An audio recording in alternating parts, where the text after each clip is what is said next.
Seven Seas Siren presents Kuma Kuma Kuma Bear, Novel 7.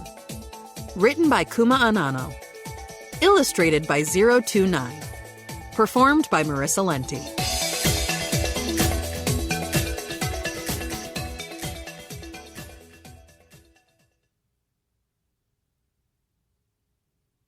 Yuna's status.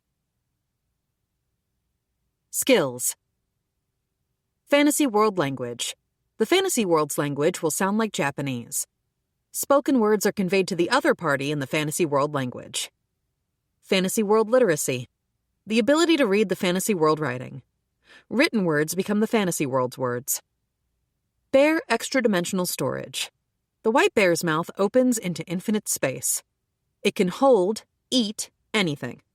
However, it cannot hold, eat, living things. Time will stop for objects that are inside of it. Anything that is put into the extra-dimensional storage can be pulled out at any time. Bear identification. By looking through the bear eyes on the bear clothes hood, one can see the effects of a weapon or tool. Doesn't work without wearing the hood. Bear detection. Using the wild abilities of bears, can detect monsters or people. Bear Map 2.0. Any area looked at by the bear eyes can be made into a map. Bear summoning. Bears can be summoned from the bear gloves. A black bear can be summoned from the black glove. A white bear can be summoned from the white glove. Bear transporter gate. By setting up a gate, can move between gates. When more than 3 gates are in place, can travel to a location by picturing it. This gate can only be opened with the bear hand. Bear phone. Can have long-distance conversations with others. Phone persists until caster dispels it. Physically indestructible.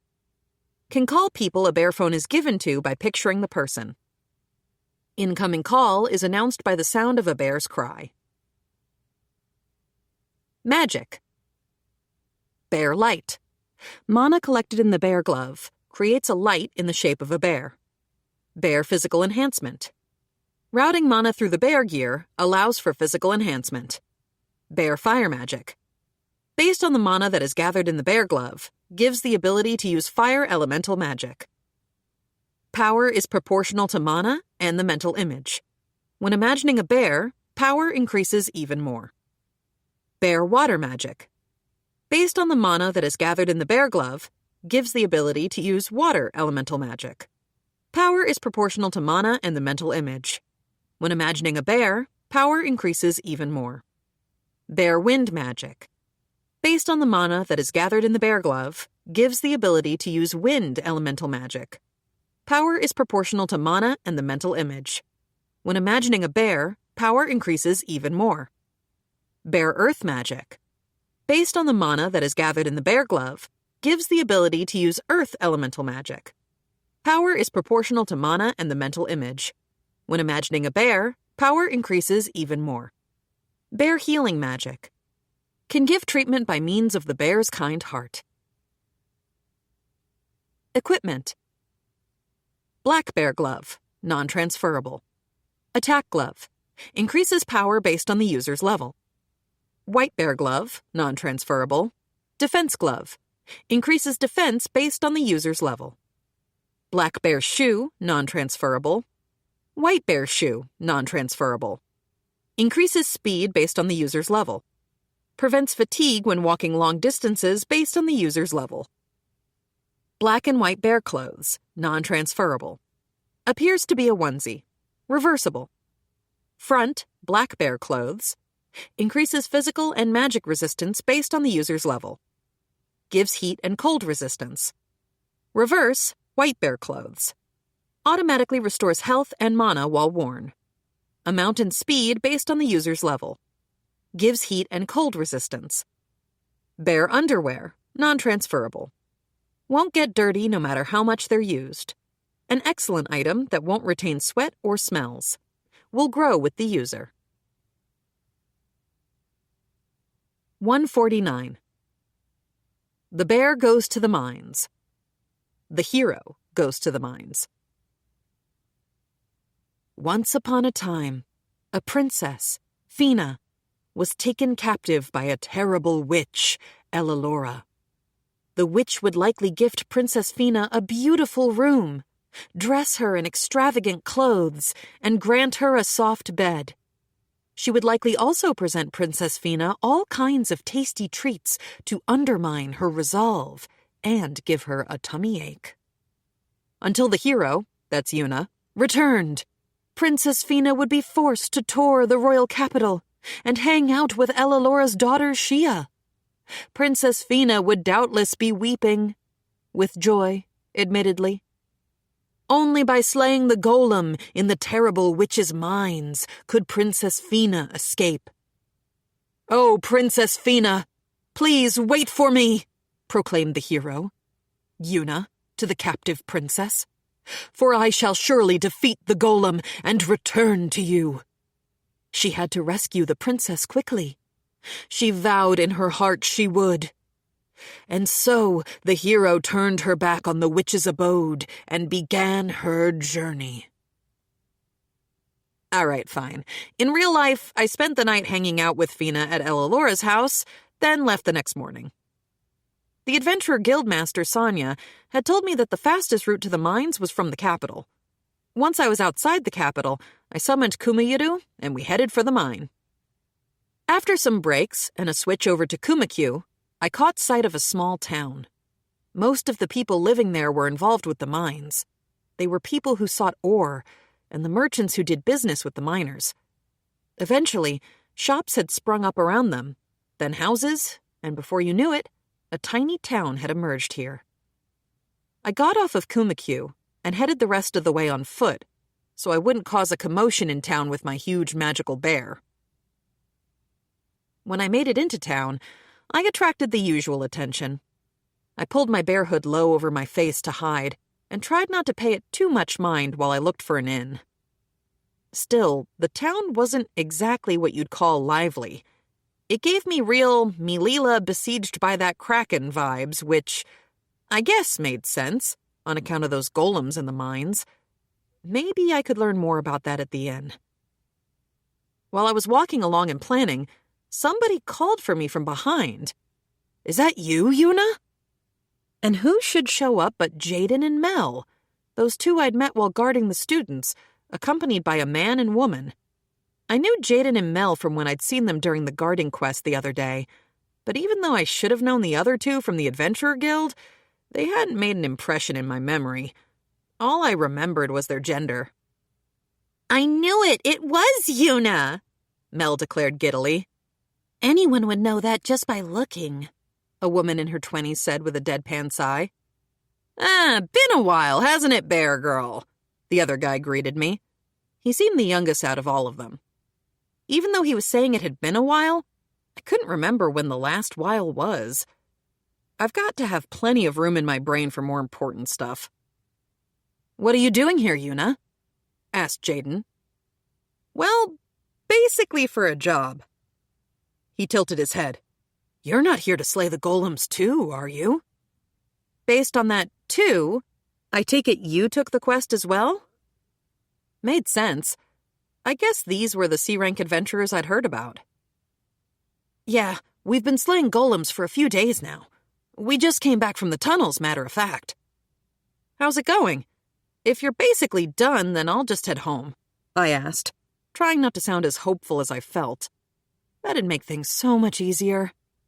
"It's not over yet." "It's not?" Ugh. Was the quest really difficult enough that it was giving C-rank adventurers a hard time? Since we'd stopped right in the middle of the road to talk, Mel broke in on the conversation. "Jaden, we shouldn't have a whole conversation out here. How about we talk it over dinner at the inn?" I looked around. We were getting some looks. Jaden's party of eye-catching adventurers was already enough to draw attention, and here was a girl in a bear onesie.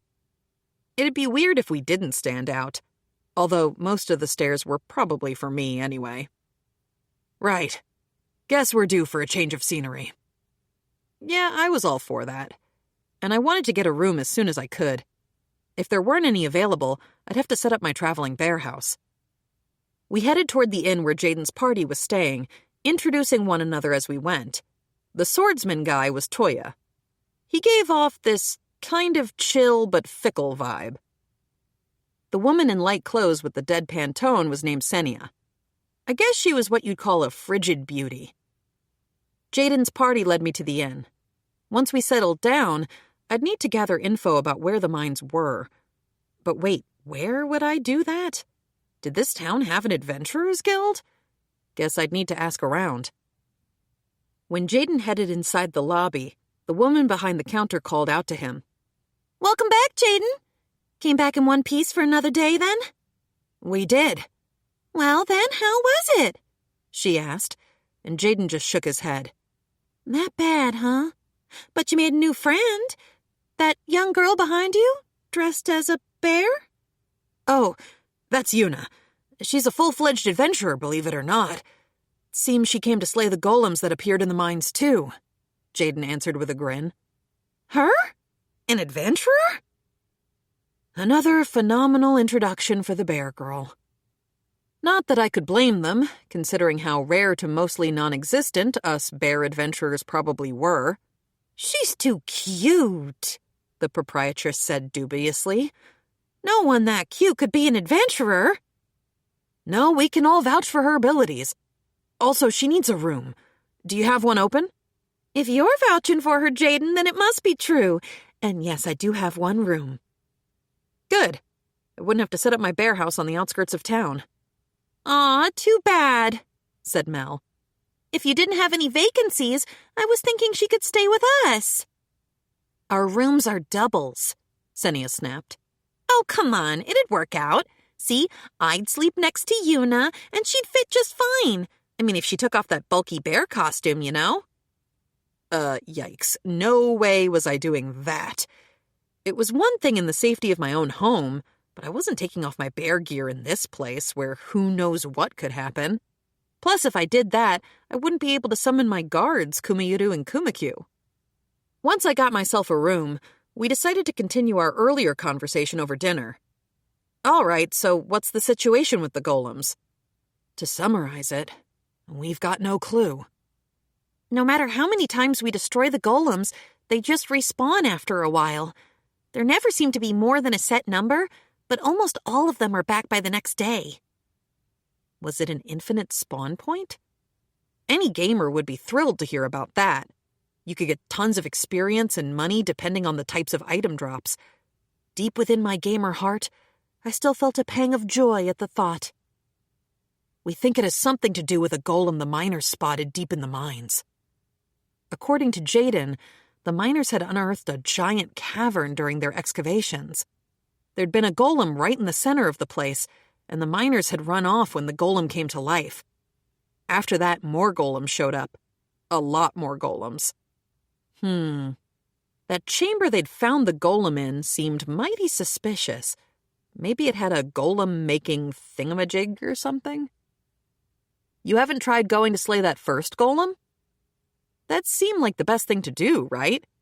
If it failed, back to the drawing board, but they had to start with that one before moving on to the next theory. "It's not that simple. The deeper you go into the mines, the stronger the golems get." As in, multiple golems, right? "You already knew about those?" "I heard that's why the quest wound up getting bumped all the way to rank C. And even you guys are having trouble, yeah?" "Right. The problem isn't whether we can slay them. It's that they're a gigantic pain." "Oh, I bet they were. When you were in a confined space, you were limited when it came to offensive measures. Hulking iron golems in tiny passageways would be rough. But you can defeat them, right? Couldn't you just keep pushing forward?" "Well, see, there's this huge cavern you hit before you reach the room they found that golem, see? In that cavern, you've got 5 whole iron golems in there. 1 or 2, we can deal with that. 5 is trouble." So basically, they couldn't go deeper in because of those golems. Iron golems, huh? Was there a way to get rid of them without making the tunnels collapse? Jaden's party went on to tell me a few more things, some of them news to me. "Are you sure you should be telling me this stuff? Isn't it normal to keep info like this to yourself?" If another party on the same quest beats you to the punch, you lose the reward. Basically, Jaden and I were competing for the same thing. No, this is an emergency.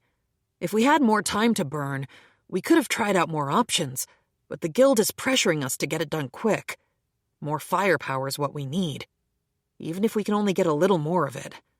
Besides, at this rate, we'll end up failing the quest. That'd be a real bad problem for us. Would you get credit for the quest if I were the one doing the slaying? Credit for the kill always goes to the slayer, but that wouldn't mark the quest as a failure. It'd be treated as a joint quest and we'd get a small reward. We just gotta contribute to the work. Anyway, we've already made a killing selling off Iron Golem parts, so I don't mind telling you this stuff. Mel nodded. Actually, it'd help us if you slay them. Looked like it didn't matter if I was the slayer. In that case, I didn't have to worry about Jaden's party. I could just get rid of those golems. Thanks for sharing so much of your intel with me. That's helped a ton. If I'd tried to gather that info alone, it wouldn't have nearly been this simple. They'd saved me a ton of time. Princess Fina, wait for me! We'd finished eating, but there was a commotion at the entrance before I could head to my room. Unfamiliar voices. Whoa, I'm beat! Yeah, seriously, just one iron golem after another. At least we made some scratch off 'em. Good old golems. Anyway, let's get something to eat fast. I'm starving. 5 adventurers had entered and, at first glance, they did not look like anybody I wanted to be involved with. Look, it takes one to know one. What was with these get-ups? The man at the front had bright red hair and the armor to match. If there'd been any bulls around, this guy would have been matagored. The second person was dressed in blue armor? The third one green. The fourth was a mage wearing a black mantle. Finally, there was a lone woman, the only one, in her 30s, wearing a white mantle. This was one vivid group of 5. If they'd only been dressed in yellow and pink instead of white and black, they would have looked like some pretty powerful rangers. Then again, though yellow clothes were doable if gaudy in this world, a pink mantle was right out. The colorful squad of 5 came by. The red guy looked at me and snorted. Yo, Jaden! Since when did you jerk-offs get a pet bear? The other 4 behind him laughed. Well then, I dub thee the Bozo Rangers. She's an adventurer, you know. Also, she's in rank C, same as us. You kidding me? That bear's an adventurer? Quit pulling my leg. Wow. He wasn't even going after my rank first. He was questioning whether I could even be an adventurer, which actually made a lot of sense now that I thought about it. And besides, rank C, if you're going to make jokes, at least make 'em funny. Bozo Red guffawed. Nah, I guess she's funny enough just by existing, eh? Well, enough about the bear. How'd today go? We took out 3 iron golems. Couldn't be better. No, not enough with the bear. This guy called me a pet. The duel was on. But they ignored my seething rage and kept the conversation going. We got 3, too. You did? Guess you losers are pulling your weight. Of course, you're gonna let us handle those 5 golems deep in the mines. Once we slay that golem in the back, this quest is in the bag.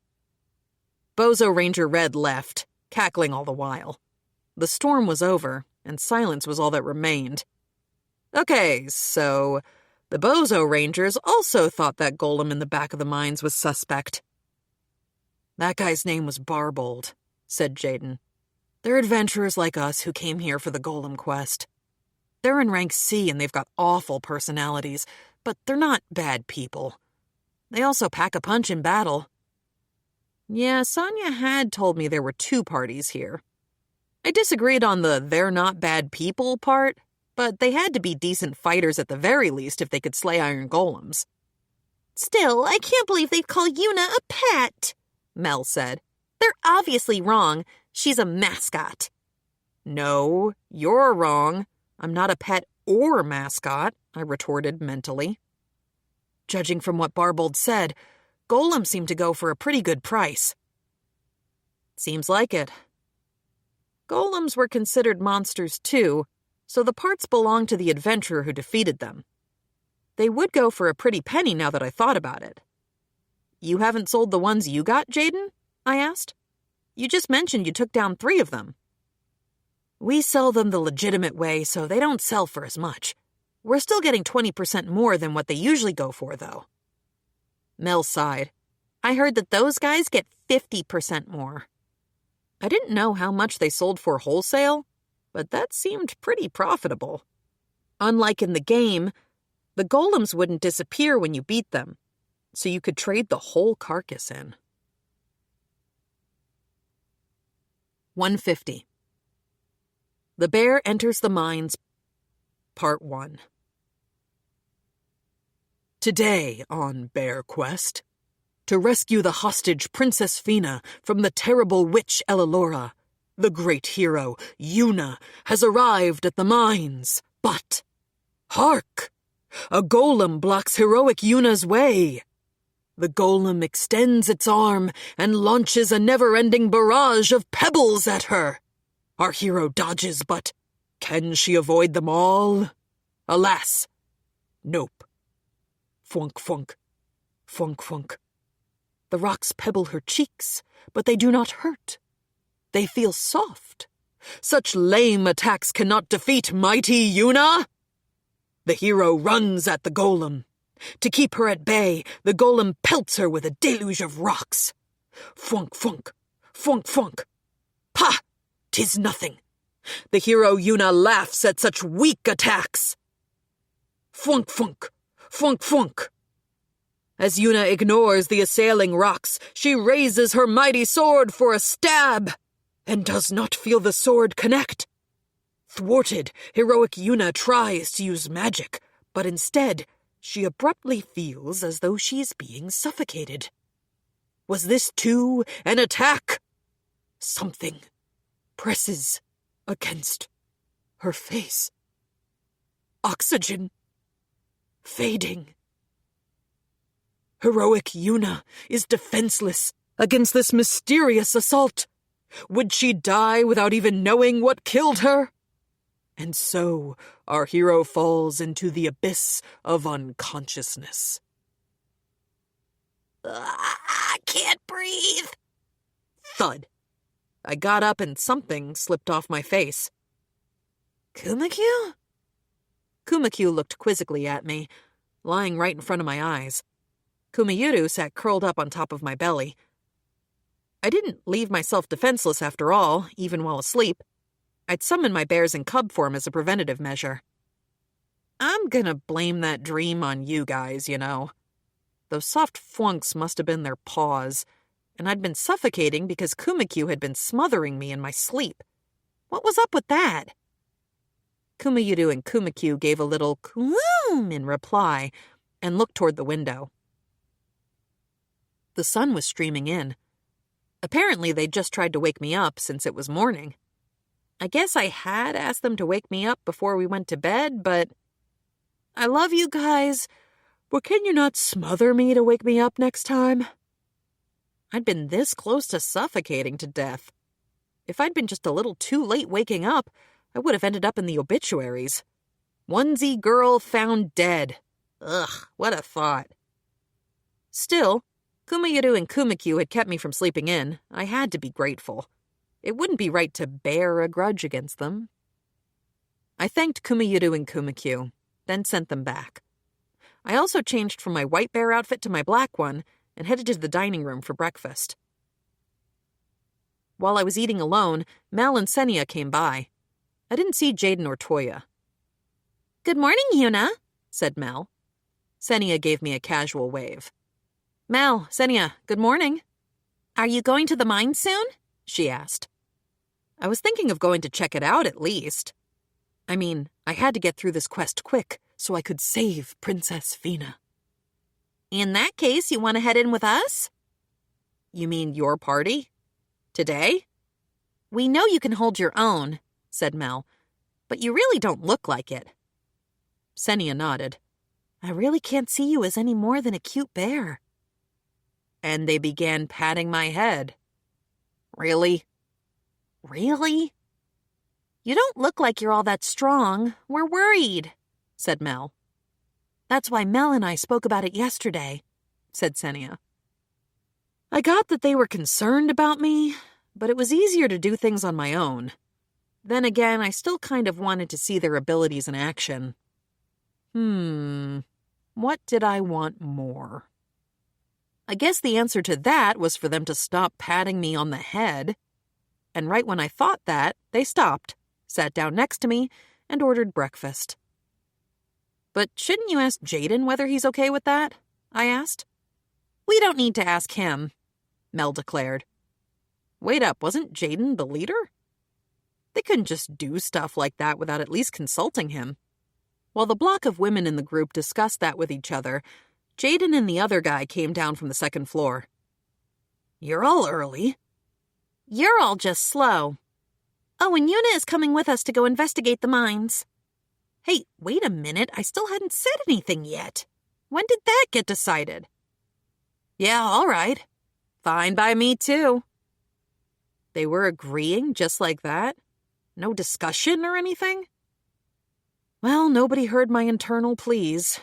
In the end, I was swept up by the momentum and ended up going along. When we arrived at the mines, we found tons of entrances into the tunnels. I had no idea how many decades or centuries it had taken to dig them. Some were ancient, but others were new. The golems had appeared in the newest tunnel, though the miners had been digging that one for years now. There were 2 entrances to the new tunnel, and they met partway in. You could get to the deepest room where the golem had appeared by taking either. The Bozo Rangers always used the same entrance, so Jaden's party used the other one to avoid trouble. It kept the other party from complaining that Jaden and the others had stolen their mark or something. Seemed like the right way to deal with those doofuses to me. Better to avoid them than beat them up. A gamer learns to recognize a true bozo after a while. Bozos are self-centered, don't listen to others, are narcissistic, twist words to their own benefit, act rashly, and blame others for their own mistakes. I'd come across tons of them while playing my game, and it was better just to avoid them.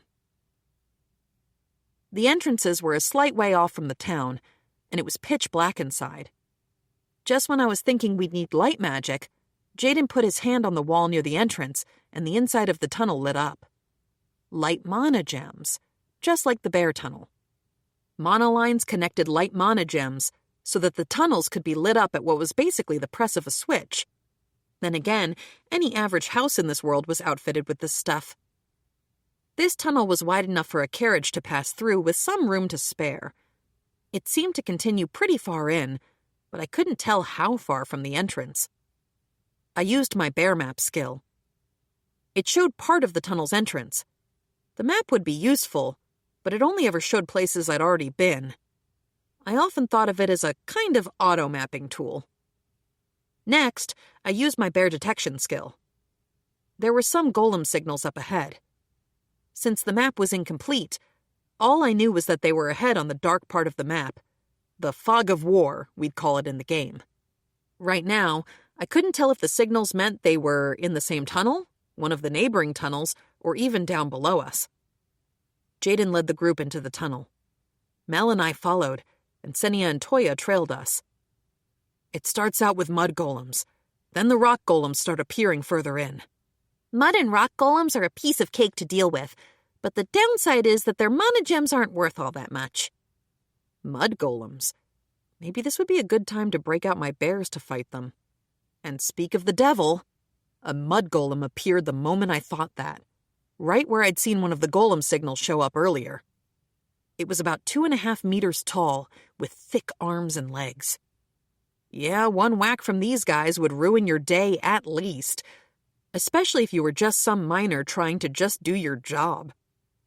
Jaden gave out orders to his party members and broke into a run. It looked like they had a routine going. Mel lopped off the golem's arms using wind magic, although that wasn't enough to stop the mud golem in its tracks. Next up was Jaden, cutting off the golem's feet with his sword.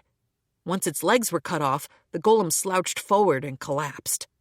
Senia leaped onto its back while it was immobilized and stabbed it with a knife, then tore out its monogem from the hole she'd made. The mud golem crumbled on the spot. The whole thing had been a fluid operation. Toya hadn't been standing idle either. While the others were fighting, he'd been acting as the lookout. Without its gem, the golem had crumbled back into plain dirt. Apparently, the monogem had been powering it, meaning we could do massive damage by hitting that weak point. Made sense to me. 151. The Bear Enters the Mines, Part 2. Jaden's party kept slaying the mud golems.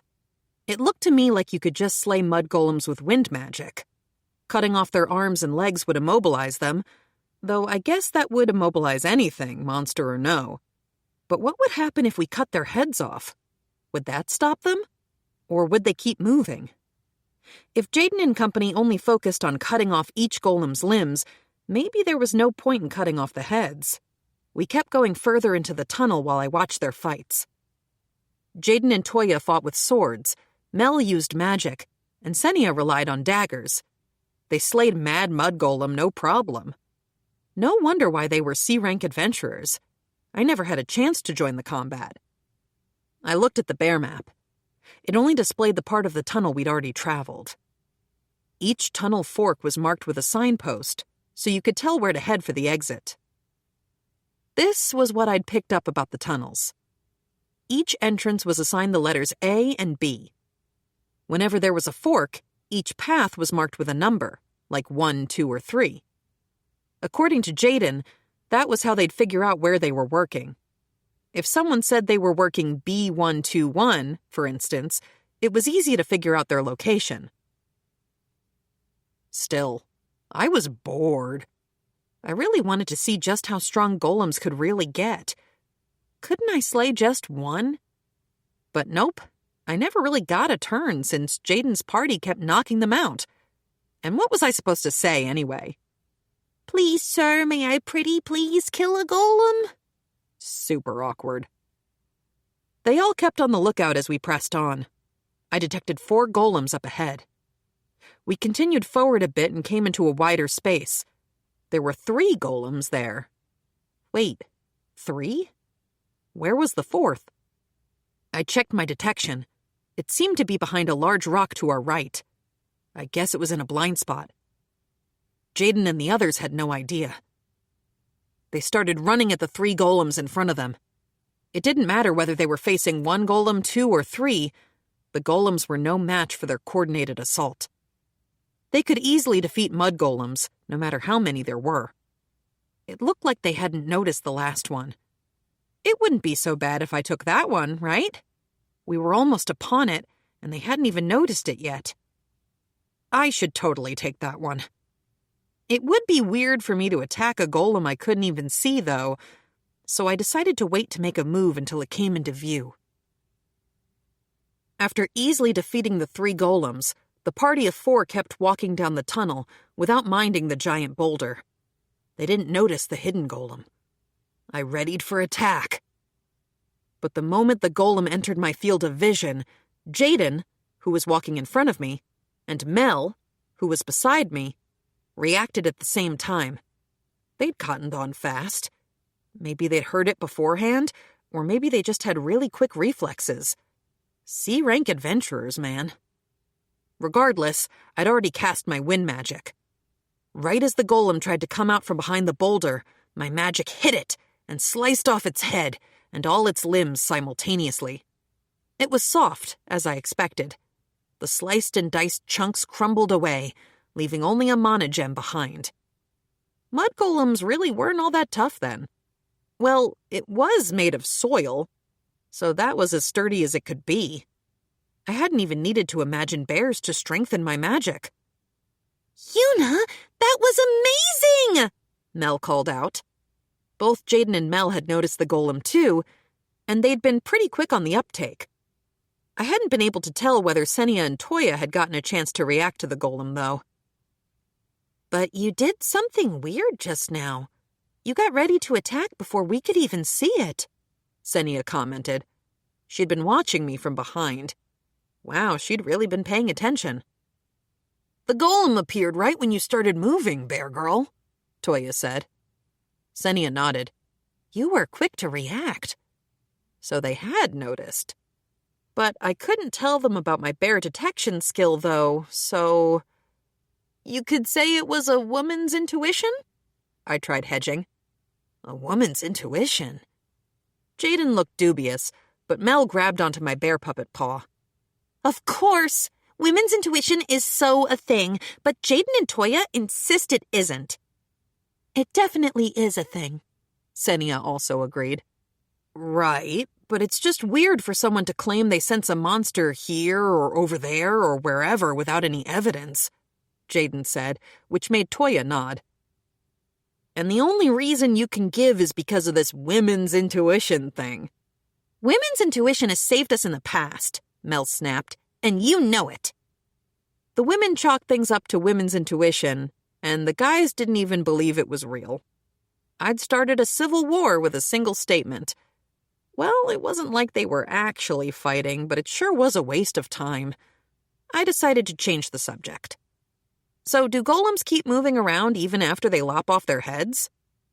Yeah. Golems will basically move no matter what part of them you slice off. There are 2 ways to stop them. One is to remove their mana gem. The other is to hit them with more damage than they can tolerate. More than they can tolerate? So, you know that the golems are powered by mana gem, right? I'd mostly gotten that, so I nodded. Well, the more damage you do to them, the less power their mana gem will have. Once all the power in that gem fizzles down to nothing, the golem goes kaput. So as long as you hit them with enough physical attacks, you could inflict damage on them until they couldn't move. If that was the case, you could slay rock and iron golems just by physically hitting them over and over again. Looked like I didn't even need to use my magic. I could go with a brute force approach. I gripped my bear puppet into a fist. I took the mana gem that had come from the defeated golem, and we pressed on down a gently sloping tunnel. I checked my bear map as we walked. Something changed on the map. The one I'd been using until now had vanished and was replaced with a new one. Interesting. When we moved from one level to another, the map changed too. It really was like the auto map in the game. Because the map had changed, I invoked my detection skill. More golems ahead. "I think you'll be okay, but be careful, Yuna," said Jaden. "This is where the rock golems start coming out." I nodded obediently. "Are they strong?" I guess they're about as tough as stone reinforced with a smidge of magic, but I wouldn't call them quite like normal rocks. They move, after all. I didn't really get what she meant with the reinforcement thing. What, that they were a little sturdier than the average rock? I doubted that a little bear magic couldn't handle it, but I hoped the group wouldn't mind me taking one to practice on. Eventually, we finally encountered a rock golem. You know, the golems all cobbled together from rocks and stones. When I say cobbled, though, I mean it. They kind of look like they'd fall right apart if you punched one. When the rock golem noticed us, it swung its arm, hurling a baseball-sized rock at us. The blazing fast rock flew at 160 kilometers per hour, or something like that probably, at Jaden up on point. Mel stepped in front of Jaden and summoned a wall at a slight angle, deflecting the rock from us all. When the rock golem tried to throw a second, Jaden and Mel slipped out from behind the wall. The rock golem locked onto Jaden and started to turn to face him. Then, as though she were fighting fire with fire, Mel produced a boulder the size of a soccer ball with her magic and smashed the golem's leg. The rock golem lost its balance, but it still swung its arm to desperately throw another stone. Senia stopped that quick. She threw her knife right into its joint. Jaden and Toya closed in instantly and attacked. It wasn't long at all before the rock golem stopped moving and crumbled into a mountain of rocks and stones. The thing was a monster for sure, but it was nothing like any I'd seen so far. Lots of rock golems showed up after that, but Jaden and the others made quick work of them. Mel broke their legs with magic, Senia threw her knives into their joints to slow the golems down, and finally, Jaden and Toya attacked from behind. None of them hesitated. Each of them understood what they had to do. They were like an assembly line. It really reminded me of how high-level players operated back in the game. You could turn the fight into a set pattern to make grinding for experience more efficient. I'd done that a ton myself. I'd even team with parties sometimes. Well, once in a while. I had some experience being in a party, even if it wasn't much. I still wanted to take a stab at fighting a rock golem, though. Serendipitously, just as I thought that, we emerged into a slightly larger cavern that held 5 golems. Maybe I'd get a tiny piece of the action this time? Jaden, what do you want to do? Mel asked. Up until now, they had only handled 2 golems at a time at most. But this was double trouble. Jaden looked at me. Could you take one, Yuna? I guess I could. Ooh, finally my time to shine. And they were asking me to do it. I guess I'd gain their trust then. There were tons of things I wanted to try out, but first and foremost, I wanted to see how tough these things were. Maybe this called for some bear punches? I also wanted to see what magic could do to them, though. Thanks, said Jaden. Once we take the others down, we'll be right there to help you out. Everyone headed toward their respective rock golem. While I was hemming and hawing over how to go about attacking the thing, the rock golem started approaching me. I decided to dodge the golem's extended arm. I threw a firm bear punch into its chest, and the rock golem went flying backward, struck the wall, and shattered. Curtains down in 3 beautiful acts. After a single bear punch. I looked around to find the other 4 staring at me with blank expressions, which seemed pretty unprofessional considering that they were engaged in combat themselves. But it was only for a second, after which they immediately focused their attention back on the rock golems in front of them. Okay, so I'd better help out, right? I headed toward the golems the 4 of them were fighting and fired off a few bear punches. The remaining 4 rock golems flew away, hit the walls, and crumbled. Talk about weak. And the group was practically freaking out now. Yuna, you really are powerful! Just like the rumors say. The 2 women came over. I guess you really must have killed a black viper and tiger wolves all on your own, Jaden admitted.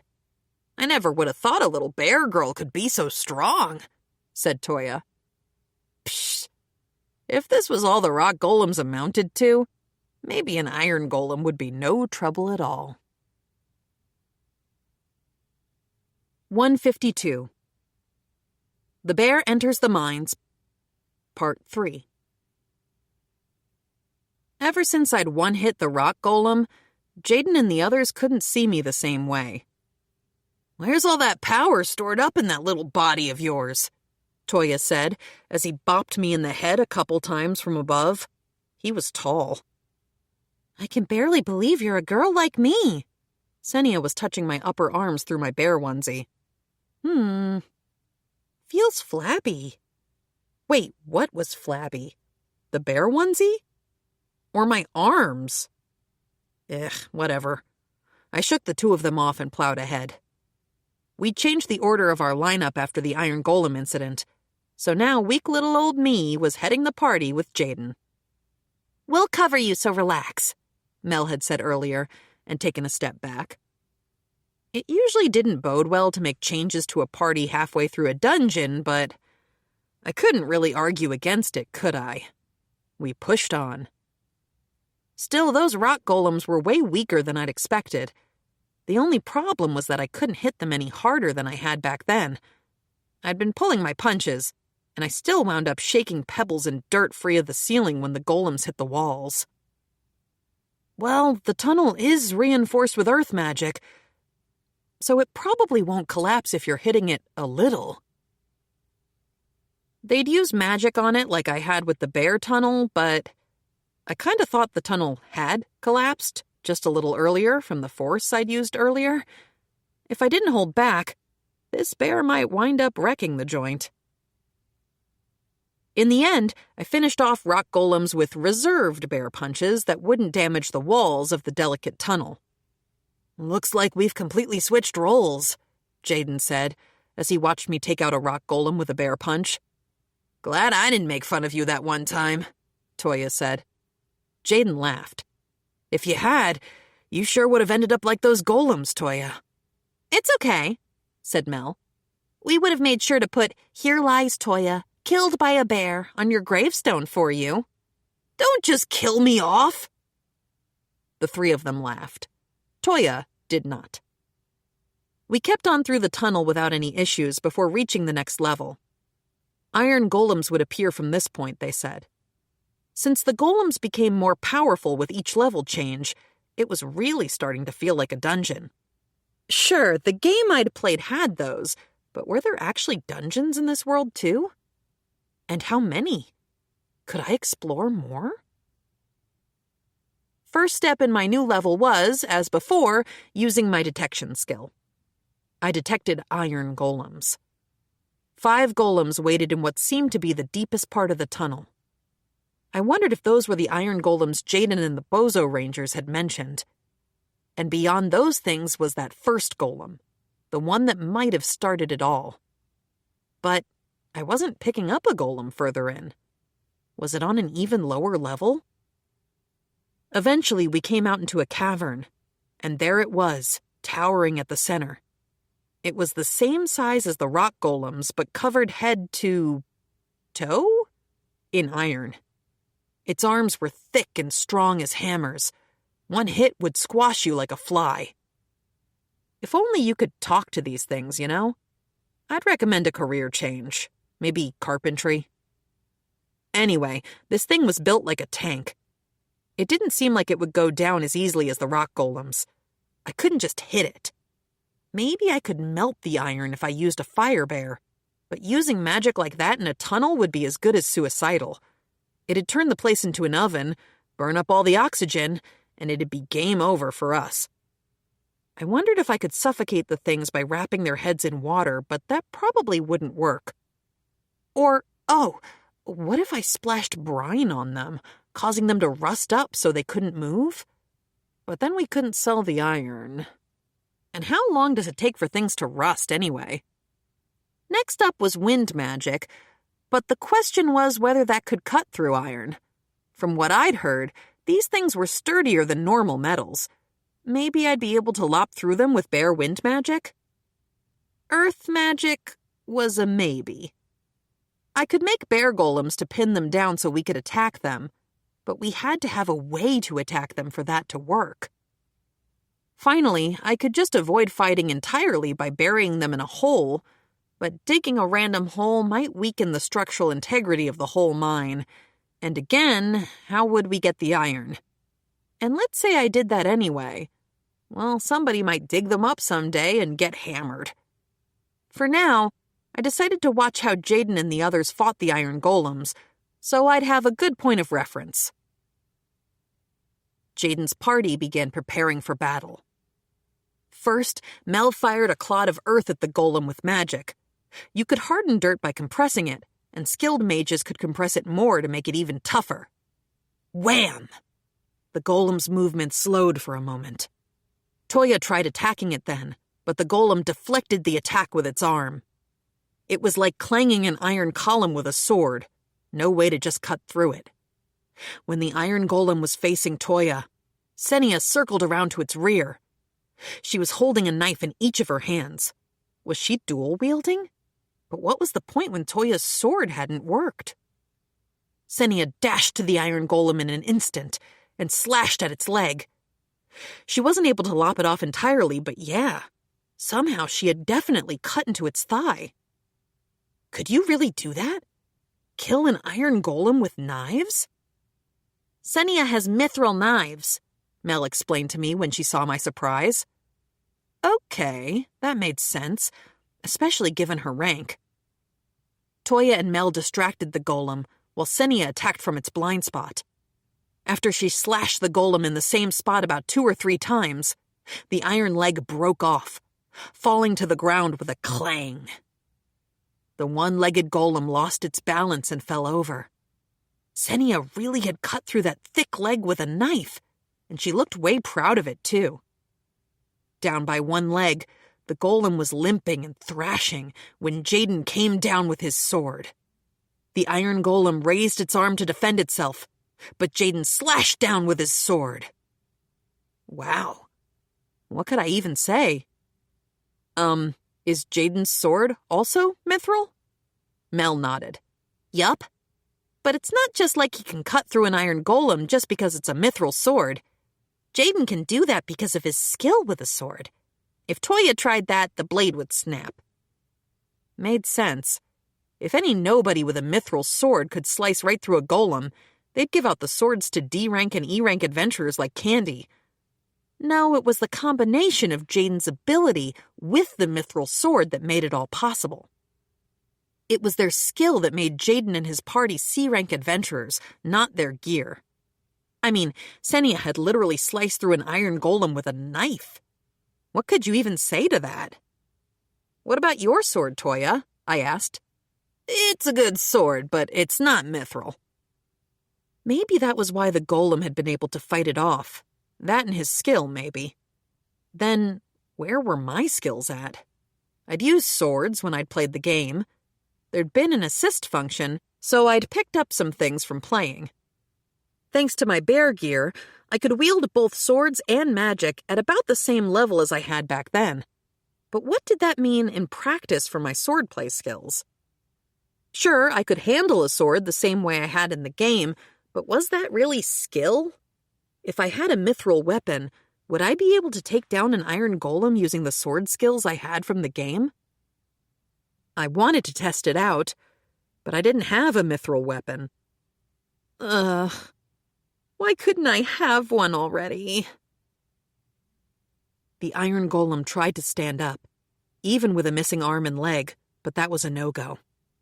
It swung its single arm and punched at Jaden, but he dodged and took several steps back, getting in an attack on the monster mid-dodge. Toya groaned. If I just had a mithril sword too, I could take down an iron golem. No way, Senia said bluntly. Toya opened his mouth to reply, but Senia beat him to it. You borrowed Jaden's sword the other day and you could barely cut a piece of grass. Toya just silently glubbed at her, his mouth opening and closing like a fish. Give you a mithril sword? Said Senia with a sneer. Please, that'd be pearls before swine. Oof. Absolutely annihilated, Toya. That whole time, Jaden was still dodging and slashing at the iron golem. The iron golem gradually slowed. Then, it finally collapsed. It had been ruthlessly hacked up. Well, no one would be putting that thing up for display, that's for sure. A wild thought had come to my mind watching Jaden's party battling. Just bear with me here for a second, but what if I had a mithril weapon? I didn't know whether I could wield one, but it would be helpful when I couldn't rely on magic or my brute bear strength. Senia put the mass of iron that the golem had become into an item bag. I looked at the destroyed golem, noting the monogem in its chest. As long as you didn't care about selling the monogem, couldn't you go straight for that instead of bothering with all the hack and slash? Apparently not. The location of the monogem depends on the golem, said Jaden, so you'd have a hard time destroying it. Really? If we could do that, we would have already defeated those 5 iron golems a long time ago. So no one-hit kills on these guys then. Still, I wondered if there was a way to destroy it from the inside without damaging its exterior, sort of like with the Black Viper. Maybe I could make micro-vibrations in the air, drive them into its body, and shatter it from within? It was an idea, at least. 153. The Bear Enters the Mines. Part 4. After retrieving the rest of the iron golem, Jaden told us to take a short break. There'd be more iron golems from this point on, so he wanted us to take a breather. So, Jaden, how far are we going today? Toya asked after taking a deep swig of something. If we can, I want to get to the deepest point. Those 5 iron golems might not be there. Unfortunately, they were definitely showing up on my detection skill. There was something else there that concerned me too, though. See, I detected 5 humans as well. Maybe the Bozo Rangers were down here with us. Whoever they weren't too far away from us. Maybe we'd bump into them if we kept moving forward. My bear map was still completely black, so I really didn't know where we'd cross paths. What I did know was that the Bozo Rangers were near the 5 golems. They'd run into the golems before we arrived. While I was meditating over my bear map that only I could see, Jaden spoke to me. Why so quiet? I was thinking about how I'd like a mithril weapon. I couldn't tell him about my bear detection skill, but it wasn't technically a lie. I actually went to the capital to get a mithril knife for butchering, but seeing yours and Senia's has got me wanting a mithril weapon, too. Then when I got to the capital, I got sent on a wild goose chase. By the end of it all, Sonia the guildmaster asked me to do this quest. The quest had actually come from Ella Laura, but I don't think she'd want that getting around. Mel frowned. Let's get straight to the real issue. Will they actually send soldiers from the capital if we can't slay the golems? When's that supposed to happen? What was this, an interrogation? I didn't ask, but the castle put a rush on it. There might not be much time left on the clock. It probably depended on how I reported back to them, but I wasn't about to tell them that. Jaden stood. Looks like we'd better get to it quick then. You know what'd make all this go quicker? Said Toya as he stood up. If I had a mithril sword, I'd take care of those iron golems, no problem. That joke's getting old already. No one's laughing at it anymore. Toya, no one's going to laugh when you make self-deprecating jokes like that. But I wasn't joking, Toya yelled at Mel and Senia, who remained convinced he'd been pulling their legs. You need to polish your skills a little more for a mithril sword, Jaden said. Tch. Toya shut up, seeming to accept it when it came from the party leader. Man, though, I wonder how I'd do with a mithril sword.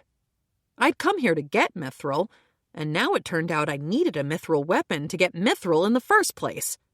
Where was the game designer for this world? 'Cause I had some notes. We went still deeper. When we ran into iron golems, Mel, the midfielder, shot off magic, while Toya would distract them. While those two created an opening, Jaden and Senia would attack using their mithril weapons. 2 more fell to that strategy. We merged with another path. Could this be the tunnel that the Bozo Rangers had been going down? I checked my detection skill and... Huh? The 5 iron golems had disappeared. They had definitely been there the last time I checked, but now they were nowhere to be seen. Had the Bozo Rangers really taken them out? But they'd disappeared too. Were they on another level? The party crept forward and peered into the cave where the 5 iron golems should have been. It's not like I could just tell them not to worry about it, so I just followed behind them instead. They're not here, said Jaden. Toya nodded. Aye. But there are signs of a fight, said Mel. Sure enough, there were signs that there'd been a fight all over. A wall had collapsed, and the ground had been gouged out. This cave wasn't going to come down on our heads, right? The last thing I wanted was to be buried alive. Do you think it was Barbold's party? Asked Mel. Barbold. Oh, right. Bozo Red. I was pretty determined to just call him that in my head, so it had taken me a sec. I can't think it'd be anyone else, said Jaden. Did they really slay all 5 of them? Asked Toya. They're unpleasant people, but they're nothing to scoff at, said Senia. So the Bozo Rangers could hold their own in a fight. Too bad I hadn't shown up earlier so I could have seen it. Jaden, what do you want to do? Mel asked. She kept watch on our surroundings as we talked it over. Barbold cleared the path for us, so we'll keep heading forward. We'll be better off if we've got more information, no matter how little." "And if Barbold spots us?" asked Toya. "We don't let him," said Senia. "I'd rather avoid trouble," said Jaden. "But we're adventurers, so we've got to go." "We can head back if they grumble at us," said Mel. So working with them to finish the quest wasn't even on the table, huh? Not that I could blame anybody. If we did team up with the Bozo Rangers, I was pretty sure I'd end up accidentally shooting magic at the backs of their heads. We continued down the passage again, and changed levels, and my bear map updated. 5 signals, which seemed to be the Bozo Rangers, showed up with a monster signal. The signal of a mithril golem. Sounds of battle echoed along the passage as we went on. "Damn, this golem's hard!" "It's magic resistant, too." "Engai, do something!" "Do what exactly?" The Bozo Rangers were fighting in a cavern. Bozo Red slashed with a sword, but it bounced off the golem. Bozo Blue stabbed with a spear, but it bounced off too. Bozo Green went with a giant hammer, but nope. Boing. Bozo Black blasted earth magic, but it bounced right off. Bozo White fired wind magic at it, but, well, that bounced off too. The Bozo Rangers' offense was ineffective. The mithril golem repelled both physical and magical attacks. Regardless, the Bozo Rangers kept attacking. It wasn't like they were weak, you know. They were quick on their feet compared to Deborane, who was in rank D, and their teamwork seemed all right. But they weren't dealing any damage. The Bozo Rangers hammered away at the mithril golem, doing nothing at all but refusing to give up. Jaden's group watched, shocked, as the Bozo Rangers fought the mithril golem. I think they hadn't noticed it was mithril. "Is that an iron golem?" "I think it is, but Barbold is wielding a mithril sword, right? Maybe the golem's been reinforced with magic."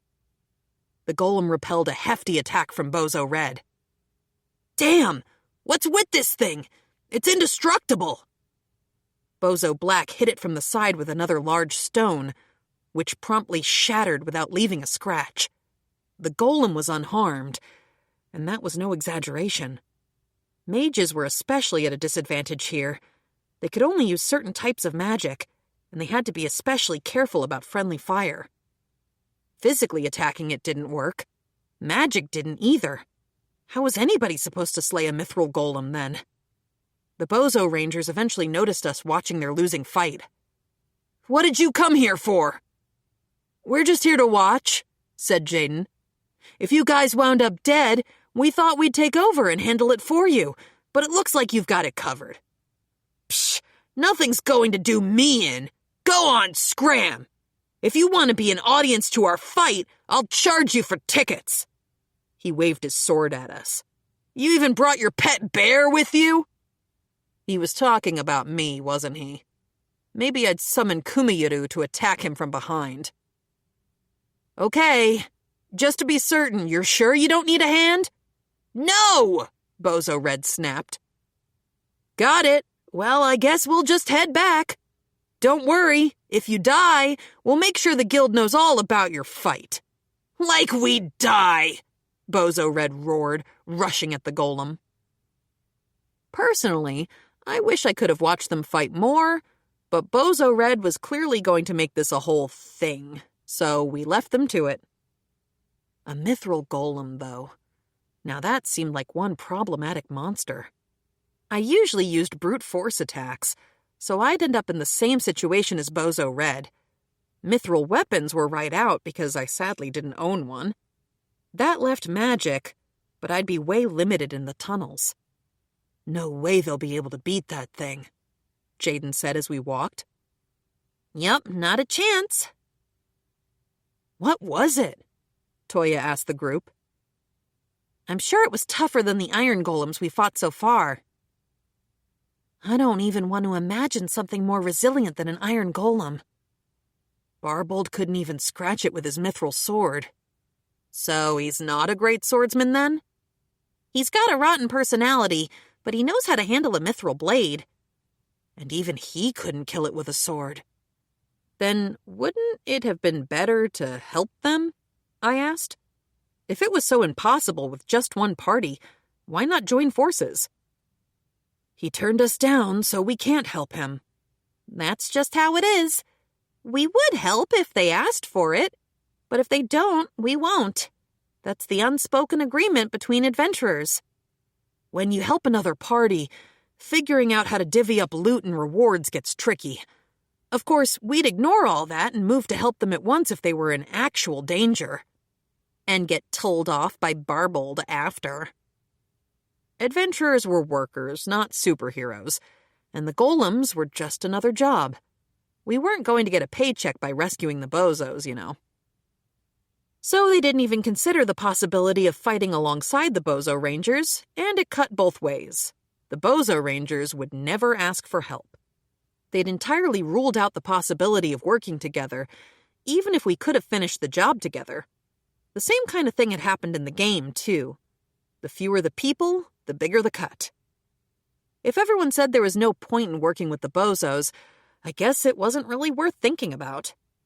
Honestly, even I felt tempted to monopolize the Mithril Golem. We left the Bozo Rangers and their fight and made for home. Since I wanted to complete my map, I asked if we could go home with the path the Bozo Rangers had taken. Jaden's party was cool with it. After returning from the mines, we stopped by the inn to get a bite to eat. Well, I started. What do you want to do, Jaden? About what?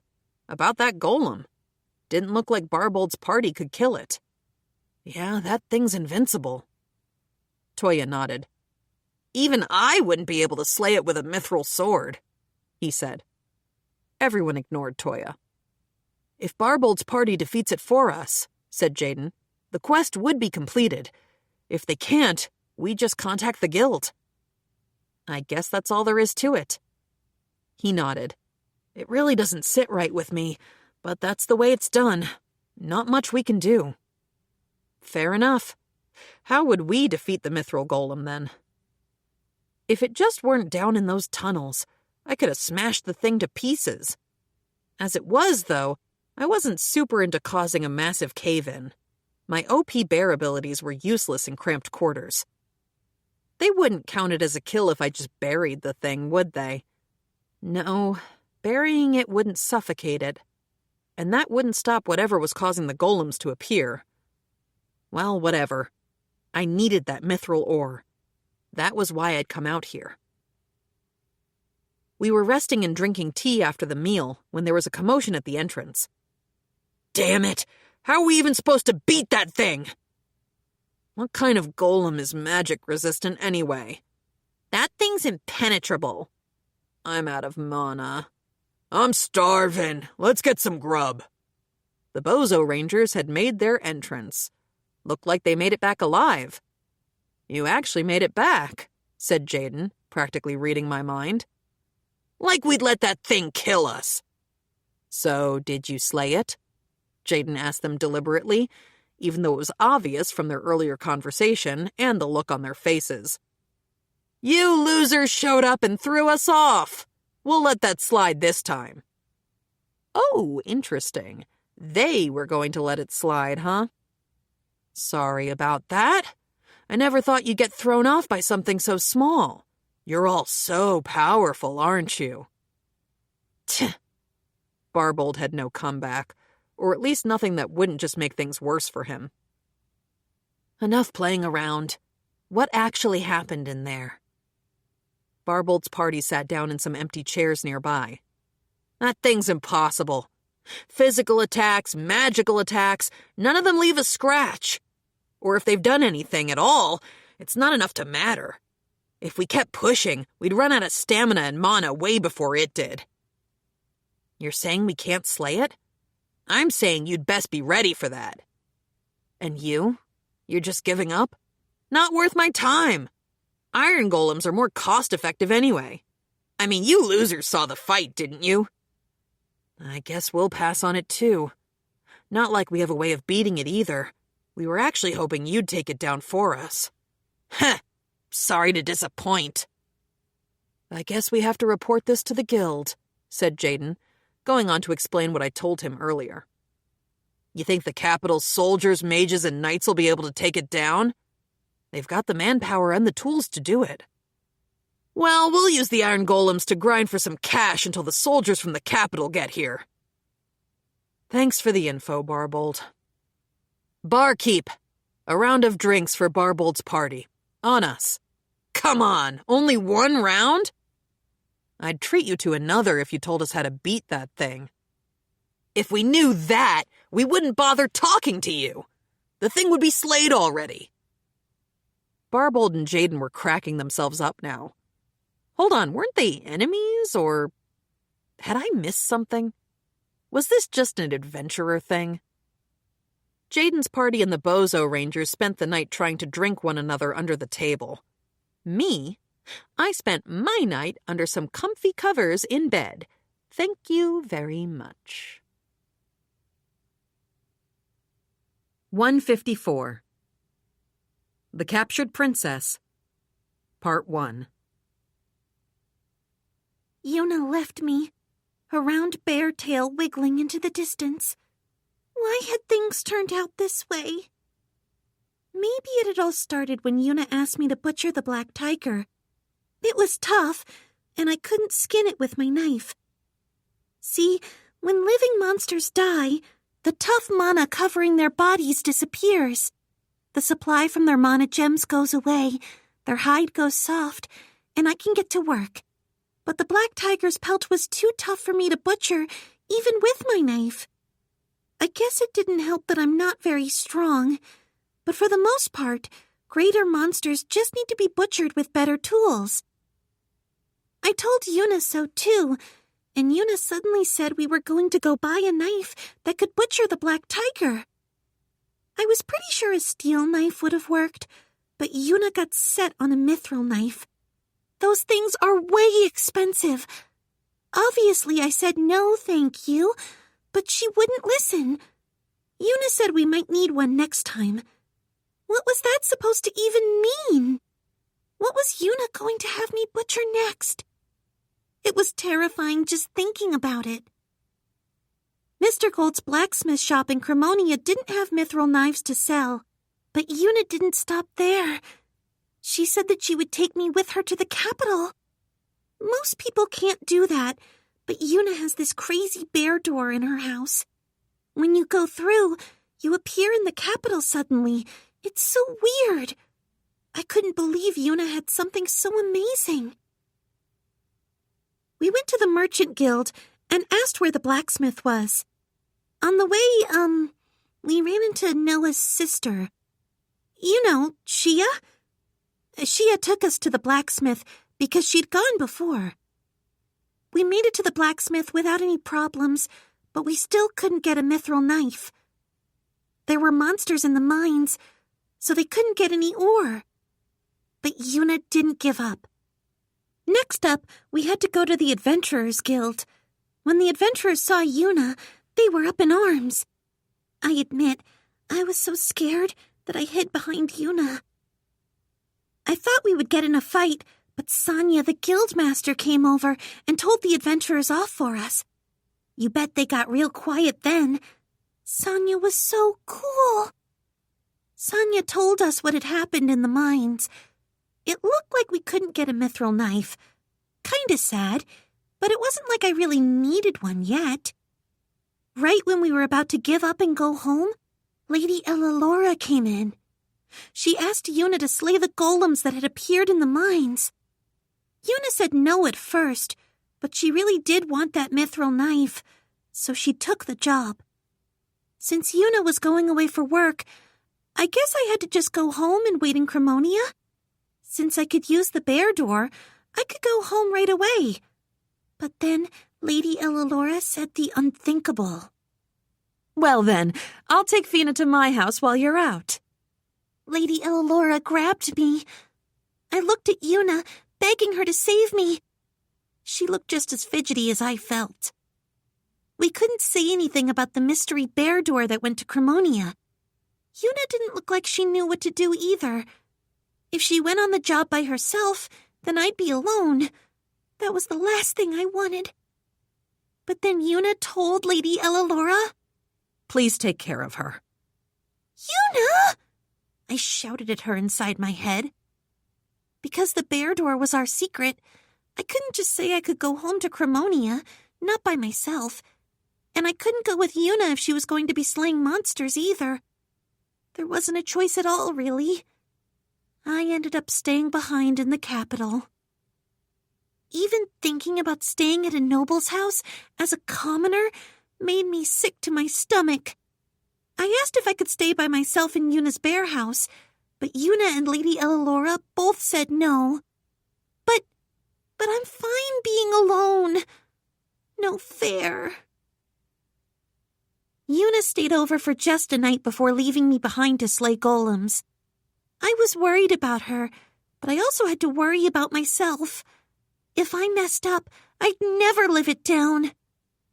I decided to keep out of the way and stay in my room like a good girl, but I still didn't get any peace. Lady Ellalora and the maid, Seralina, came in, even though I was trying to be good. I had a bad feeling about this. Seralina was carrying a ton of pretty dresses on hangers. Were these from when Lady Shia was small? Or were they Lady Noah's clothes? And who was going to wear them? I wonder which one will look best, said Lady Ellalora. Milady, what do you think of this one? Very nice, but don't you think this is better? Yes, I think that will look lovely. On Lady Noah? Or on Lady Shia? Or... Oh, who was I kidding? They kept looking at me. Just thinking about it gave me a nervous stomachache. What I knew right now was that I was in danger. Lady Ellalora picked up an outfit and looked at me. Fina, how about we get you changed? She started to approach me. Her smile scared me. Yuna wasn't here to save me. I had to say no to her myself. Just thinking about what would happen if I got those clothes dirty or did anything to them made me shudder. I already have clothes on, so I'm okay. I tried really hard to tell her. No, thank you. Tisk, tisk. No, my dear, those clothes simply will not do. And haven't you been wearing those since yesterday? They're not that dirty, I said, taking a quick step back.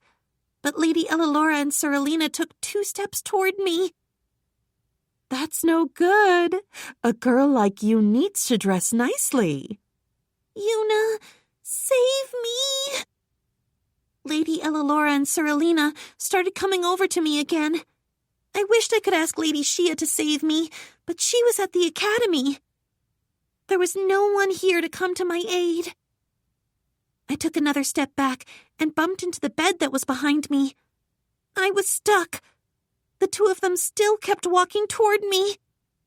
I had nowhere else to run. I can't wear such nice clothes.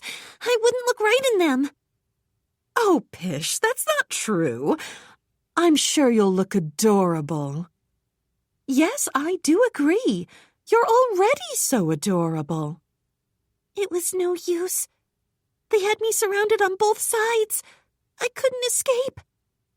But what if I got them dirty? They'd look like such expensive clothes. Maybe that would work? It's fine. I won't get angry, said Lady Ellalora. Oh, and don't worry about getting them dirty.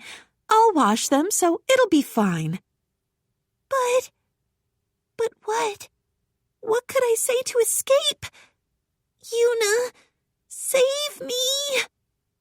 But she was far away, out of reach of my pleas. In the end, I lost the clothes war. The outfit did have cute frills, and it felt nice, too. The fabric was really fine. Seralina promised to take care of it if I got anything dirty, but what if I accidentally tore it? One word was on my mind. Compensation. I absolutely could not tear these clothes or get any dirt on them. My stomach ached with how scared I was, but I soldiered on. I'd stay as motionless as a doll in my room until Yuna came back. Yep, that seemed like a good plan. Well, Fina, let's head out. What a move! It was over in seconds. But I couldn't give up yet. I'll stay home and watch the house. I can wait for Yuna to come back. You're a guest. We could never ask that of you. If Miss Yuna returns, I shall notify you. And Yuna already left, said Ellalora. As talented as she is, she won't be back that quickly. That was true, I guess. In the end, I couldn't figure out how to say no, and I had to go out with Lady Ellalora. But where were we going? Wait, was that the castle? Mom, if I get sentenced to death, I'm sorry. Or maybe not. No, I could make it. If I saw nobles in the castle, I had to do my very absolute best not to do anything rude. That is, if I wanted to make it home alive. 155. The Captured Princess, Part 2. I arrived with Lady Ellalora at the castle. This was my second time here, but I was still nervous. Yuna had been with me last time, and she wasn't here now.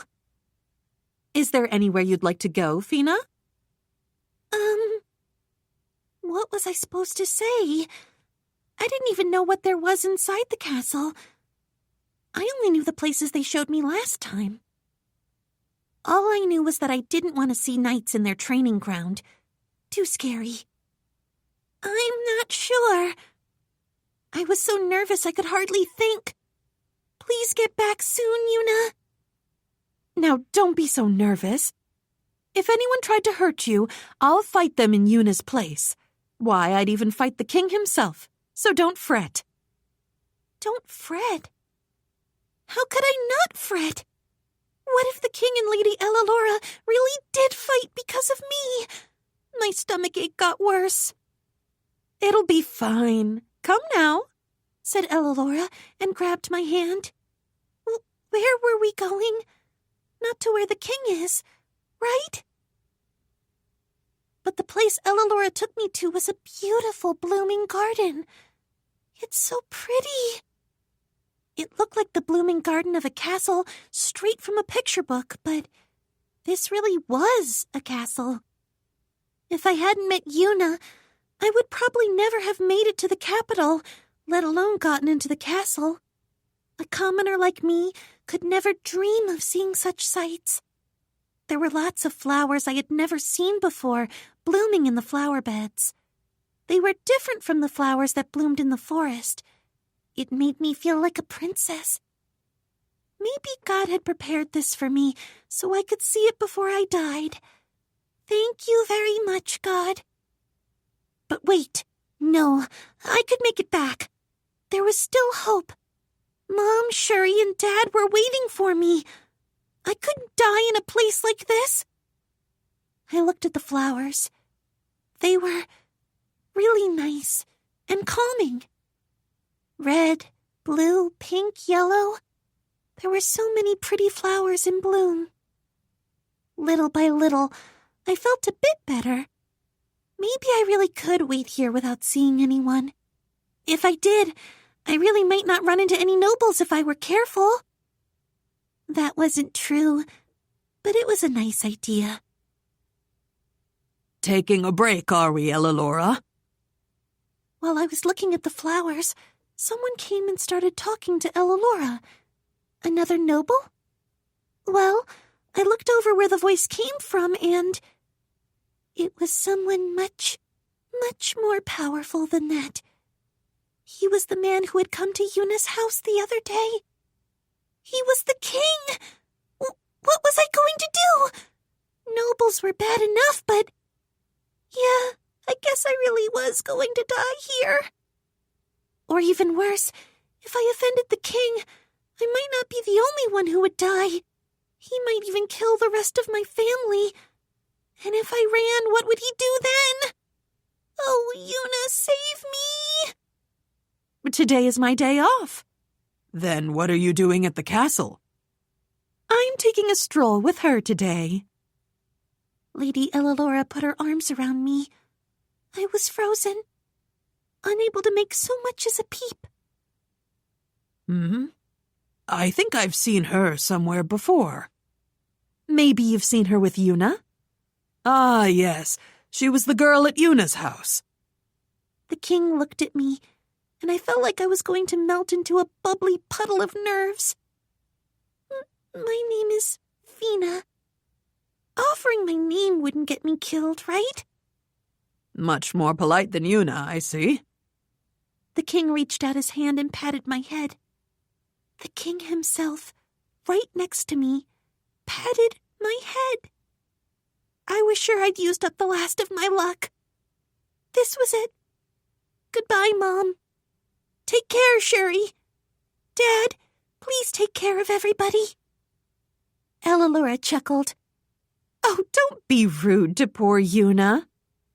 You know, that girl has some nerve. She comes to the castle but never greets me. Who does that? Well, that's because she comes here for Lady Flora. Precisely. When I see the girl in Flora's room, she has this look in her eyes like I'm an intruder. That girl looks at me and doesn't see a king at all. Oh, no. Was she really doing that to the king? Yuna! She was going to get herself killed.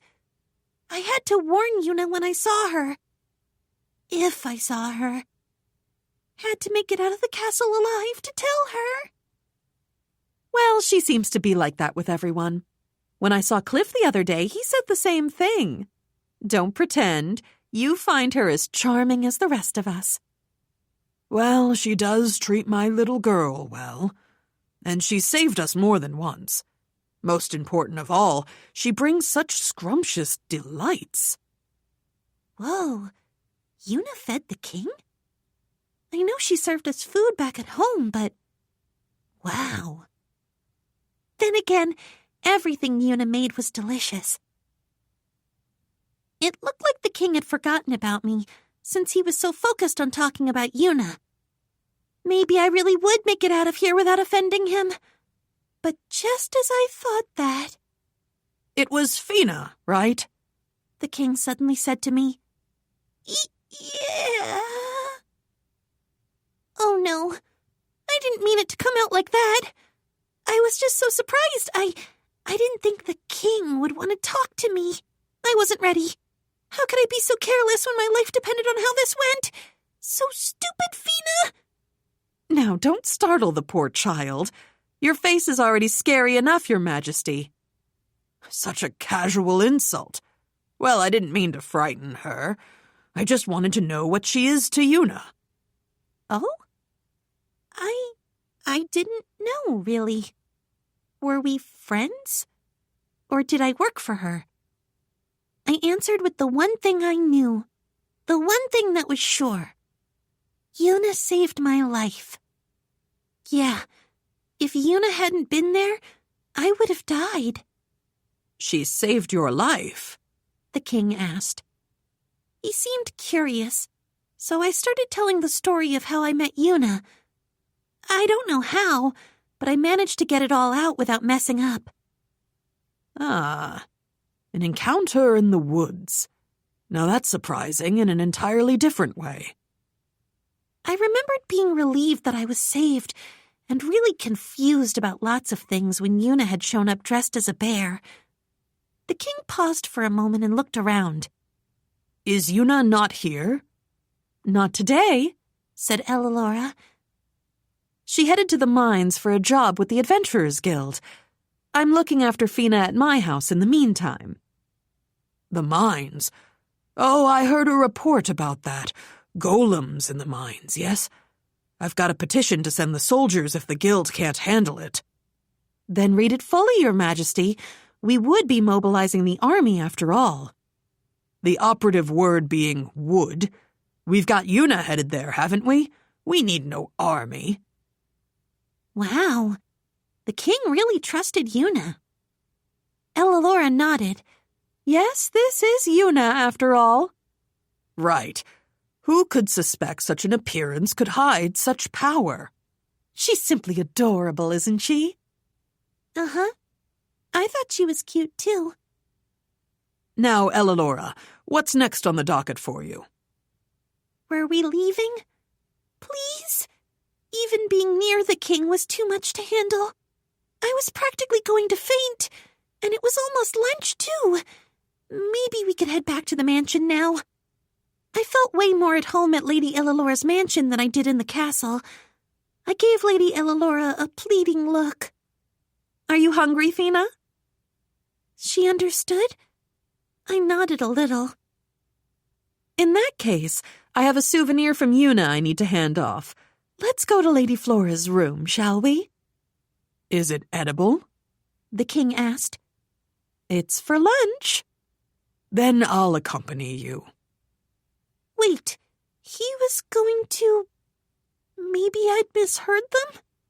We weren't going to just go to the princess's room and have lunch with the king, were we? Nope, we were. Lady Ellalora brought me to Flora's room. Oh, Yuna, when will you rescue me? Several hours passed, but we did get back to the mansion in one piece. We even ate lunch together with Lady Flora and the king, though I didn't remember how anything tasted. And when the queen came in, my mind totally shut down. I was back home and still alive. That meant I hadn't done anything wrong. I'd won! I collapsed on the bed. And Yuna would come to rescue me soon, too, right?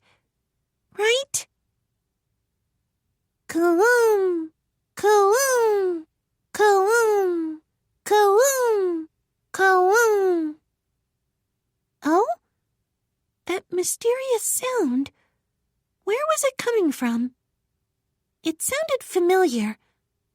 I pulled out a bear doll from the item bag Yuna had given me. It really was the bear that was crooning. This was called a bear phone, and it was a magical device that could be used to talk to someone far away. I poured mana into the bear phone I was holding. Hey, Fina. Can you hear me? Yuna! You okay over there? Yuna, it was so terrible. Lady Ellalora made me change into beautiful clothes. Then she took me to the castle and we met the king. And then we had lunch with them, the king and queen. So, the usual, then? Maybe for you, Yuna. But I was so nervous that I couldn't even taste the bread I was eating. Did you have fun at least? No? No, Yuna. Tell me how your job is going. That's what's important. I only just arrived today, so I don't have much to say. Really? Yep. I'll try getting back quick, so you all have fun sightseeing in the capital until then. Hey, why don't you buy some souvenirs for Tirmina and the others? Yuna had loaned me all that money and even told me to use it how I wanted, and it was a lot of money. When I tried to give it back, she forced me to take it anyway. Lady Ellalora fed me at the mansion, so what was I going to use it on? I was too scared to walk around the capital alone, too. I definitely wasn't going to go shopping. Please come back soon, Yuna. Roger that. I'll come back as soon as I can. Yuna's voice faded away. Hearing her voice had made me feel better, even if I still really didn't understand how we were talking together, though. I put away my bear phone just as Sir Alina came to call me down for dinner. 156.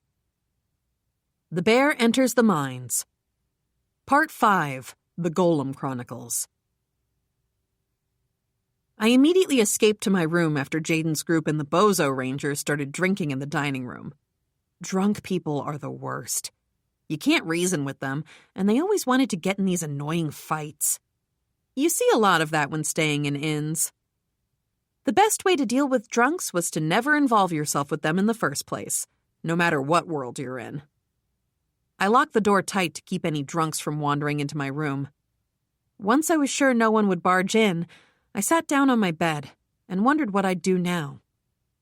Jaden and the Bozo Rangers had basically given up on beating the Mithril Golem, right? Sure, soldiers would head our way if Jaden's party told the Adventurers Guild that they couldn't handle the golems, but it would take a while for them to get here. If I was going to slay the Mithril Golem, I'd need to move faster than them. No way was I going to hand that Mithril Golem over to the kingdom. If I could just figure out a way to beat that thing, I could have all the Mithril for myself. I had to slay it before the soldiers. But after seeing the Bozo Rangers fight the thing, I knew it wouldn't be easy. Plus, there were those 5 iron golems right before the Mithril Golem. Since I didn't have a Mithril weapon in the first place, it would be a nightmare to fight them in the tunnel. What if there was a cave-in? I stood up. There was one thing I hadn't tried yet. One trick that might just work. But I was going to have to test my theory tonight. I set up a bear transportation gate in my room. Where did it lead? We'll get to that. Flunk, flunk. Something hit my cheeks. Too sleepy. Ugh. Flunk, flunk. I'd stayed up pretty late while testing my golem slaying strategy. Didn't I deserve just a little more sleep? Flunk, flunk. Even though I'd gotten back late, Jaden and the others were still partying it up in the dining room. Flunk, flunk. Can you imagine? Weren't they tired after fighting all day? I guess that's why they were adventurers. Inexhaustible energy. Flunk, flunk. I guess people who make C rank have that kind of stamina. Flunk, flunk. Fine, I'm up already. Jeez. I grabbed Kumayiru and Kumakyu's paws. Kumayiru and Kumakyu had been slapping me from either side for a while now.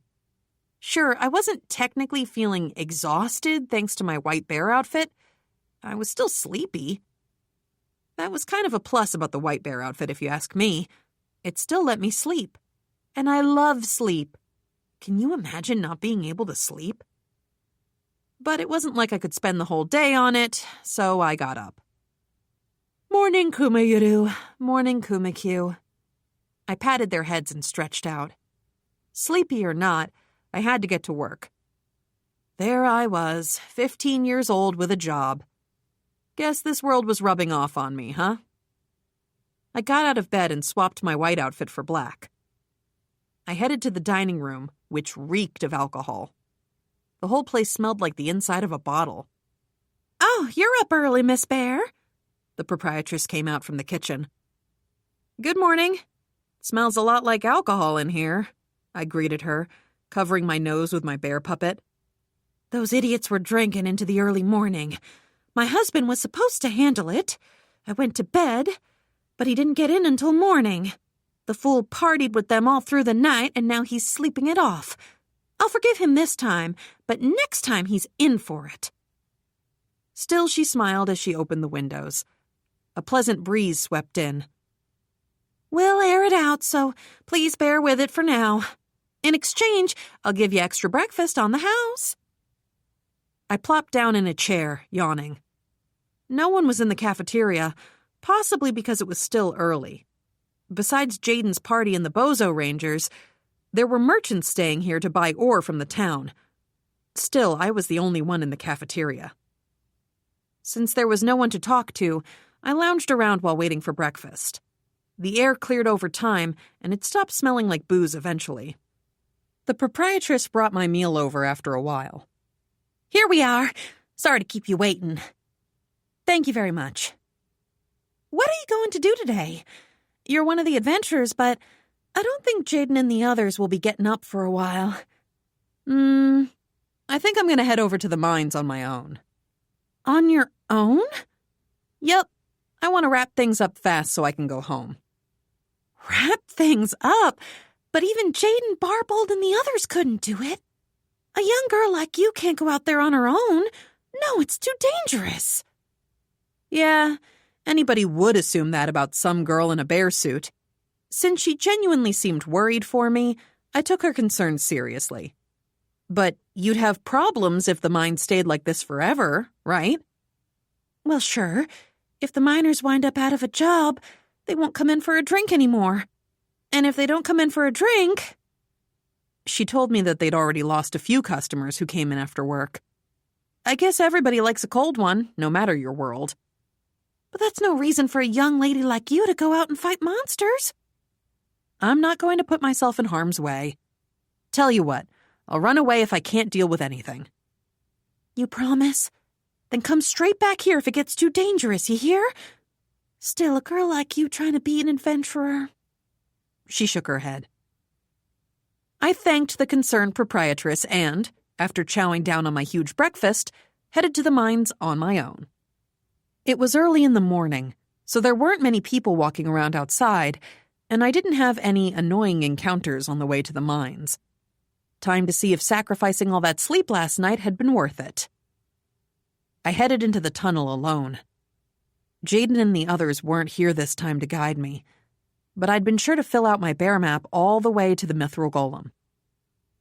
Mud golems emerged as I progressed down the tunnel, but I chopped them with wind magic and continued on my way. The tunnels were quiet, and it was kinda lonely. Toya wasn't here to say silly things, and Senia wasn't here with her sharp tongue. Jaden wasn't here giving out instructions either. Mel wasn't here to talk straight with me. Even comparing it to the wilderness I'd come out of, there was no wind here, no sound of birds chirping. I hadn't expected the quiet. I wasn't going to demand music or anything, but I wanted something comforting, so I stretched out my arms and summoned Kuma and Kuma. My bears nuzzled me. There we go. Loneliness be gone. Kuma and Kuma tagged along with me to my left and right, which cheered me right up. I had to admit I was super grateful to the god of this world for giving me these two as my summons. I kept plowing forward with my bears, chopping up all the mud golems with wind magic as I went. They really did respawn, huh? But when? Maybe they came back a few hours after being defeated?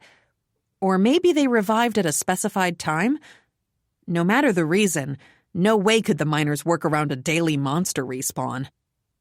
Once I was done with the mud golem level, I went down to deal with the rock golems. I obliterated the first few with bear punches, but Kuma and Kuma looked like they wanted a turn. Fine by me. I'll leave the next ones to you. They took on a golem each, easily defeating them with literal bear punches. That's right, folks. They're cute, strong, soft, warm, and even convenient for travel. Every household could use one, and I was lucky enough to have two. Since my bears had handled the rock golem so easily, I hadn't had a chance to do anything. But once we went down this slope, we'd be on the level where the iron golems appeared, and I'd have a chance to use the magic I'd sacrificed sleep to master. We continued down the tunnel.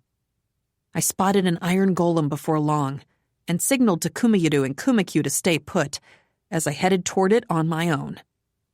Let's hope this works. As I formed an image in my head, yellow and blue light coiled around my black bear puppet, along with a crackling sound. Electricity magic.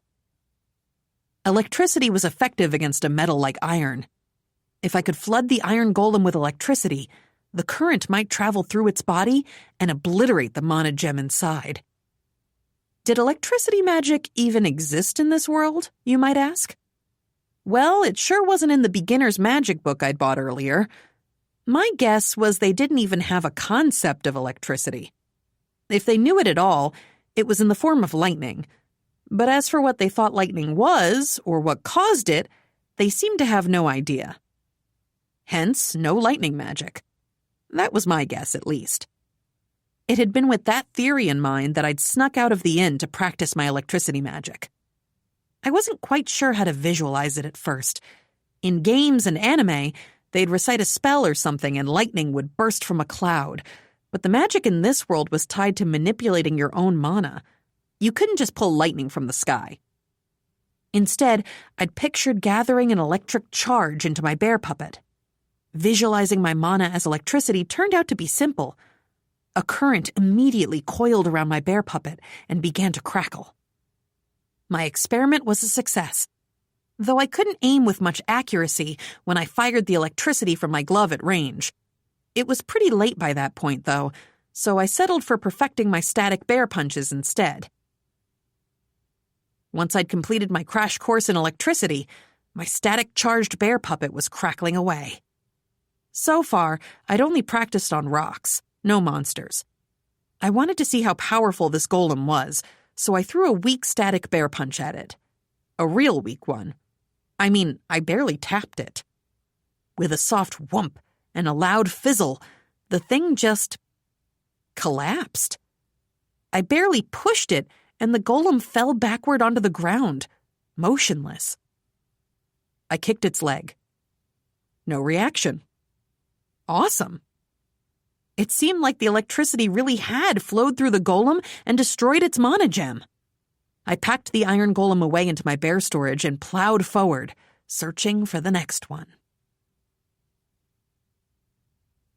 157. The Bear Enters the Mines. Part 6. Mithril Golems. I'd become a real one-punch bear after mastering my static bear punch. Just one hit on an iron golem knocked it out, crackling with electricity on the ground. Piece of cake. I could tell Kuma and Kuma were bored walking beside me since I hadn't been giving them a turn, but I was just happy to have their company.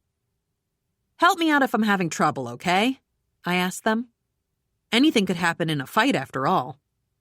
That must have made them feel better, since they gave me a kroom in reply and seemed to gain a skip in their step. I didn't really need to ask. Kuma and Kuma always came to my rescue if I was in a pinch. I patted their heads as they walked to my left and right. It must have seemed out of the blue to them because they gave me little confused head tilts, but they seemed to enjoy the attention. We continued down the tunnel. Kuma and Kuma didn't need to intervene since we didn't run into anything dangerous. 4 iron golems went down, leaving only the 5 more on the way to the mithril golem. The Bozo Rangers had defeated them the day before, but they'd all respawned, according to my detection skill. Whoa, wait. Couldn't you just farm infinite iron from these golems then? Well, that would leave a ton of people without jobs, and homeless. We arrived at the chamber with the 5 golems. My static bear punches made short work of them, and I was soon headed down the tunnel to slay the mithril golem. My map updated as I descended, and there it was. The mithril golem, marked on the map. Maybe if I just took this thing out, the rest would go away. I got to the chamber. Light mana gems had lit the tunnel up until now, but from here on it was dark. I made a bear light with magic to illuminate the cavern. There were traces from the battle all over, probably from the Bozo Rangers' fight. The rock faces were crumbling. Holes were gouged in the ground, and I saw evidence that magic had struck the walls. Even if the Bozo Rangers were playing it safe, I was still amazed they hadn't caused a cave-in. The mithril golem stood in the aftermath of the battle. It noticed me. It faced me. Here we go, I guess. My bears seemed ready to join in since they started walking ahead of me, but I told them to stand back. They let out a soft, sad cry, but I was going to fight the mithril golem alone, and I wasn't going to fight it here. Powerful magic or a strong bear punch might cause a cave-in here, but that just meant I'd need to move us to a place where I'd be able to take advantage of my OP bear abilities. I brought out a bear transport gate and touched the gate to open the portal. Oh man, but would the mithril golem fit in the bear gate? The gate was wide enough, but this guy was tall. Maybe I'd have to really squeeze it in. I looked over at the mithril golem.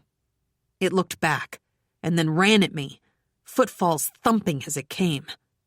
It was faster than I thought. I guess I just assumed golems were slow. Maybe fast was overstating it. Really, I meant that it was just faster than I'd expected. It was slow as sludge compared to the black tiger. The golem ran at me like a charging bull. And like a matador, I stepped to the side just in time. I circled around behind it and, crack! Got it in the neck with a bear punch. The golem fell headfirst into the bear transport gate. Looked like it had worked out despite its size.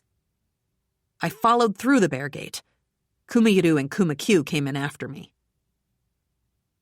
The bear transport gate took us to an open sandy beach along the shore. We were near Milila, though we were far enough away from town that nobody would notice.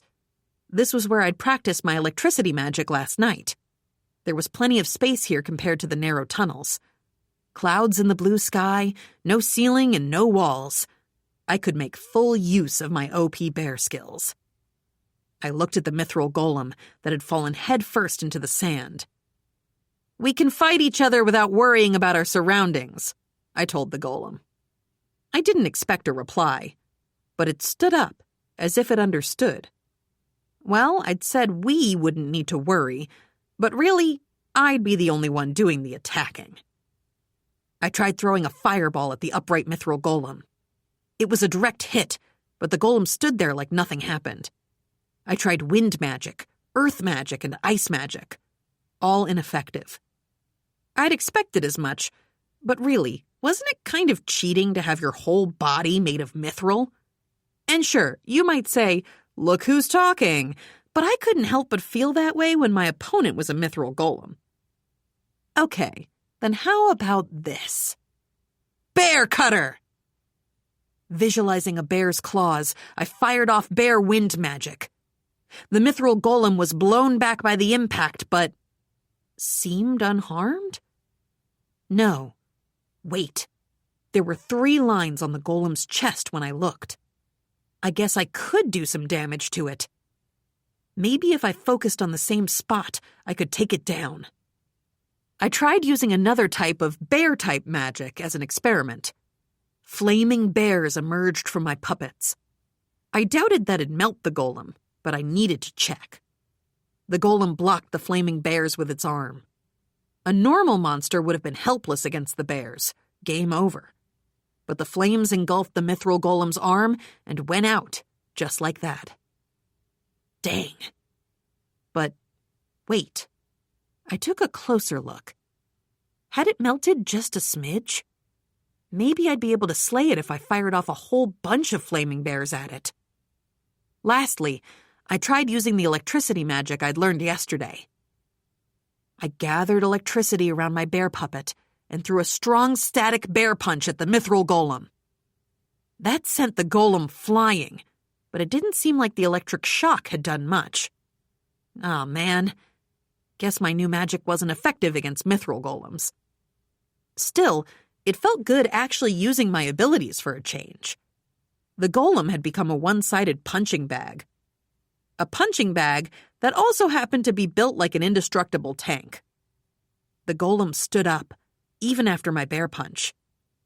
Well, enough experimenting. It was time to finish things. I started running toward the golem and gathered mana in my black bear puppet. I weaved as I got in close, dodging the arm it brought down to block me, getting under its chest. Then, with the power of wind behind me, I struck it with a bear uppercut. The golem soared into the air from the impact. It flew high into the sky. That must have been, 1,000 meters up? It wasn't like I could actually tell just by looking. I couldn't just look at a plane and use some kind of bear distance detector to tell what altitude it was flying at, or how tall a luxury condo was. What I did know was that there was no way the golem would come out unscathed after a drop from that high. And if you specifically factored in the golem's size, weight, and terminal velocity, well, it was going to have a bad time. The golem spun as it fell, probably because I put a little spin into the bear uppercut. It crashed into the ground with a sound and shockwave like that of an earthquake, swirling the sand up over it. I'd definitely gotten this thing. Or so I thought. The golem looked like it was starting to stand up. It was still moving after falling from that height? How tough was this thing? Why hadn't the impact destroyed its mana gem? Okay, no. It was standing, but it wasn't doing it easily. It had lost an arm, and its neck was bent out of shape too. The center of its body was cracked from the impact of the fall, and I could see its mana gem through there. Could I finish things by breaking that? I ran toward the sluggish golem and threw a static bear punch at the crack where I could see the gem. The electricity ran through the crack and, in seconds, the gem was shattered. With its mana gem obliterated, the mithril golem went completely silent. Mission complete. I hoped the golems would stop respawning in the mine after this. My bears came over to me after the battle was over. That's that, huh? I patted their heads and put the pile of mithril golem into my bear storage. Not the way I'd want to go if I were a gigantic deadly mithril golem, but that's just life sometimes. And hey, I needed a cool mithril knife, you know? After gathering pieces of golem, I used the bear transport gate to get back to the mines. I put the gate away and looked around. The boss's chamber in a game usually had something lying around, like treasure, or possibly even some treasure. Yes, I did say it twice. Maybe the source of the golems was here. Or what if there was a secret room? I inspected the walls trying to find something. I was convinced I would, but nope. Nothing. Nada. With nothing else to do, I was about to start heading back when Kuma and Kuma started digging a hole. What is it? I asked as I went over to my bears. They were digging where the mithril golem had originally stood. That had been in a blind spot for me. Maybe the mithril golem had been protecting something? I stepped in between Kuma and Kuma and found 2 round black stones in the hole. What are these? I asked. The bears just tilted their heads at me. Come on, they were the ones who found the things and they were clueless? Anyway, I picked up the stones, which were about as big as my fist, and inspected them. But I wasn't a blacksmith and didn't know all the different kinds of ores. But I did have a skill for that. I pulled my bear hood down and used bear identification. Bearmanite. A mysterious ore. That was it. That was the whole entry. Bearmanite. Really? Really? Wait, were they making fun of me? Okay, the god who'd brought me to this world had definitely been involved with naming this stuff. There was no way the rest of the world had named it that. Also, what was a mysterious ore even supposed to be? If even the very item description called it mysterious, how was I supposed to know how to use it? Except, thinking back to that first message I'd gotten from that god, hadn't she said that there would be other presents around, and I should do my best to look for them? Maybe this was one of those. This, bearmanite. Ugh. Plus, how was I supposed to process or even use a mystery ore? Even a video game would have given me more of a hint.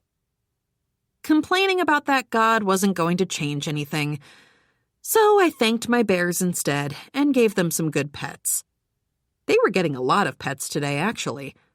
Not that they seemed to mind. They deserved plenty of gratitude for all they'd done, and they seemed pretty happy with all the attention anyway. 158.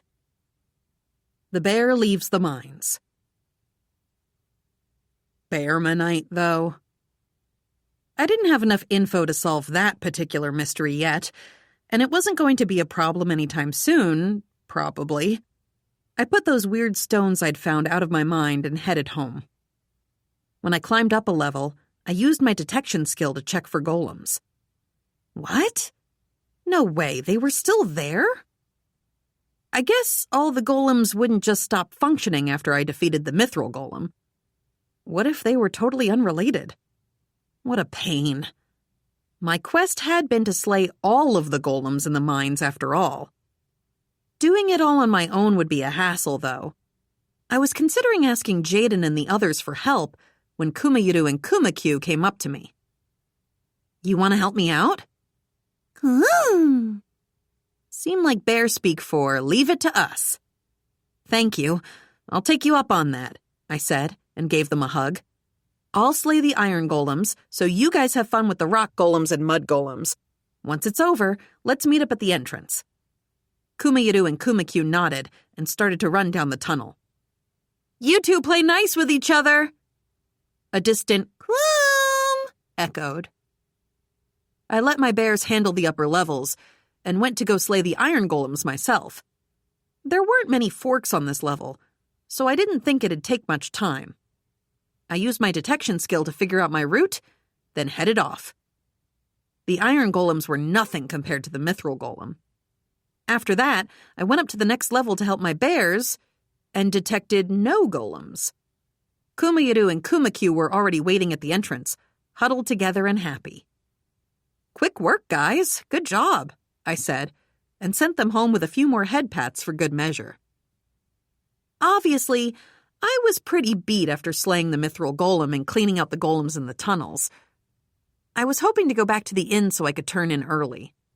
I attracted a few curious looks on my way from the mines to the inn, but I ignored them and kept going. When I got back to the inn, Jaden's party and the Bozo Rangers were there. You're late, Yuna, said Jaden. Mel nodded. I didn't think you'd have issues, but I was a little worried since you hadn't come back after so long. I'd been cleaning the inside of the mines for a while, after all. I was slaying golems, so that kept me. They'll be back tomorrow, Senia said bluntly. Remember? Jaden, there's something I wanted to ask you about that. What is it? I killed all of the golems, including the one that was furthest in. Could you check on them tomorrow? Sorry, what did you say? The golems? I killed them all, so... Yuna, you're joking, right? Mel asked. I slayed them, but I don't know if they'll revive or not. It would take a day to know at least. You there, pet! Snarled Bozo Red, coming over to us with a beer in his hand. Don't you lie! Are you saying that a pet like you defeated the golem on your own when the 5 of us couldn't even take it down? Don't make me laugh! Apparently, he'd been eavesdropping on our conversation. I'd spent a while sweeping the tunnels after I'd slayed the mithril golem, and it had given me time to practice moderating my electricity magic. Might as well test it out. I charged my bear puppets slightly and gave Bozo Red a light little touch. Gah! With a strange sound, he fell over. Barbold! His companions immediately rushed over to him. Bozo Red was out cold. He was still alive, right? Maybe I'd tone it down next time. I guess I needed more practice. Okay, yep, he was alive, and he'd been rude, so you get what you get. Wow, how drunk was that guy? I pointed to the beer in Bozo Red's hand. The beer had spilled, but it was mostly empty. He hadn't lost much. There's no way he's that drunk. He barely... But he is sleeping it off. Everyone thought I had done something, but nobody could prove anything. Nobody even knew what I'd done. Bozo Red's companions didn't say anything more and carried their hulking leader back to his room. As for me, I sat down in an empty seat and ordered a meal from the proprietress. Yuna, she said, did you really not do anything to that man? I tilted my head to the side and played innocent. Yeah, Yuna didn't do anything. Barbold got drunk and fell over. Mel was the only one who nodded. Okay, Yuna, but what did you really mean about that thing from earlier? What thing? About the golems? Oh, that. You don't have to believe me, but I took them all down, including the one furthest in the back. If they don't revive, I think it's over. Jaden sighed. I guess it's true then. Looks like we were beaten to the punch, said Mel. Beaten to the punch? But hadn't they given up last night? To tell you the truth, we kind of hit it off with Barbold and the others while we were drinking yesterday. We started discussing whether we could team up to take down that golem in the back. If the kingdom was about to take the credit from all of us anyway, we figured it'd be better to split the reward. After that, we made plans to slay it the next day, Senia began. And I went out and did it. Oh. I just thought they'd all given up. Still, can't believe you took it down. Well, I had to try some wild stuff. Aw, I wanted to see you fight. I wouldn't have been able to use the bear transport gate if they'd been with me, though. Sorry, Yuna, but could you show us the golem? You must be carrying it, right? They wouldn't notice it was made from mithril if they saw it up close, right? I reluctantly went outside and took out the mithril golem. Whoa, brutal. The golem was in rough shape. You took this thing out even after Barbold's group couldn't defeat it. Yep, bear power's nothing to mess with. Bear power is really this strong? As Jaden leaned in to inspect it more closely, the proprietress's voice rang out from inside the inn. The food was ready. Coming! I stashed away the mithril golem. I hadn't wanted them to take a closer look, so this was great timing. I went inside, pretending like I was really looking forward to the meal. Behind me, the party talked on. If Yuna defeated the golem, maybe there's been a change in the state of the mines. That's right. We'll check on it tomorrow. We were planning on going with Barbold's group anyway. After eating, I went back to my room and visited the place I'd fought the mithril golem with my bear transport gate. I wanted to sleep, but I couldn't leave the gate there forever. It was dark at the beach. I'd thought the same thing yesterday, but the ocean at night was eerily quiet. I could only hear the crashing waves, could only see by starlight. Still, I was glad that my movements were obscured by the darkness. Good thing I was wearing black, too, even if that just made me look like a huge black bear. I got to my gate on the beach and headed to my bear house in Milila like a bear-shaped assassin cloaked in midnight. Once I got to my Milila house, I used the gate there to head back to my room at the inn. I changed into my white bear outfit and dove into bed, and that was that. Oh, and of course I summoned my bears in cub form for safety and all. And then I was out like a light. The next day, Jaden's party and the Bozo Rangers headed to the mines. They also invited me, but I pretended to be tired from the day before and stayed behind. Incidentally, Bozo Red didn't remember what happened yesterday. Even he thought he'd gotten blackout drunk and passed out. I was sure glad he was too much of a bozo to realize otherwise. I finished breakfast, returned to my room, and plopped onto bed to fall back asleep. Finally, a day to relax. Fina seemed to be having fun in the capital, too. I'd asked Ellalora to take Fina sightseeing at the castle. Princess Flora had latched onto me last time, so we hadn't actually been able to see the inside of the castle. When I checked in with Fina over the bear phone, I found out she'd worn beautiful clothes, gone to the castle, and seen the garden. And to think I'd worried about her. I'd asked Shia to show her around the capital if they had time, too. Since I'd brought Fina into this mess, I needed to make sure she at least enjoyed herself. I woke up a bit late from my nap and went to ask about lunch when Jaden's party and the Bozo Rangers came back.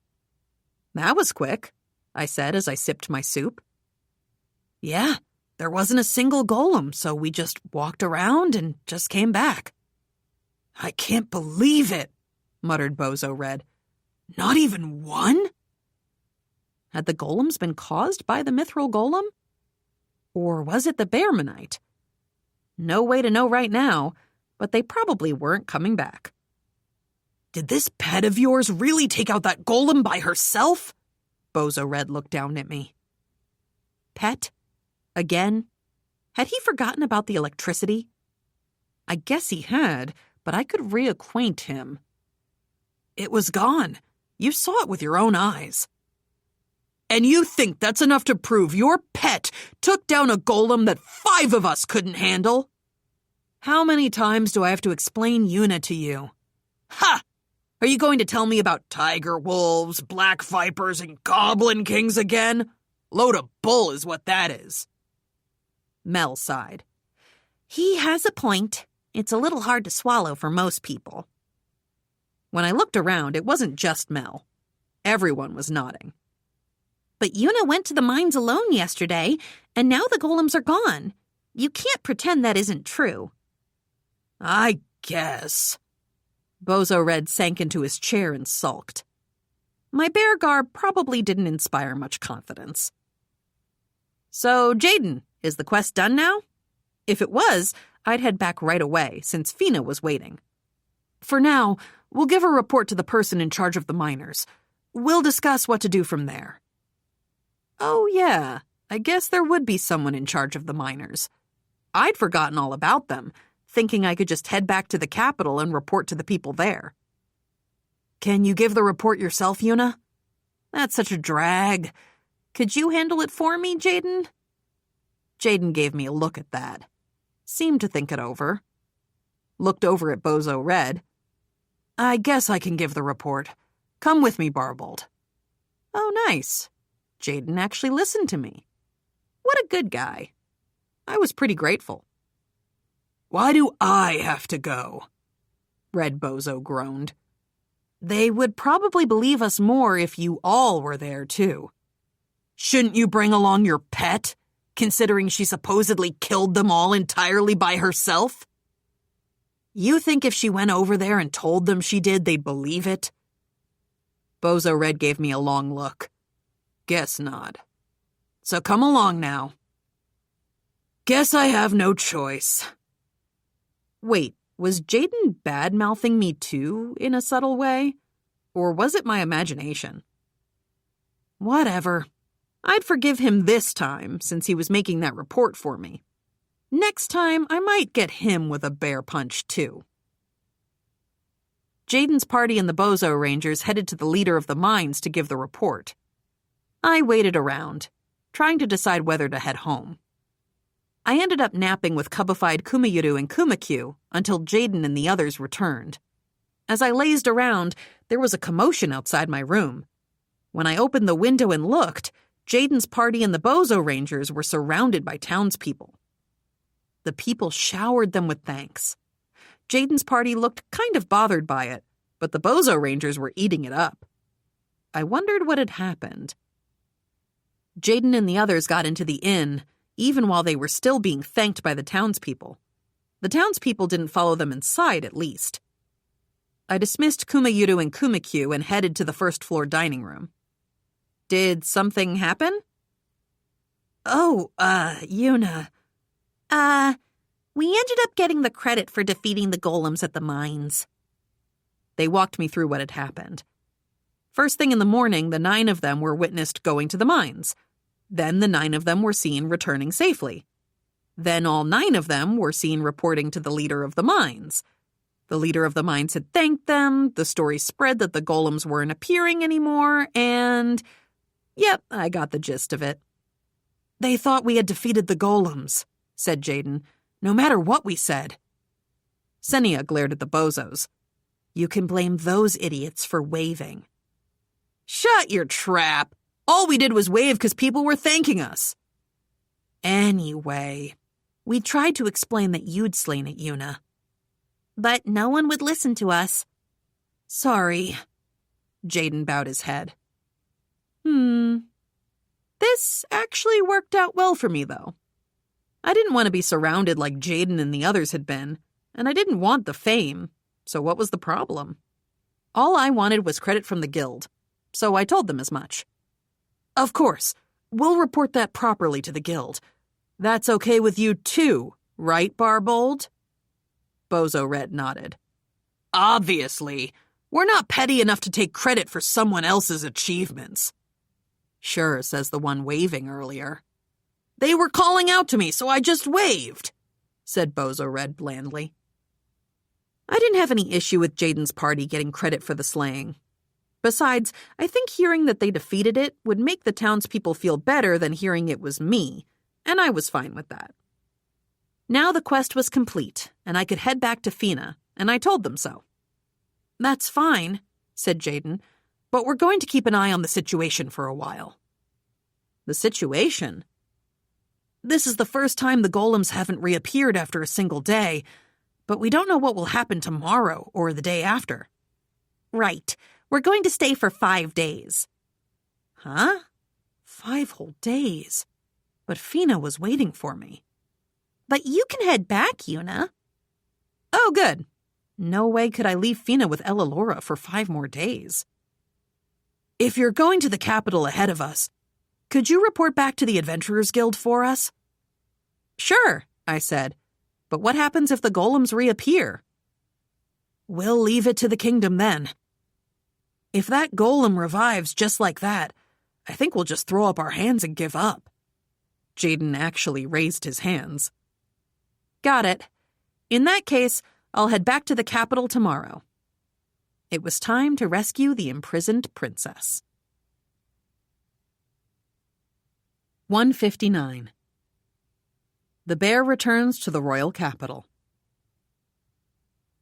I summoned both Kumayiru and Kumakyu and returned to the capital, switching between them as I went. I returned Kumakyu and walked through the capital gate. The gate guards gave me weird looks, but I ignored them. Crowds kept muttering about this bear passing by. I retreated deep into my hood and sped up, making a beeline for the Adventurers Guild. When I entered the guild, a bunch of the adventurers looked at me all at once, but no one picked a fight. I guess Sonya's talking to the other day had been effective. I went to an open reception desk to get the guildmaster. It seemed like I was on my way to becoming famous, since the receptionist immediately went to call for Sonya when she noticed me. "Yuna!" An inner door opened and Sonya came over. "I'm back," I answered, raising a bear puppet. I thought we would talk here, but she took me to the guildmaster's office. I sat in a chair, and one of the staff members brought in some drinks. Made me feel like a fancy CEO or something. "Well then, what do you have for me?" I told her that the golems had stopped reviving after I defeated the one furthest in. I explained that Jaden and the others were going to stick around for 5 days to make absolutely sure the golems weren't coming back. You can get the details from Jaden and the others later. "Excellent. If the golem outbreak really is over after this, we won't need to send the soldiers. That really helps, Yuna. Thank you." But we still don't know for sure. "True. Since the quest isn't over until we get the detailed report from Jaden's party, would you mind waiting a few days longer for your reward?" "Do I have to come back here?" "No, I can contact Cremonia and you can pick it up there." "Are you sure?" "It's the least we can do." I wasn't about to say no. Cool. I'll head home then. Had to get back to Princess Fina after all. Sonya stopped me as I stood up. "Hey, Yuna, why not live in the capital instead of Cremonia? It'd make me happy if you were here." Where did that come from? Thanks, but I don't think so. I'd gotten comfortable in Cremonia. People had stopped ogling me, and I didn't get in fights with adventurers. On top of that, my shop was there, and there were no benefits to living in the capital. Actually, the increased workload would be awful. Most importantly, since I had a bear transport gate in the capital, I could come by any time. I didn't have to live here at all. That's too bad. I can still come by every once in a while to hang out, though. With my report to the Adventurers Guild turned in, I headed to Ellalora's estate. When I got there, Fina came running over wearing these lovely clothes. "I'm back, Fina." "Yuna!" She latched onto my belly. I caught her against my paunch. That is, the bear onesie's paunch. Not mine. I'm not the bear. "Fina, you look so cute." She was wearing these cutesy, frilly clothes. She kind of looked like a little well-to-do lady. It was great. "Not nearly as cute as your bear clothes, Yuna. Besides," she added, Lady Ellalora forced me to wear this. Okay, sure, you could describe both as cute, but Fina's outfit and my outfit were totally different kinds of cute. I bet any girl would rather be called cute for wearing nice clothes than for putting on a bear onesie. Fina puffed up her cheeks when she spoke, which made her even cuter. Classic cutie hours for Fina today. I was glad she seemed to be doing fine. If anything terrible had happened, I wouldn't have been able to face Tyrmina. "Welcome back, Yuna," said Ellalora, coming over from where Fina had. "Is the situation at the mines over?" "It's over. We just have to wait and see what happens, so I decided to come home." "Thanks for the hard work. Would you kindly tell me the details? I've got a meal prepared." Fina and I took a bath together before the meal. "Did you have fun in the capital while I was gone, Fina?" I asked while washing her back. But Fina didn't respond. Not even a nod or shake of her head. Had it not been fun for her? Yuna, it was tough while you were gone. Lady Ellalora and Sir Alina forced me to wear nice clothes every single day, she answered, pouting. Wait, she had said that Ellalora had made her change into nicer clothes during our phone call. She also said she'd gone to the castle and seen the king, and that it had been a lot to handle. Maybe I'd taken it the wrong way. Is it so bad to wear nice clothes? Fina shook her head slightly. It wasn't bad, but I was worried I'd make them dirty. The clothes are so expensive. I wouldn't even be able to pay them back. Ellalora wouldn't make you pay her back, even if you did make them dirty. If she even tried, I'd give her a talking to and pay for them myself. Besides, I don't think even you really believe Ellalora is the type to make you repay her. Fina's expression softened. Yeah, she is pretty nice. Sorry this is how things turned out, I apologized as I scrubbed at her slender back. We'd come all this way for a mithril knife, and I'd really dragged Fina into a mess. You were doing your job, Yuna. It's not your fault. For the rest of the bath, Fina told me all about the good times, the bad times, and how her stomach ached when she met the king. Even through the complaints, I could tell that she enjoyed herself a little bit. Are you listening, Yuna? Mm-hmm. Really? It was really terrible. I'm sure. I gave Fina, who was clearly experiencing a varied spectrum of expressions, a hug. We got out of the bath and headed to the dining room. Ellalora and Shia, who had returned from the academy, were already seated. Thank you for looking after Fina for me, Shia. I'd asked Shia to show Fina around the capital. Not at all. Fina is such a good girl, so it wasn't a problem. That's not true. I caused all kinds of trouble, Fina insisted, but Shia was smiling. Could you give me a report? Even a short one will do. I told Ellalora about the mines while I ate. While I explained about Jaden's group and the Bozo Rangers, I tried to make my role seem as small as possible.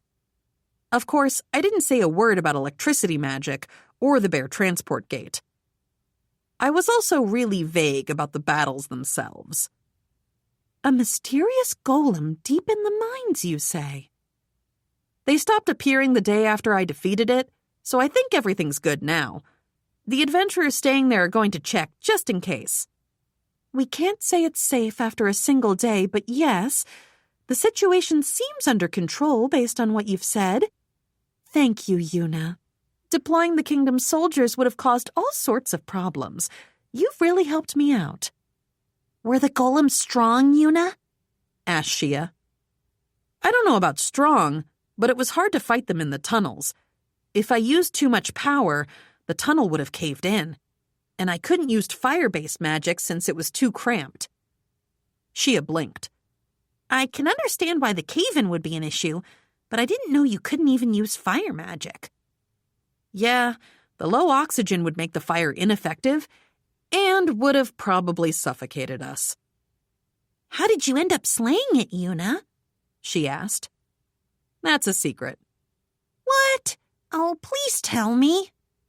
Nope. Electricity magic and the bear transport gate were top secret information. With the meal and my report over, I started to head back to my room, but Ella stopped me. Wait a minute. Are you going to head home tomorrow? I need to get Fina back to her parents. I bet they're worried. Ella gave Seralina a signal, and with a quick nod she left. In that case, I'll give you your reward today. My reward? I can get the reward at the Adventurers Guild in Cremonia. Not that. Did you forget? I'm giving you a mithril knife. Oh, right. But now that I had the mithril golem, I didn't need one from her. Ella lip curled curiously. You do need one, don't you? Was she psychic? I shook my head. You sound quite certain, Yuna. While I evaded Ella suspicions, Seralina returned and handed her something bound tightly in cloth. Ella placed the bundle she received on top of the table, untied the string that bound it, and pulled a beautiful, ornately decorated knife from the cloth. She presented it to me. Here you go, Yuna. The knife seemed very expensive. Its handle and scabbard decorations were finely crafted. This was no butchering knife. What is this? Why is it so beautiful? I promised you a knife for a reward, didn't I? This wasn't made for butchering carcasses, was it? No, it has other uses. And it wasn't made for fighting, either? It isn't, but it is actually mithril, so it has a good blade. Ella drew the knife from the scabbard. The blade was also beautiful. It looked like something a girl might carry for self-defense, but something felt off. What kind of dark stuff was this knife for? Rituals? Suicide? Ritual suicide? I don't need it. But why? It's your reward. And I don't plan to off myself. It's not like that. It's for self-defense. I guess it really was for self-defense. Oops. But even though it is for self-defense, she continued, it's not for fighting others. I tilted my head to the side. A knife you couldn't fight people with? The knife has the Fushirose family coat of arms set in it. I thought this could show that you are supported by the Fushirose family. That's a name with power. If you got caught up in something, you should show off this knife. Troublemakers might well back down at the sight of it. If they don't, kindly tell me about them. Maybe that would be handy. It was kind of like a seal. I got mixed up in an awful lot of trouble because of my bear onesie, after all. Large merchants and others know the Fushirose family coat of arms, she said. So it should be effective with the trade guild as well. If you run into trouble, show it off. But be careful using it outside the capital. The further you go, the fewer the people who will recognize it. Travelers did come to my shop sometimes. Was that what she meant? Just use it whenever you need. I don't think I will. There's that old saying, everything comes at a cost. Using the crest felt like it came with a cost too, and I preferred to know those numbers up front. Ella presented the knife to me a second time. Okay, but what if I use the knife for nefarious purposes? Ella laughed like I was joking. You're so funny. In what world could a person who took care of an orphanage, who went to slay a black viper to save a small boy, and who dug a tunnel without compensation and handed it over for others to use this knife for, what was your word? Nefarious purposes? She stretched out her arm and poked my cheek. Maybe I had ulterior motives and was scheming something. Oh? Then perhaps some questioning is in order.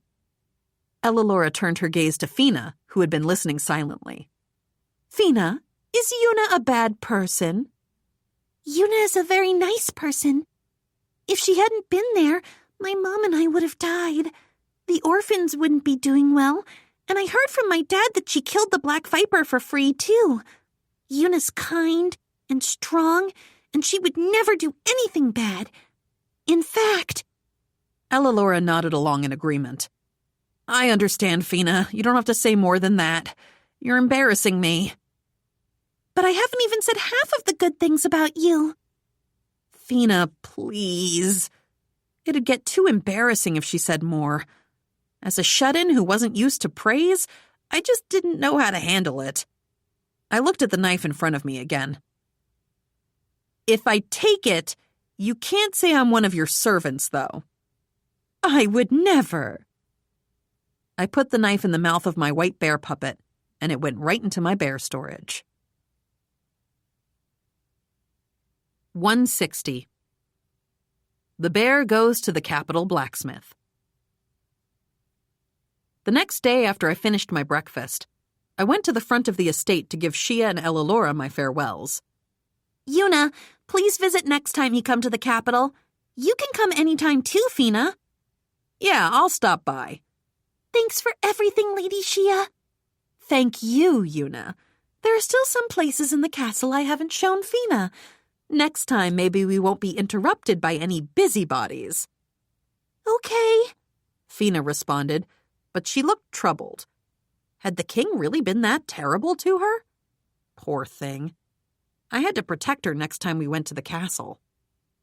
We watched Shia and Ellalora head out from in front of the estate as they went to the academy and to the castle for work, respectively. From there, Fina and I left for Ghazal's blacksmith shop in the capital. Fina held onto my bear puppet as we started to walk. Maybe she'd been lonely after getting split up for a while. I let her hold my hand. Not like I had any reason to shake her off, you know? Are we still going home, Yuna? Fina asked me as we walked in a direction that wasn't toward the bear house. I wanted to stop by Ghazal's place once before we head back. I wanted to ask Ghazal something, and there was also the mithril knife. I had some mithril now after slaying that golem. With Fina holding my hand as we walked, we arrived at Ghazal's blacksmith shop. Pardon us, is Ghazal here? I called inside. Ghazal came out from inside. I was wondering who it was, and here I find you, strange-looking lass. Good morning. What's brought you at this godforsaken early hour? It wasn't that early. Didn't a lot of people work right now? I guess I came to let you know the golem situation at the mines is resolved, or should start coming over before too long. You don't mean... Was that your doing? I helped a little. I gave him a simple summary of what happened at the mines. A mithril golem, he said finally. I can't believe it. And for you to be the one that took it down. It wasn't that surprising, but I let him have this. Anyway, I thought I could order a mithril knife from you with the materials from the golem. Can you do it? You'd be best served asking Gold. Since he lives in the same city, I think that'd be more convenient. I was just curious. But from what you said, wouldn't making a mithril weapon take a while? Aye, working with mithril is tricky. Right. So I thought I could order them from both you and Gold. I was thinking of making 2 knives for butchering and 2 knives for fighting. I understand why, but you're living in Cremonia. Far less hassle for you to go to Gold, I'd say, with the travel time between here and there. That's okay. I have a way to get here right away. Gotta love that bear transport gate. I see. If you're sure you'll hear no qualms from me. Thank you. In that case, I'll pull out the mithril golem. I took the crumpled mithril golem out of my bear storage and placed it in the shop's passageway. It just barely fit. This is the beast. Ghazal approached the collapsed golem to check it out. He held an arm and a piece of the body and inspected them. He looked serious. Ghazal looked at the destroyed sections of the golem. Then he said something unexpected. What is this? This knockoff. Knock what? I tilted my head, puzzled. Exactly. This is a mithril golem, and it isn't a mithril golem. Ghazal showed me a piece of the mithril golem he was holding. Here and here, the color of the cross-section is different.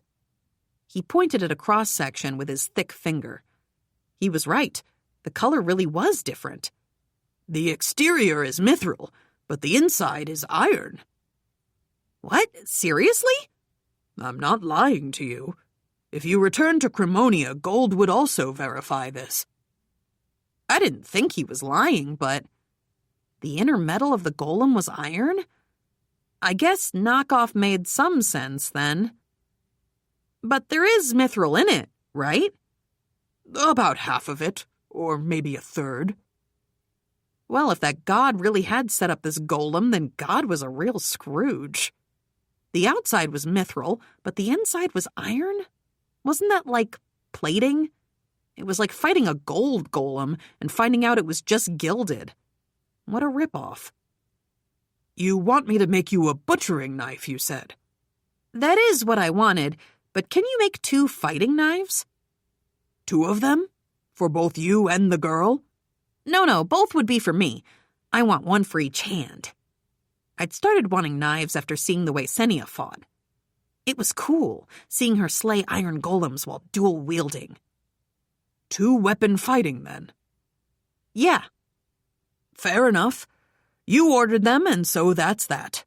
Okay, hold out your hands. I held out my hands just as he said, bear puppets at the ready. Are you meaning to make a fool of me? I told you to show me your hands, because I want to know their size and shape. I need to make knives suited for them. But I hold knives with these gloves. I opened and closed the mouths of my puppets.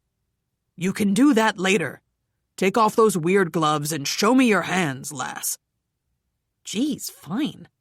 I took off my bear puppets and showed him my hands. Very tiny. Ghazal touched my palms. It felt a little weird. And they're soft. Are you really going to fight holding knives with these hands? I mainly use magic, but yeah. Then I guess it's fine. But don't come crying to me if you don't train up and get a little bloody with those baby hands of yours. Well, I got the size of your hands. Next, show me again with those strange gloves. I equipped my bear puppets. Ghazal put his hand in the mouths of my bears and checked my palms. Good material. You can tell? He nodded. All right, I've mostly got it. So, in a hurry, are you? I'm not really in a rush. It's fine if you take your time. I asked roughly what day they would be complete, and if it would be okay if I returned around then. But what type of mithril are we going with? From what you said, maybe the mana type? Type of mithril? I tilted my head. You were going to make a mithril weapon without even knowing about mithril types? I couldn't help it. Mithril weapons hadn't had types in my game. Ghazal gave an explanation to me since I had no clue. First off, you can draw out the pure strength of the mithril and focus on the blade's sharpness. This is called the mithril specialized type. It's generally used by people who can't use magic. For the other type, you can mix the mithril with magic potions and supplement it with mana. That's the mana type. These are used by people who can use magic. Since the mana-type mithril is mixed with other materials, it's not as sturdy, but you can harden it by supplementing it with mana. And everyone has some mana, right? If they didn't, then they couldn't illuminate light mana gems or get water from water mana gems. It's not the same. If you haven't mastered magic to a certain degree, you can't use mana-type mithril. So you needed a lot of mana to use mana-type mithril. Okay, which one should I go with, do you think? Depends on the user. Typically, when a mithril-specialized weapon clashes with a wielder's mana-type, the specialized mithril wins. But if the weapon is made from mana-type mithril, imbued with mana, Its strength changes to match the user. If you can't use magic, then go with the specialized type. If you have confidence in your mana, go with the mana type. Ghazal continued with his detailed explanation. I'd had no idea these distinctions even existed. In that case, I would go with mana-type mithril knives, please. Then I'll get you 2 mithril knives. Ghazal took part of the mithril golem. It was only a piece, but it seemed heavy, and yet he lifted it without issue. Was that a dwarf thing? I'll return any leftovers. So how much will it cost? Yes. Since you provided your own mithril, about... He listed off a few figures. I didn't know market rate, but it sounded all right to me. I didn't think Ghazal was trying to take advantage of me or anything. Good. Then you can pay when you pick up the knives. Okay, I'll pay next time I come. With the discussion about payment over, I thought back to the iron golems. Oh, right. Would you like a souvenir? I put the mithril golem leftovers away in my bear storage and pulled out an iron golem I had defeated with an electric bear punch. The creature towered in the passage. What's that thing? Ghazal was shocked when he saw the iron golem. Well, I guess it would be scary to see a pristine iron golem pop up out of nowhere. It's an iron golem. I thought it might really tie the place together. If it was standing in the entrance, wouldn't that really fit your aesthetic? Do you want to scare my customers away? I just thought it was a good idea. If the golem was holding a sword and shield, I think it would really draw the eye. Be good advertising. So what, it's supposed to be my doorkeep? Ghazal was astounded. Besides, I can't accept something this expensive for free. It's fine. I have a lot of them. I didn't have many uses for the iron golems. I could stand to lose one. You have a lot of golems? What are you? Gold said in his letter that despite your appearances, you're an excellent adventurer, and I should lend you a hand. I'm just a C-rank adventurer. You're just a C-rank? And people believe that? Ghazal looked at my bear outfit dubiously. All right, I'll take the iron golem as payment for the mithril knives. I'll provide maintenance for those knives free of charge. I'll pay the fee. Don't need it. But I'll have you know that if that thing gets in the way of business, I'm getting rid of it. In that case, I'll put it in the corner of the shop. I strained a little with my bear puppets and moved the iron golem to the corner. Shouldn't get in the way here. I looked over my shoulder. Fina and Ghazal stared at me in wonder. What is it? Yuna. You're amazingly strong despite those soft hands of yours. Oh, duh. I suppose frail girls couldn't normally lift iron golems. Well, said Ghazal, I'll get right to it. You can come to pick them up when they're done. As I went to leave the store, I remembered something. Oh, right. Can I show you something, Ghazal? What is it? I took out the bearmanite I'd obtained after slaying the mithril golem from my bear storage. Do you know what kind of stone this is? I handed the bearmanite over to Ghazal, who took it and inspected it closely. Just in case, I kept the name bearmanite to myself. If no one knew it by that name, I didn't want people thinking I'd named it myself. Ghazal looked at the bearmanite from different angles before finally shaking his head. As far as I know, I've never seen it before. Even a dwarf didn't recognize this stuff? Exactly what was bearmanite? It dropped where I defeated the mithril golem. More accurately, it had been buried. I see it's no ordinary stone, but I know nothing more about it. Maybe my master would know. Your master? Yes, back in my hometown. Not someone I could consult immediately. Where's your hometown, Ghazal? A town near the mines where dwarves have gathered. I studied my master's blacksmithing technique there. A town where dwarves have gathered? Really? Ooh, is it far? A dwarven town, like in a fantasy. I had to go there. It's quite the journey, yes.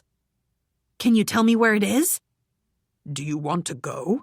Someday, yeah. I had to visit the dwarf town. Oh, and elven country, too. I wondered if Sonia would tell me where that was. My excitement was growing by the minute. If you really do go, I'll write you a letter of introduction from my master. Really? Yes, please. In that case, I'll have that ready when you come to get your knives. Thank you. Dwarf town. There was a dwarf town. 161. The bear hears a damsel in distress. After ordering knives from Ghazal, I took the opportunity to quickly check off a task that Maureen had asked me to do. Fina, is it okay if I make another stop somewhere? Where are we going? Maureen asked me to check on her shop if we were going to the capital. To check if it was intact, more or less. Her husband had left it behind, so it was important to her to know. Maybe she wanted to return to it in the future? If so, I wouldn't stop her, though I kind of hoped she'd wait until the kids were grown and the shop was taken care of. And I did think she'd want to wait for that, too. We got to Maureen's shop. It was small, but it brought back memories. I'd bought Maureen's bread here and saved Maureen and Karin when they'd been attacked. If that hadn't happened, I would have never met those two, and they would never have come to Cremonia. There wasn't even any graffiti on the old shop. In my original world, someone would have tagged the shutters or something. Yuna, who's that out front? There was a girl sitting in front of the store, hugging her knees. I wonder who this was. Maybe she was feeling sad that she couldn't buy Maureen's bread? But it had been so long since the store had closed. I was curious, so I decided to talk to her. Real bummer if she thought the place was open. What are you doing sitting in a place like this? When I addressed her, the girl raised her head. She seemed about the same age as me, with light brown hair just beyond shoulder length. Bear? I ignored the bear remark and just told her the truth. If you're trying to get in, the bakery closed down. Yeah, I heard. There was some trouble and the people working here went away. Was that the impression bystanders had come away with? It was true that there'd been a struggle inside the bakery, and people had vanished a few days later. It had also been right around the time of the king's birthday celebration. Since they disappeared during that commotion, I supposed it was only natural that rumors would abound. Where did you go, Auntie Maureen? She said sadly. If you're safe, let me know. The girl lowered her head and hugged her knees more tightly. Fina and I exchanged surprised looks at that. Do you know Maureen? I'd been thinking of just heading out, but I couldn't very well do that now, you know. Do you know Auntie Maureen? The moment I said Maureen's name, the girl practically whipped her head up and looked at me. Do you know where Auntie Maureen is? I asked so many people, but no one knew. I guess Maureen didn't tell her neighbors that she was going to Cremonia? Maureen and her daughter Karin opened a new shop in Cremonia. Really? The girl stood up and firmly grabbed my shoulders. Yeah, we just came from Cremonia. We know Maureen and Karin. The girl looked at Fina for confirmation. Fina nodded. Yeah, they let me eat yummy bread. It's true, it's really true. Oh, thank goodness, they're not dead. When I heard people saying the shop had been destroyed or that scary men were searching for them, I thought something might have happened. The girl sank to the ground as if she couldn't support her own weight. If she'd only heard bits and pieces of what happened, it was reasonable she'd think they might be dead. I guess no one had been talking about a bear saving them. They opened a shop in Cremonia then. When my uncle died, I wondered what would happen. But that's good. So you do know Maureen, right? Just to get clarification, you know. Auntie Maureen, she's my dad's little sister. I could see the family resemblance now. Still, wow. Did Maureen not even tell her family that she was going to Cremonia? She seemed like someone who'd be more considerate than that, right? Thank you very much for telling me, the girl said, grasping my bear puppet. You said Cremonia. Do I have enough money to go there? She popped open her purse and began counting the change within. Oh, I don't know. And then there's today's stay at the inn. I was hoping Auntie Maureen would look after me, so I don't have much. The girl gave her purse a forlorn look. I'll need to find work somewhere to save up. Yuna? Fina tugged at my clothes. I know. I didn't know why she had to meet Maureen, but I wasn't about to leave somebody's family behind. I wouldn't be able to face Maureen again if something happened to the girl. I took some money out of my bear storage and held it out to the girl. Huh? You can use this. It was the same amount, enough to cover a safe carriage to Cremonia, that I'd given to Maureen and Kaudine before. The girl looked at the money. The girl looked back at me. This should pay for a carriage to Cremonia. The girl just stared at the money and didn't really move to accept it. It started annoying me, so I grabbed the girl's hand and stuffed the money in it. But, I can't accept money from a girl I never even met. I'm already in your debt for you telling me where Auntie Maureen is, and you really can't just hand out money to people you don't know. Didn't your mom and dad ever teach you that? This girl was my age and treating me like a child? Come on. You're not a stranger, not really. I know Maureen, and I'm not going to abandon her family. I mean, if she found out, I wouldn't be able to face her again. Don't worry about the money. If it really bothers you, you can pay me back when we're both back in Cremonia. The girl thought, and then tightly held onto the money in her hand. Thank you. I'll definitely repay you. Will you tell me where your house is? You'll know it when you see it. Head to where Maureen is first. She's at a bakery called Bearhaven. Don't forget that. Could you at least tell me your name? They call me Yuna. Maureen will know me if you ask her. I'm Netting.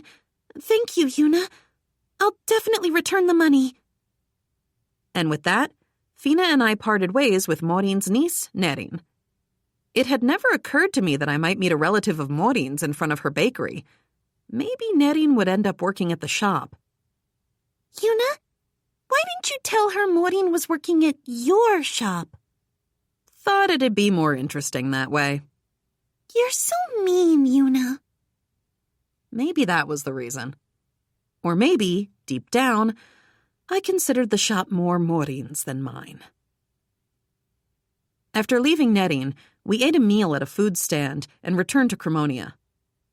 We're finally back. It had been a while since I'd been back in my primary home in Cremonia. I'd originally thought we'd be gone for a day, not several. I guess I could think of the whole thing in terms of a special event in the MMO, complete with it being much longer than I'd expect it to be. Still, I was happy that I'd been able to get Mithril, even if I'd caused some trouble for Fina. What are you going to do today, Yuna? Fina asked. Since we'd stopped to buy and eat some snacks at food stalls in the capital first, it was a little past lunchtime now. You're tired too, aren't you? I was going to take you home to rest up. She was just 10. She had to be beat after staying out for a few days. Besides, I wanted some rest too. But Fina rejected my offer. I'll be fine going home on my own. But I need to say hi to Tirmina. That's okay. My mom knows you'd like to say hi, even if you're tired. Really? In that case, how about you come by my house tomorrow morning with Shuri? With Shuri? Fina tilted her head to the side like I'd said something strange. Yeah, both of you. Okay. I'll come with Shuri tomorrow morning. And do say hi to Tirmina for me, all right? Fina nodded. I know it was all kind of crazy, but thank you for taking me to the capital. I felt kind of like I was dead when I met the king, but it was fun. Hey, long as you had fun. didn't really like meeting the king, but I do want to try going with Shuri next time to see the castle garden. We'll all go together sometime. Uh-huh, Fina answered and left the bear house. Now that I was alone, there was no way I was going out. Instead, I just relaxed, spending time with Kuma-Yuru and Kuma-Q in my room. 162. The bear is scolded by Fina. The day after we returned to Cremonia, Fina brought Shuri over to my bear house. Good kid, Fina. She always kept her promises. Good morning, Yuna. Morning, Yuna. The pair of sisters gave me a friendly greeting. Morning to you both. Ready to head out? They agreed, and we left the bear house. Tirmina wasn't upset with me? I asked after a while. I was still a little worried about Fina going home alone yesterday. No, it was okay. She wasn't worried because I was with you. I was glad she trusted me, but was that good parenting? Could I make a joke about that even? Where are we going today, Yuna? Shuri asked, holding tight to Fina's hand and my bear puppet. We're going to Gold's place to make a knife. Make a knife? She tilted her head a bit. Come to think of it, I hadn't given her an explanation. When Fina and I went out together, we got some mithril ore. I'm going to have Gold make a knife with that ore, I explained, summarizing real quick for little Shuri. But why am I here too? We're going to make a butchering knife that will fit your small hands. I held Shuri's small hands, and yeah, they really were teeny. But you gave me a knife before. It's different from the one we're getting you now. A different knife? Shuri tilted her head to the side again. Well, 7 years old was a bit young to understand different kinds of ore. It can cut more than that other knife. Shuri had started showing more interest in learning things recently. When there were animals and monsters to butcher, she would come with Fina to my bear house to watch and lend a hand. If she went to the shop, she'd ask questions about Maureen and Ans's cooking. She'd poke her head into the kitchen, read up on things, help Tirmina, and even help take care of the birds at the orphanage. I guess she was at the age where kids were interested in a bit of everything. Because of that, I'd given her the butchering knife I'd never used while she was watching Fina's work. And yes, I was giving a 7-year-old a knife, but Tirmina and Gens hadn't said anything against it. Back in Japan, I would have gotten in trouble for giving a knife to a child. But in this world, it seemed reasonable for kids to have one in case they came in handy. Not that she could just carry it on her at all times, of course. I kept it in the storage of my bear house, and Shuri only used it when she was helping Fina with butchering. I didn't know where Shuri would go from here, but maybe she would get a job with the guild like her father Gens. If so, picking up some butchering skills wasn't the worst idea. If I did wind up with mithril knives for butchering, I wouldn't be using them myself. Best to make one for Shuri too, even if she didn't use it much. Yuna, are you going to give Shuri a mithril knife too? Yeah? Didn't I tell you yesterday? You just said to come to your house with Shuri. Did I? Yes! Fina puffed out her cheeks at that. She seemed mad. Yuna, this is weird. What's going on in your head? Why are you getting angry? It was unusual for Fina to raise her voice like that. I couldn't believe she was angry. Do you even know how much a mithril knife costs? I already wasn't sure about whether or not I should accept one, but to just make one for Shuri like it's nothing? I can't even believe it. She wasn't just scolding me now. She was lecturing me? Shuri stared at her older sister in confusion. Miss Fina? I don't think this is something to get that mad about. Hold on. Had I just called Fina a miss? Apparently she wasn't done lecturing me. Listen up. Do you know how many months of my mom's salary it would take to buy a single mithril knife? Huh?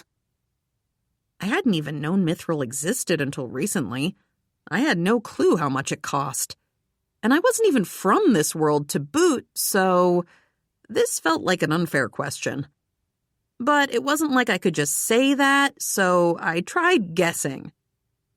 About 3 months? Engagement rings cost about 3 months' salary in Japan, so that had to be about right. Roughly. Maybe. Right? No! They're not that cheap! Fina snapped.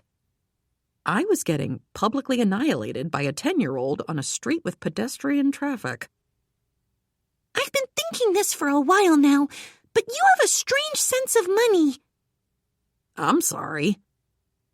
The conversation was going in a strange direction, but I couldn't exactly point that out to Fina in her current state. I also couldn't deny she was right, especially since there were plenty of examples to support her point that came to mind. All I could do for the moment was hear her out. I mean, it did surprise me to hear that the price of a mithril knife wasn't even comparable to Tyrmina's wages. Was her salary that low? That meant I was going to have to raise it, but that was a topic for another time. Please think before you act, Yuna. Sorry. I thought she'd get madder if I argued, so I just apologized.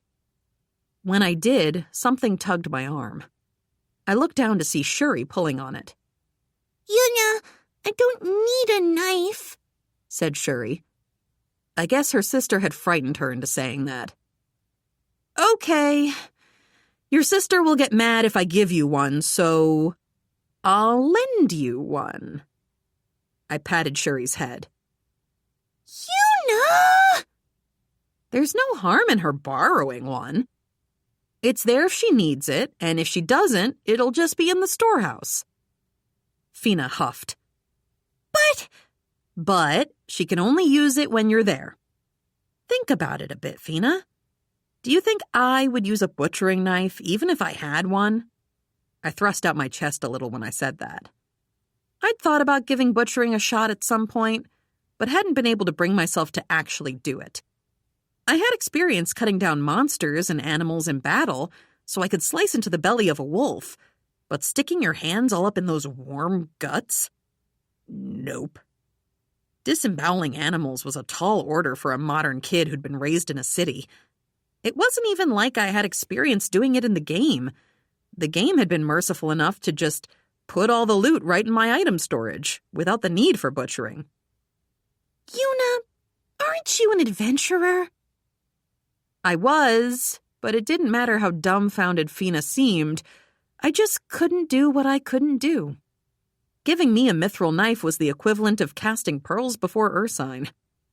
I wished I had some kind of butchering skill, like if I could touch a monster and have it instantaneously butcher itself for me, that would be great. But if wishes were horses, beggars would ride. Fina laughed as she saw me look dejected.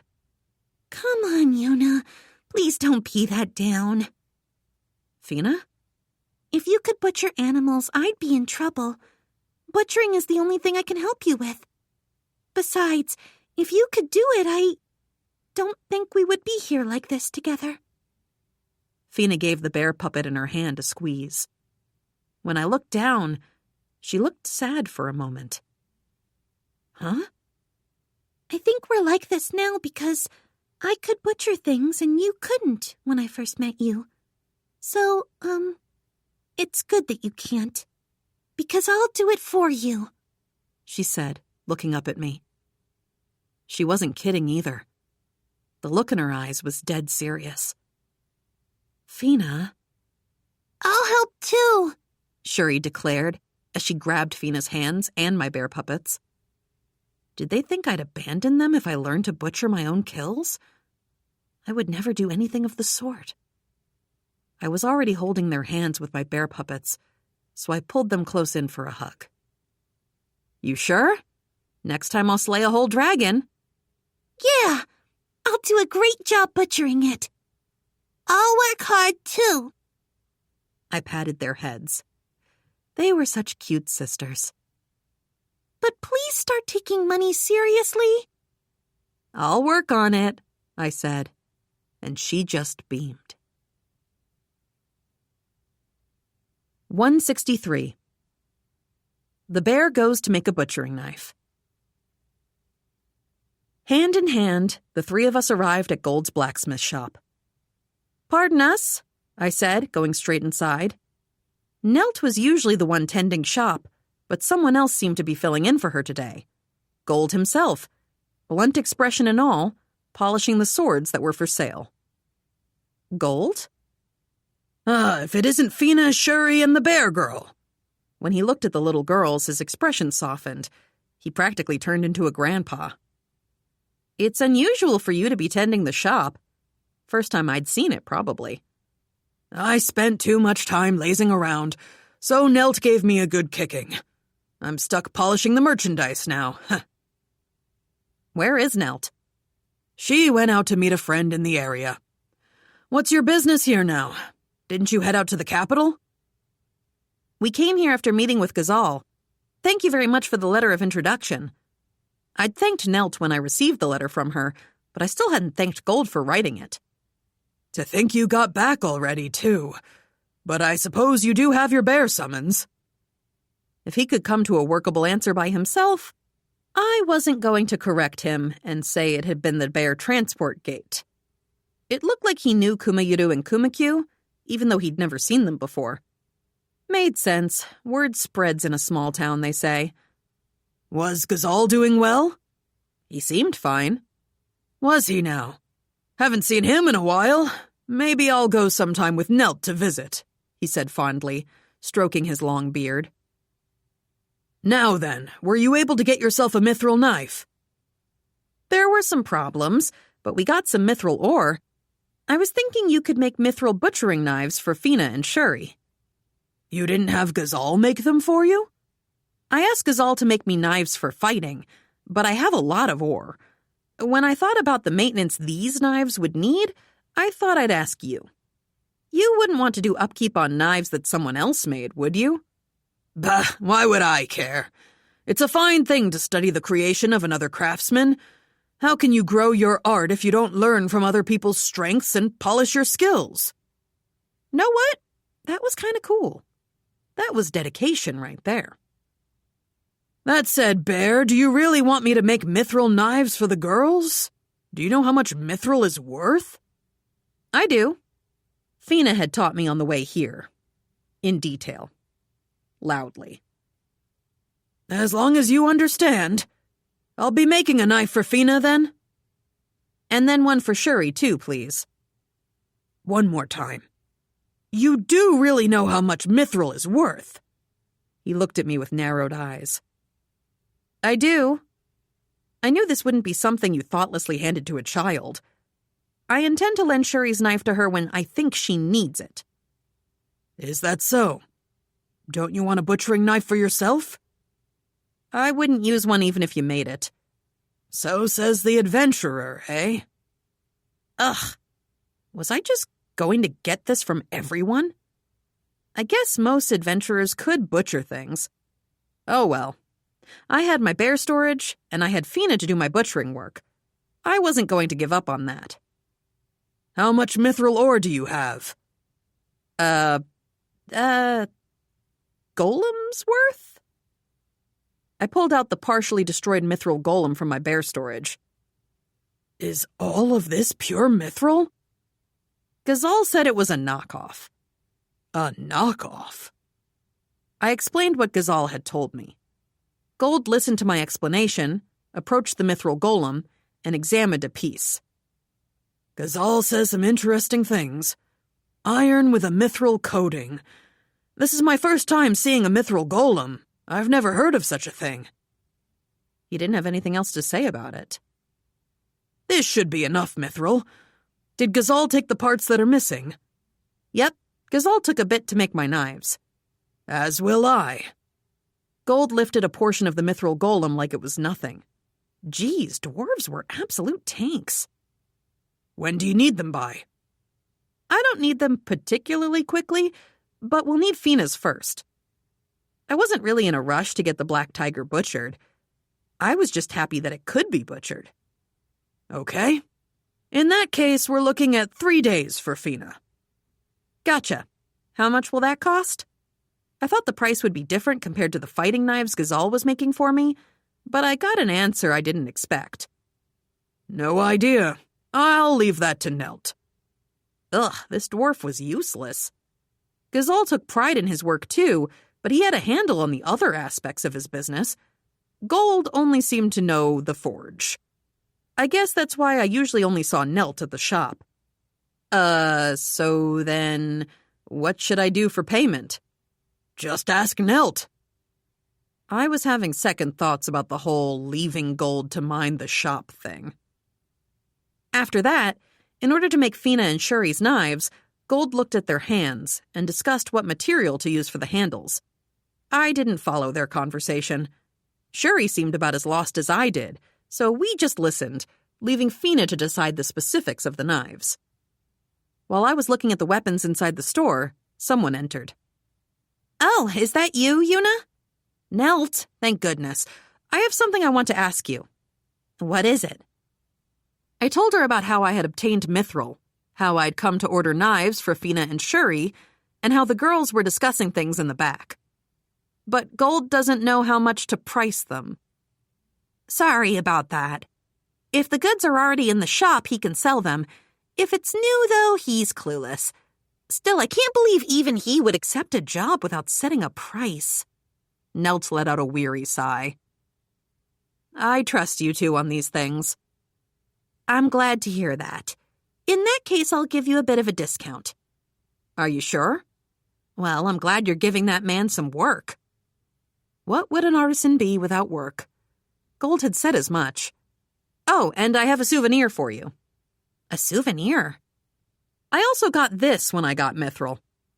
I was wondering if you would like it to decorate the place.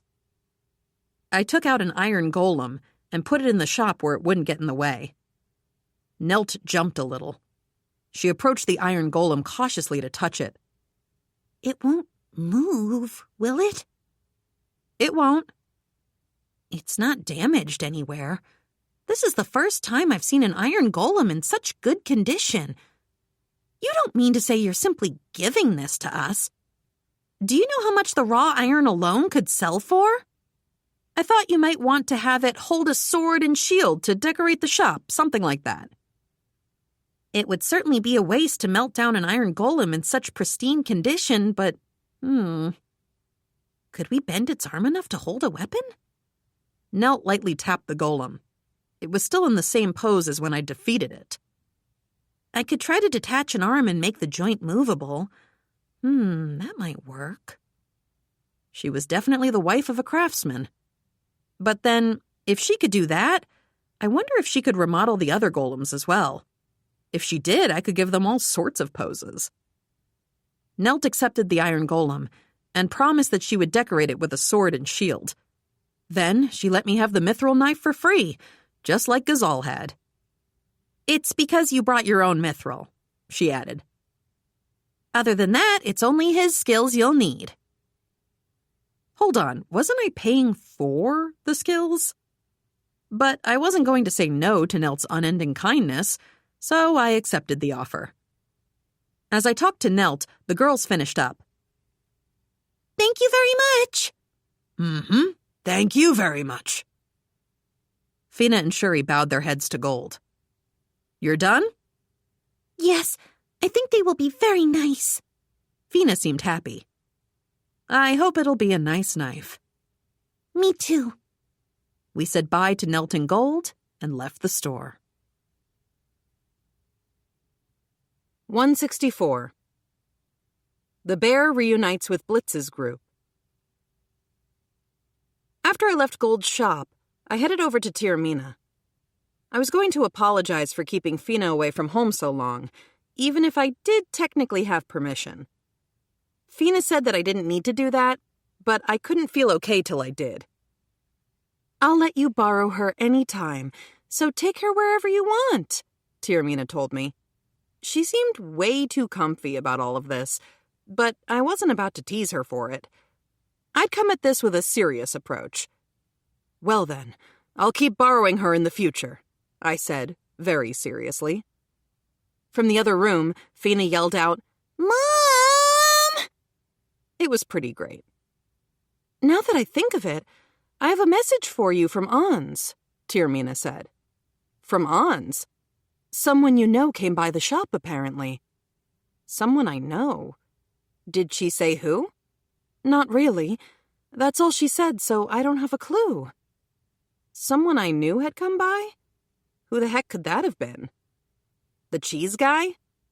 Zamel with the potatoes? But if either of them stopped by, they'd go to Morin's shop, and Tirmina would have known them if they had. I thought it over, but I couldn't come up with anything. Thinking about it wasn't getting me anywhere, so I left Fina and the others and went to Ans's shop myself. I caught sight of Ans's shop ahead of me. The stone bear holding a fish stood out front, promising seafood. When I passed by the bear, Senno noticed me. "Yuna?" She rushed over, wearing her apron embroidered with a bear. They'd all seemed embarrassed about those bears at first, but now they'd all either gotten used to it or even liked the things. "Is Ans in?" I asked Senno. "She is." "Ans! Yuna's here!" she yelled toward the kitchen. Ans came out of the kitchen, bear apron over her clothes. "Miss Yuna, where were you?" "I went for a little expedition. I heard from Tirmina that somebody I know stopped by. Who was it?" "It was Mr. Blitz. I saw him at the shop a few days ago." Blitz? Blitz was one of the adventurers I'd met in Melilla. He'd helped me get rid of some robbers. Actually, hadn't he said he'd come by once stuff in Melilla settled down? "He didn't know where you were. When I asked Miss Tirmina, she said you had gone out with Fina. That's why I asked her to let you know." "So did you ask Blitz where he's at? Like the inn he's staying in or something?" "I didn't ask for the name of his inn, but he did say he was working in town for a while. I think you'll see him if you head to the Adventurers Guild." If he was going to come say hi, he could have at least told her which inn he was at. "Thanks, I'll head over to the guild." He probably wouldn't be there, but maybe Helen knew something. When I headed into the guild, it was quiet. Maybe it was the time of day. Unlike the capital, nobody shot me awkward looks. Even when they did look at me, they'd just be like, "Oh, it's just the bear," and that was that. I looked around but didn't see Blitz or the others. "Miss Yuna, what brings you here at this hour?" Helen called out from her seat at the reception desk. She looked bored, and I was thinking about asking her anyway, so... "I heard that an adventurer named Blitz came by recently. Do you know where he is right now?" "Mr. Blitz?" "He came from Melilla. He's also got this entourage of 3 women. One of them is beautiful, one of them is cute, and one of them is way cool. It's very manly man harem stuff. Probably even makes guys jealous." That seemed accurate enough, yeah? Helen hesitated. Are you possibly talking about the person right behind you?" I whirled around and, yep, there was Blitz, standing tall as ever. "Been a while." I lifted my bear puppet up in greeting. "Don't you been a while me? What were you just saying about me?" "I thought I was given a recognizable description of you." "How is that recognizable?" I looked at the 3 women behind Blitz. There was a beautiful woman, a cute one, and a cool-looking one right there. "You don't think I was wrong, do you?" The 3 of them gave me ambiguous smiles. "Huh, Yuna, it's been a while." "Nice to see you again, Rosa. You all look like you're doing great." I looked back at Ron and Glimos, standing next to Rosa. "Of course we are." "You're not looking too shabby yourself." Ron and Glimos were their usual selves. "Yuna, you didn't come here looking for us, did you?" "You were the one to stop by Ans's shop. What's the job today?" "We haven't gotten one," Blitz said bluntly. "We were sightseeing around the town until just now," said Rosa. "This place is gigantic," added Ron. "Then what are you all doing at the Adventurers Guild, then?" "We were thinking of doing a job tomorrow," said Rosa, "so we came by to check out the quests." "Yeah, before this bear started bad-mouthing me." "Don't play the victim. I haven't said a bad word about you, Blitz. How's that? You said I have an entourage of 3 women. He must have heard the whole thing. Do you not? There really were 3 women surrounding Blitz. Blitz looked at them for a moment and finally seemed to get it. Then what was that whole thing about me making other guys jealous? Just take a look around. I pointed to the other adventurers in the place. Blitz turned to look at them, too, and the men just nodded in agreement with what I'd said, rendering him silent. With the cat firmly holding Blitz's tongue yet again, Rosa took over the conversation. I asked all kinds of people about you, Yuna. It seems like everyone knows you. They say you even started a fight at the Adventurers Guild. Nah, I'd only shaken someone off for having a go at me. And I can't believe you beat a Black Viper and a Goblin King solo, Ron said. Also, we went to the shop you run, too, said Rosa. It was so busy. Yep, we went to eat lunch at Bearhaven. The bread was delicious. Glimos broke in, her stoic face cracking into a smile. That bear bread? Pretty cute. We went to Ans's shop, too, said Rosa. She gives Deha a run for his money. You already ate there? But I was hoping to treat you. Rosa grinned. I didn't know we could only eat there once. You might just have to treat us to a second meal. Because Rosa and the others were C-rank adventurers, I thought they'd had more than enough money to afford it. But a promise was a promise. Fair enough. Where do you guys want dinner? Ans's food is great, and that bread was so good, said Rosa. I can't choose one, Ron groaned. They looked tortured. You guys help me out a ton, so I'll treat you to both. You're going to be in Cremonia for a while, right? That's the plan. We're going to accept some quests and enjoy the town. Then let's go to Ans's shop today. You had the bread this afternoon, right? We decided to eat at Ans's shop for dinner. Even though it was a little early for a meal, we ended up heading over right away. 165. The bear makes a shortcake. I'd finally perfected the devil's food. I scooped up some of the white finished fluff with my finger and licked it. Sweet. After I'd finished eating with Blitz's group, I saw that there were strawberries for sale in town, and here I was with an irresistible craving for shortcake. After 3 days of research, I'd finally finished making the fresh cream. This cream would be expanding my horizons as far as confectionaries were concerned. I whipped up a sponge cake right away as step 1. I cut it in half so it had upper and lower pieces, and sandwiched a giant helping of strawberries and cream in between. I spread the cream over the whole thing, then tidily arranged some strawberries on top. I only had the vaguest knowledge of this stuff from my previous world, but it was enough. My strawberry shortcake was complete. I cut up the cake right away and got it onto a plate, but compared to the shortcakes I'd seen sold in stores, this thing was a sorry sight. Nonetheless, I attacked it with my fork and wolfed it down. Yep. Delicious. Totally worth it. Was it pro-baker level? Of course not. But it was good enough for an amateur like me. Still, I couldn't let myself overeat. I wasn't one to put on the pounds, but I still had to watch my sugar intake. With the bear onesie, people couldn't really tell what my body looked like, but you never know who you'll bathe with. If Fina and Shuri ever said something like, "You've got a soft belly," I don't think I'd ever recover from the shock. While I was eating my first strawberry shortcake in a long while, someone came by the bear house. Who would barge in right when I was mid-cake? Yuna! What's wrong, Fina? When I opened the door, I found Fina outside. If it had been Cliff or Melaine, I would have sent them packing, but I couldn't do that to Fina. I thought today we were going to pick up the mithril knife from Mr. Gold. Now that you mention it, I guess so. It had completely slipped my mind during my 3-day cake obsession. Oops.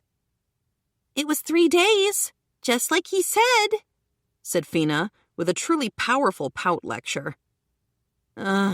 Today wasn't the day for this.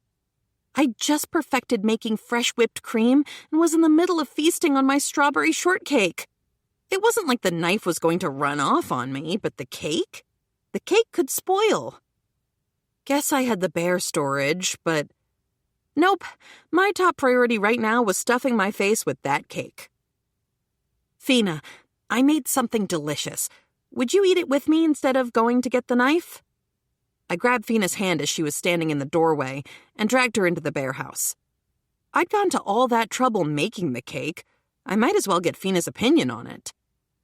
After I sat Fina down in a chair, I brought the cake out in front of her. I even prepped some milk for her to wash it down with. What is this? It's a strawberry shortcake. It's good. Take a bite. Let me know what you think. Fina timidly brought the cake up to her mouth. Guess she was kind of scared of eating something unfamiliar. But after one bite, her eyes shot open wide. After she took a bit of the cake, the look on Fina's face changed. So, how is it? It's delicious! Fina ate a second bite, then a third. She was fully invested in polishing off the cake. She was savoring every bite, but she wasn't going to slow down either. Her face was a mess of cake and cream, capped with a huge smile. What's this white stuff? Whipped cream. Basically, I whipped some milk. I used some sugar in it, too. The strawberries are good, too. Strawberry shortcake was a sure winner. Maybe I'd even try making a cake with a different fruit next time. Before I knew it, the shortcake in front of Fina was gone without a trace. So, good? So good! She was on cloud 9. And glancing at the other strawberry shortcake positioned a little away from her. She was usually so mature for her age that it was kind of a relief seeing her actually act like a child. I silently cut the cake and put it on Fina's plate. Fina looked at the cake and then at me. No, you can go ahead. But she didn't dig in. You're not going to eat it? Can I bring it home? I want to let Sherry try. Aw. Why are you laughing? Is it funny? I gave Fina a pat on the head, unable to restrain a smile at how much she loved her little sister. She was a great kid, and one who really cared about her family. There's still plenty, so don't worry about it. Plus, once I run out of cake, I can just make some more. I cut slices for Shuri and Tiramina, then put them into a basket. Make sure to ask Shuri and Tiramina what they think, too. I handed the basket to Fina. Thank you, Yuna! With that out of the way, Fina dug into the cake in front of her. After her second slice of the new cake, she thanked me and headed out, homeward bound. I kind of felt like I was forgetting something. Maybe it was just my imagination? A few seconds after Fina left the bear house, she rushed right back. Yuna, the knife! We need to go to Mr. Gold to get the knife! Oh, right. Both our heads had been too full of cake thoughts to remember that knife. We headed over to pick up the mithril knife from Mr. Gold. When we got to the shop, the iron golem was standing in front of it, and looking slick. The iron golem held a sword and shield. It made me pretty happy, seeing my present to him out on display. Whoa! Yuna, this is the golem you fought while I was at Lady Elalora's house, isn't it? Yeah? Why? I'm just really glad you got home safe. It was nice to hear her say that. Thanks. After one more look at the iron golem, I headed inside with Fina. I've been waiting for you, said Nelt, who was once again stuck tending the shop. Is it done? Of course it is. That's the only thing the man is good at, after all, Nelt said as she handed a knife wrapped in cloth to us. Fina took it rather than me. She pulled off the cloth to reveal a beautiful butchering knife. It didn't have any of the decorations of the knife that Ellalora had given me, but it was elegant and lovely that way. Fina slowly unsheathed the knife. What do you think? She gripped the knife in her tiny hand and looked at the blade tip. It's very easy to hold, real nice, and it's very pretty. She tilted it around to get a look at it from all kinds of angles, held it to the light of the window, and smiled happily. I was getting just the slightest bit of a dangerous vibe. Yuna, thank you very much. Fina turned, fully beaming at me. Seeing how happy she was made the present worth it. I'm going to ask you to really get at that butchering with it, though, okay? Yeah, I'll do my best. Fina returned the knife to its sheath and carefully put it away into her item bag. Thank you very much, Mrs. Nelt. Thank you for making me such a nice knife. I'll let my husband know. Bring it by for maintenance if it ever gets dull. Since the cost of maintenance had been included with the iron golem payment, it'd be free. Not that Nelt hadn't already been sharpening her knives out of the kindness of her heart way before then. Even after Fina was in a better situation, what with Tyrmina starting to work and getting her new dad Gens, they'd apparently turned her down when she offered to pay. They really were a kind old dwarf couple.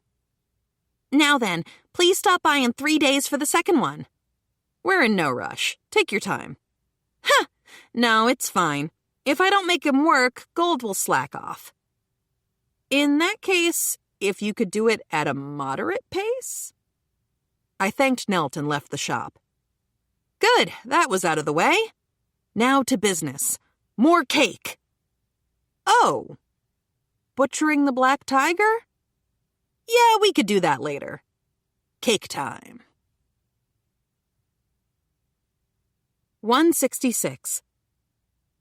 The bear gets the black tiger butchered. Fina started butchering the black tiger the next morning. I pulled the black tiger out onto the giant table. The monster was covered in jet black fur. Obviously, it was larger than a wolf. Even tiger wolves would take a look at this thing and skulk away. Fina pulled out the mithril knife that Gold had made for her, took a deep breath, and slowly slid it into the black tiger's flesh. I suppose it was a mithril knife after all. It sliced easily through the black tiger's pelt, which an iron knife hadn't been able to do. Of course, it wouldn't cut through a living black tiger like that, no way. A monster's defensive capabilities were different when they were alive. The skins of living monsters were fortified by their mana gems, and they also used mana to make their claws and fangs sharper, harder, and more powerful. Fina skillfully butchered the black tiger. Her technique was top-notch. I couldn't do what she did, with or without a mithril knife. Great butchering as usual, Fina. Just like Dad taught me. And the knife? It's amazing. It slices right into where I need it to. I don't need to cut too hard. It just slips right in. Yuna, are you sure I can just have this? Yeah. I mean, you're always helping me out. Consider it an extension of my feelings. But you're the one who's always helping me. You're always saving me. Nah. When I'd just arrived in this world and couldn't tell my left from my right, I'd met Fina. If I hadn't met her, I wouldn't have any idea what to do. I plopped my bear puppet on Fina's head. Yuna? Thank you. Huh? Fina cocked her head to the side, puzzled. I just stepped aside to let her work. Fina gave it her all, as little as she was, and pushed on with the butchering. She stretched out her short arms, and when she still couldn't reach the spot she needed to, stood on her toes and leaned her short little body over the beast. Phew, she breathed out. You can take a break if you want. I'm okay. Oh, right, she said and turned to me. I forgot. Yuna, do you have time this afternoon? This afternoon? I don't have any plans, nah. Why? No plans to stop by a shop, no plans to work. If I had any plans at all, they were nap plans with Kumayuru and Kumakyu. If you have time, I think my mom wants to see you. Tyrmina? Huh. But why? I think it's about the cake we ate yesterday. And she said she wants to say thank you for the mithril knife. I get the mithril knife, but why the cake? I'd given Fina an expensive gift without even consulting Tyrmina. I figured she might give me a talking to about that, but the cake? What, did she want another slice? Fina finished up the butchering, and I finally had my hands on the black tiger's pelt. I gave her the black tiger's meat as a gift. I'd heard it was pretty pricey, but then again, it wasn't like you just ran into a monster like a black tiger every day. Fina tried to tell me she couldn't take it, but I wouldn't take no for an answer. Oh, maybe we could take it over to Ans's place and ask her to cook it up? Now that she was done with butchering, Fina headed out to get Tyrmina. They weren't coming till the afternoon, so I decided I'd have lunch while waiting. After a quick bite and a mini snooze with Kumayuru and Kumikyu, Tyrmina came by, flanked by Fina and Shuri. I beckoned them into the house. Yuna, first I'd like to ask you about this knife that my daughter has, said Tyrmina. The mithril knife? No, the other knife. Yes, of course I mean the mithril knife. Do you know just how much these things cost? Oh, no. Now Tyrmina was saying exactly the same thing Fina had. Even if I told her that I brought the mithril in myself so it didn't cost anything, she probably wouldn't have it. The price isn't what matters. The butchering I asked Fina to do required a mithril knife, so she needed it. What could you have possibly needed a mithril knife in order to butcher? A black tiger? Tyrmina's face froze. A black tiger? I just gave Fina some black tiger meat, so please make sure to eat it. Slaying ridiculous monsters as usual, I see. Hearing about the tiger wolf and the black viper gave me quite the start. And now a black tiger. You could have gone to the Adventurers Guild instead of my daughter, though. If I did that, then people would know I fought a black tiger. She sighed again. And Fina is my exclusive butcher, so it's basically my job to get her a knife she can use for butchering. Gents had asked me to give Fina butchering work after all. Fina had agreed, and we hadn't broken off our exclusivity agreement. It was only logical that I'd ask Fina. Okay, yes, I understand why you gave Fina a mithril knife, but why did you make a knife for Shuri? I haven't made one for her yet. At this very moment, Gold was in the middle of making one for her, but he hadn't finished it. So it was fine. Kind of. A little. And anyway, I was just lending the knife to Shuri. It wasn't like I'd actually given it to her. I explained all this to Tyrmina at length, and it was exhausting. Also, one more thing. What was that confection from yesterday? It was delicious. Are you selling that at your shop too? Right when I thought I was done, another question. Blech. I baked that because I wanted to eat it. You just wanted to eat it? Where could you possibly have learned to make a food like that? I couldn't just say, in another universe, even if it was true. Aren't you going to sell it at the shop? I was convinced that's why you had us try it. Apparently, Tyrmina had assumed the strawberry shortcake was going to be a menu item. She'd apparently planned to talk with me about the ingredients, pricing, and other things. We can sell it, I said, but then the issue is who'll bake them. Can't we ask Maureen and the others to do it? I feel like they have their hands a little full with the bread right now. The shop was always jam-packed. This was always the case for Maureen's bread, but the bear bread was way more popular than I'd expected. Mill and the other kids were trying their hardest to help out, but they always seemed busy. Cakes would definitely be too much. Is it difficult to make? Tyrmina asked. I think it depends on how used to making them you are, but it always takes some work. If we were going to sell it in the shop, we'd need to make a ton of them. A single cake obviously wouldn't cut it. Yes, but I think it would be such a waste not to sell it. Can't you think it over after having Maureen and Claudine try it? She kept insisting, So we decided to have Maureen and Karin taste test the cakes. Well then, said Tirmina. I'll let Maureen know. What do you think about having the tasting during their next day off? I agreed. We decided to call the kids to the shop for it, too, which meant I'd have to bake a lot more cake.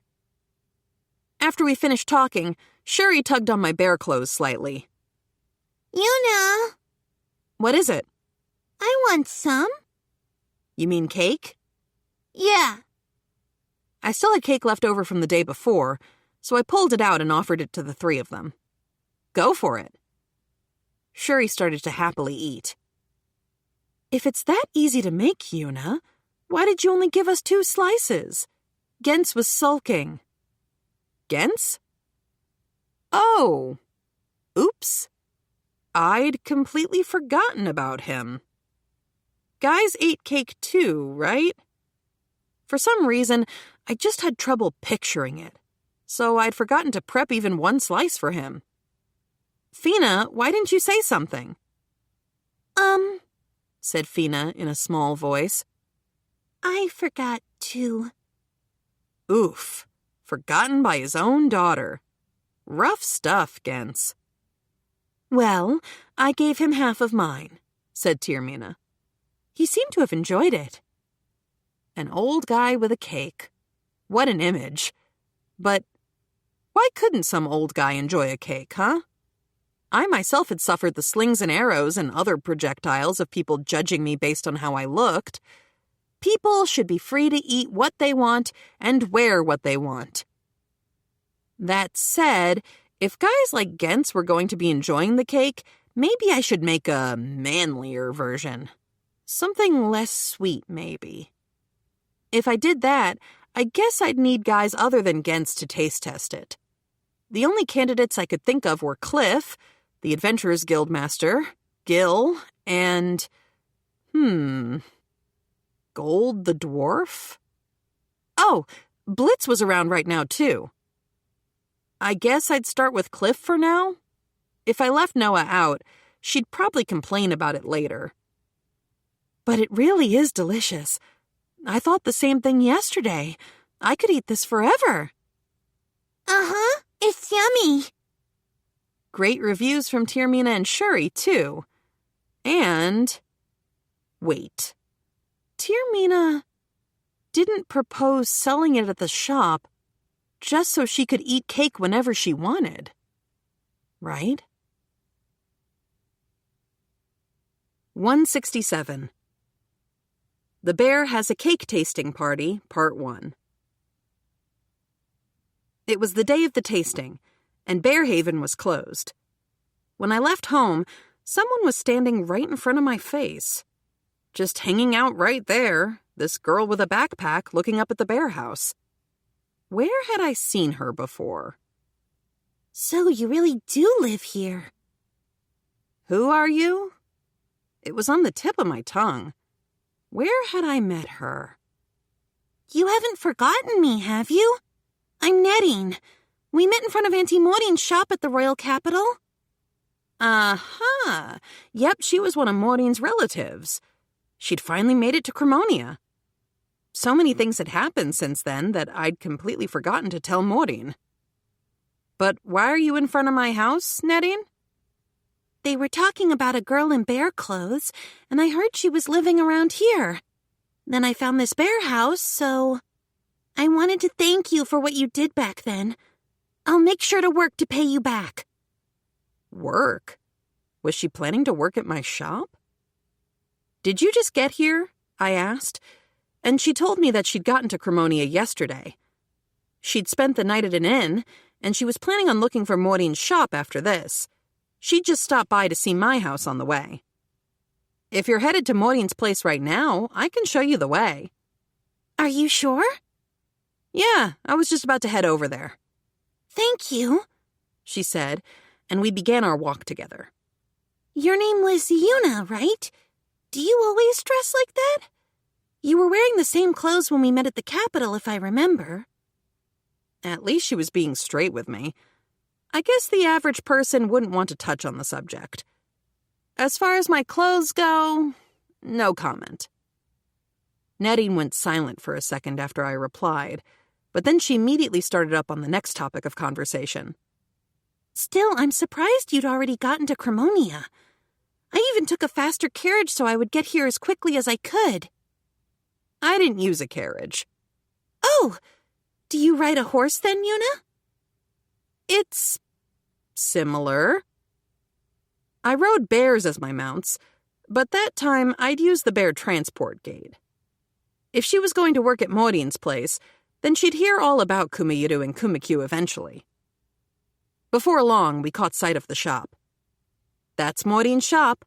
The two of them live on the second floor. Huh? You mean this place? It's so big. And what are those bears? Nadine stopped in her tracks to look.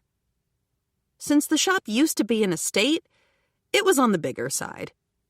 A large statue of a bear holding some bread stood out front, accompanied by a bear on the sign and a couple bears on the second floor, visible even from here. "Let's head in," I said, and she hurried after me. Please wait. Once inside the shop, we were greeted by the kids on duty that day. Good morning, Yuna. "Morning. Are Morin and Karin in?" Yeah, they're here, they replied, and headed over to get them. Morin and Karin came by immediately. "Yuna, morning." "Karin, Morin, you have a visitor." "A visitor?" Auntie Morin! Cousin Karin! It's been such a long time. Narine? Nadine. Morin and Karin looked totally floored. Auntie Morin, you have to tell me when you're moving. When I went to the capital, your shop was closed, and I heard you'd been attacked by men. I was beside myself with worry. I have no idea what would have happened if I hadn't met Yuna at the capital. Nadine pouted and folded her arms. "Nadine, I did tell my brother." You told Dad? But no one ever told me. Then he must have forgotten. I wrote all about how my husband had passed away, that I was starting a new shop in Cremonia, and I even told him that he shouldn't worry in a letter. Nadine groaned. He forgot? He forgot? Ugh!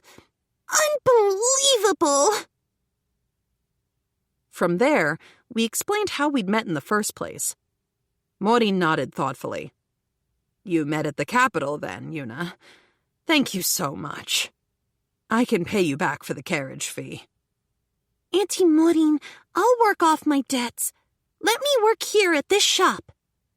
If you want to work here, you'll need to ask Yuna. I need to ask Yuna? Narine looked at me and cocked her head to the side. "This is Yuna's shop," she said. On paper, I guess, but... Yuna, this is my older brother's girl, Nadine. She's been saying for a while that she'd like to work at my shop. My husband promised her that if she still felt the same way when she turned 15, we'd let her. I'd like to employ her if you're fine with it. Since she was Morin's family, I didn't mind. Of course, I'd ask her to quit if issues did crop up. Fine by me, but if she skips work or picks on the kids, I'll ask her to leave, even if she's your family. You okay with that? It would be an issue if she couldn't do the work, lost her motivation, or picked on the kids. No way would I allow that. If she did anything like that, I'd kick her rear end right out of the shop myself. I'd never let her come near the place again. I'd never do anything like that, Nadine yelled. Soon enough, Morin was introducing Nadine to the kids. I'm Nadine. I'm going to be working with you from now on. It's nice to meet you. Are you Karin's sister? Oh, not quite, but you're not far off. The kids introduced themselves right back. Looked like they'd accepted her right away. Wow, the bears aren't just on the outside, huh? The shop is filled with bears, too. Was this your idea, Yuna? My idea? No way, not a chance. There was a god to blame for the way I dressed, and as for the shop, It had ended up looking this way because that was what everyone else wanted. So, she continued, wrongly, I guess you also dress as a bear because you like it, Yuna. When I first saw you, I was amazed at how you didn't get embarrassed, even when you were in front of people. It was so cute. If you think my bear clothes are cute, then you've got to wear the bear uniform, Netting, I said with a smile. I was only half joking. What's that about a bear uniform? One of the kids asked. It wasn't a work day, so the kids were in their normal clothes. Mel, I said, can you change into your uniform real fast? Mm-hmm. She headed off to change into her bear jacket. Claudine, what's this about a bear uniform? I know nothing, okay? Claudine dashed away, not wanting to get dragged into the whole thing. After a while, Mill came back wearing the bear jacket. It really is a bear. That's adorable. You work while wearing these? Did she look happy? Or was I just imagining things? Netting gave Mill's bear jacket a closer look. There's even ears and a tail. Okay, I got it. I'll wear that while I work.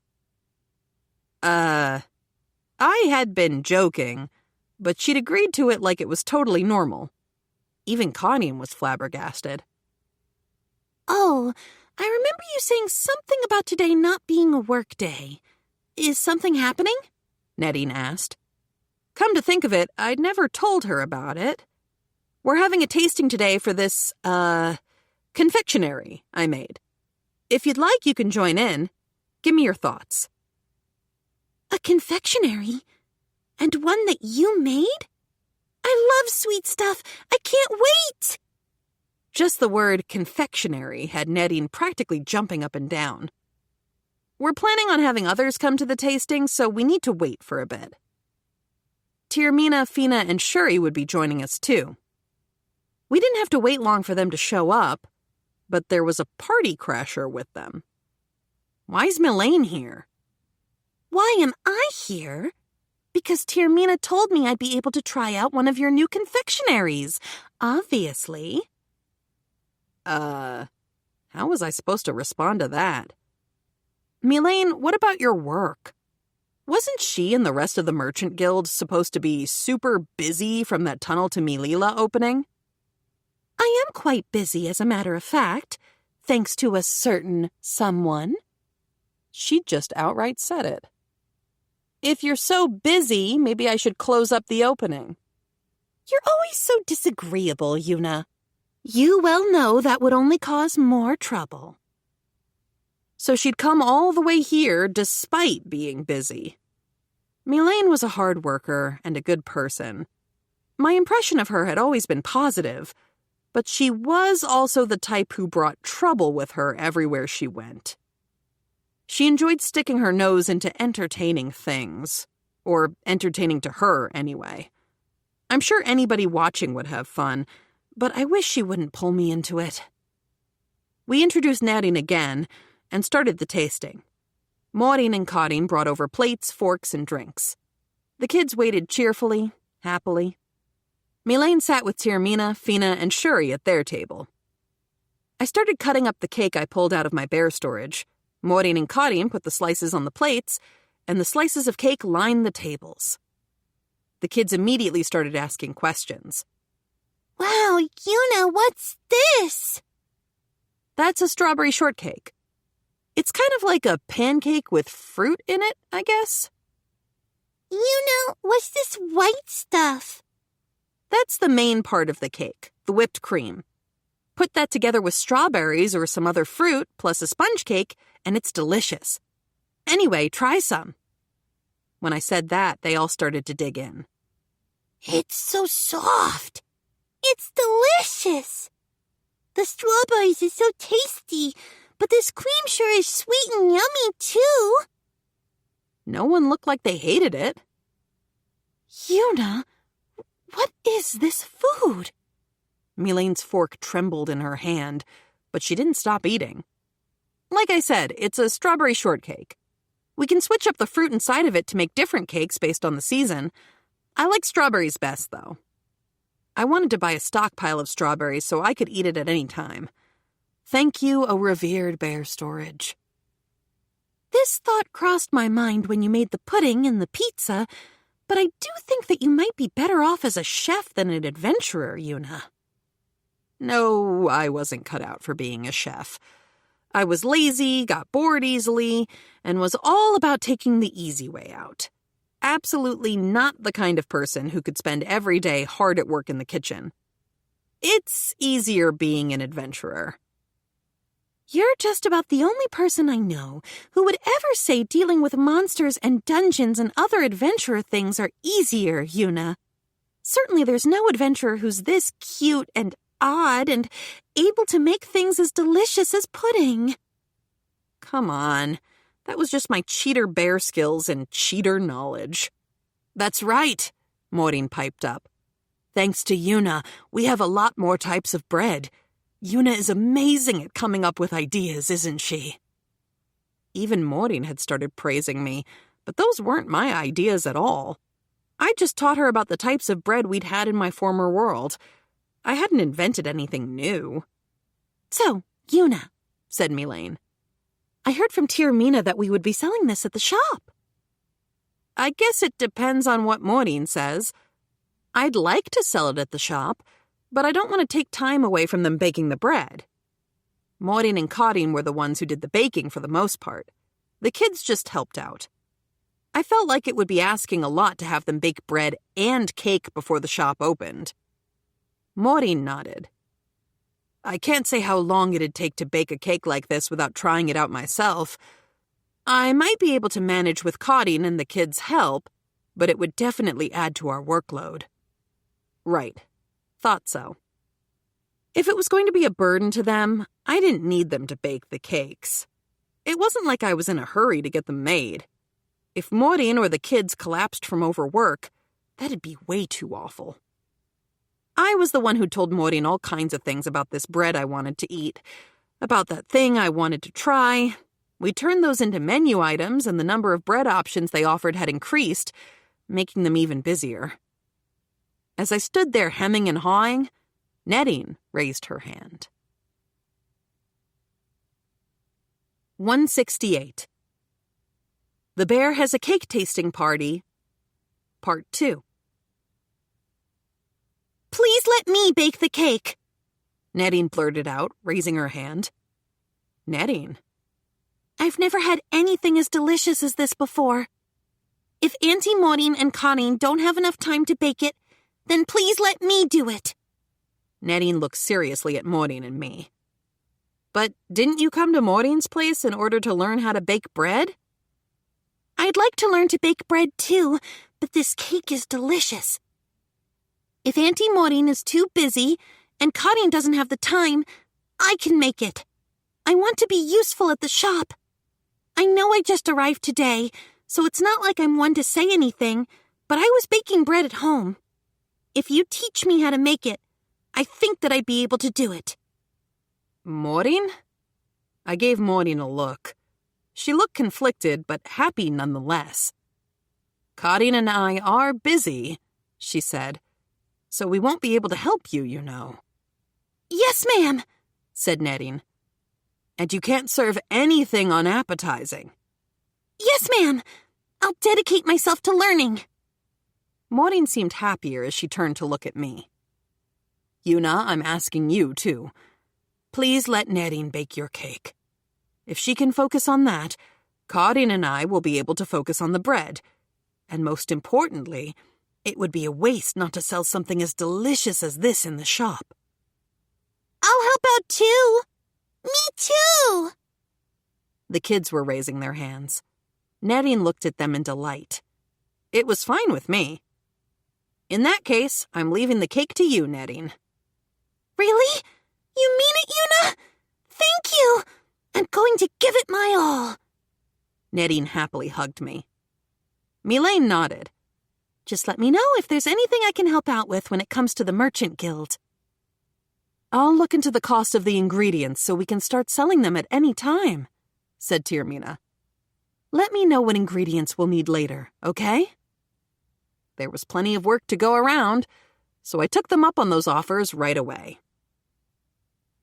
But it is delicious. I feel like I could eat so much more. Here I was thinking I'd made tons of cake, but it was gone in a flash. I'd expected the kids to ask for seconds, but Mylene and Tiermina had too. Okay. Just remember, if you eat too much, you'll get fat. There was a sound like a crack forming in the universe. Crick, crack. The sounds came from everywhere and nowhere. I traced the unearthly noise and found a group of adult women who had frozen with their forks still in their hands. Nearby, kids still savored their slices of cake with angelic smiles on their faces. The two great extremes of the world. Yuna, this makes you fat? Mylene asked. If you eat too much of it, sure. Kinda pudgy, like around your waistline? You must be joking, she asked with a strained smile. Do you really think I'm joking? Mylene gulped. I thought everybody knew that sweets could make you gain weight. You'll be fine as long as you don't overeat. Of course. Mylene skewered some cake with her fork and brought it up to her mouth. Which is probably less than your 6 slices, Mylene. Yuna! Mylene's shout echoed through the store. Come on, she had to know that. Miss Yuna? Said Kadeen. 3 should be fine, right? Sure, if it's not every day. Kadeen looked relieved. I still kind of felt like 3 was too much, personally, but she'd be fine as long as she wasn't eating like that every day. Shuri, here, say ah. Tiermina was trying to shovel the leftover cake on her plate over to Shuri. Looked like the word fat was taboo to Tiermina, too. You're not fat, Tiermina, so you're okay. She'd been bedridden just a couple months ago and hadn't been eating well, so she was actually too thin. Even though she'd started eating healthier meals recently, she still hadn't put on enough weight. Tiermina shook her head. Yuna, it's fine while you're young, but you can't let your guard down when you get my age. Pounds sneak up on you, dear. She looked incredibly serious, but it wasn't good for kids to gain too much weight either, right? Moderation was the key to everything. Tiermina looked at the stomach of my onesie. And I'd be in trouble if I ended up with a stomach like yours, Yuna. I wish she wouldn't imply that my stomach was sticking out. It wasn't. It just looked like it was because of the bear onesie. No, honestly. Fina was trying to reassure her mother from the side. You're okay since you're not fat, Mom. Thank you, Fina, she said, giving Fina a quick and happy hug. It was pretty charming, but really? All this drama about cake? Still, we ended the cake tasting on a high note. Other than my comment about getting fat, it had been uneventful. Maybe we really did need cakes that were less sweet and had a lower calorie count. Nadine was going to work at my shop. She'd be in charge of the cakes, and she'd live on the 2nd floor of the shop.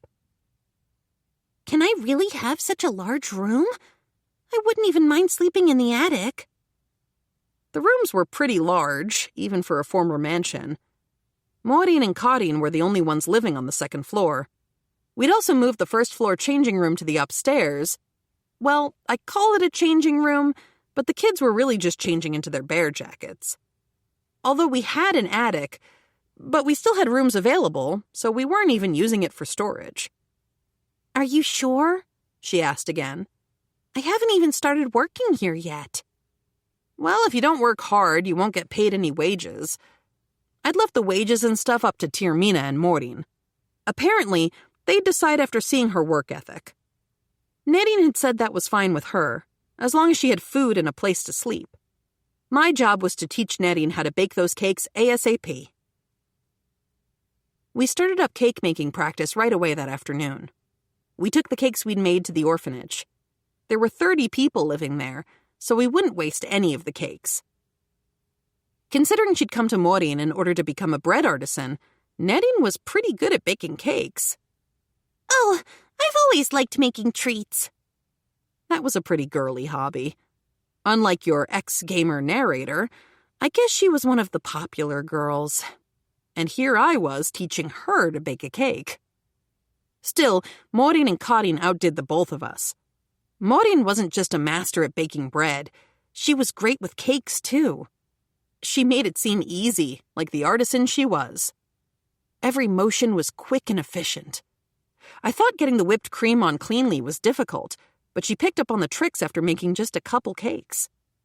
Soon enough, we could serve her cakes up in the shop with no problem. Her cakes were already prettier and tastier than mine. Karin was doing a great job with the cakes, too. It was so weird to think that Maureen's husband had been even better at baking bread than her.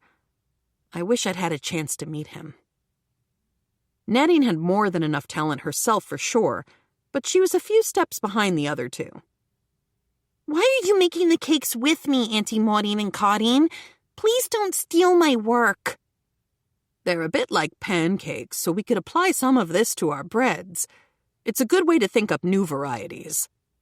Then Karin, what about you? I'm studying, of course. Maureen nodded. Now remember, if you aren't a good student of the bakery like Karin is, I can't leave you in charge of the cakes. Nettie groaned. I don't want to hear it. You're the one who said you wanted to do this. If you don't do it right, why, I'll send you straight back to your father. Nettie silently went back to baking her cakes. Next to them, the kids were whisking away with egg beaters, busy making the pudding we'd be selling tomorrow. What's that you've all got there? Nettie asked. Oh, Yuna made them for us.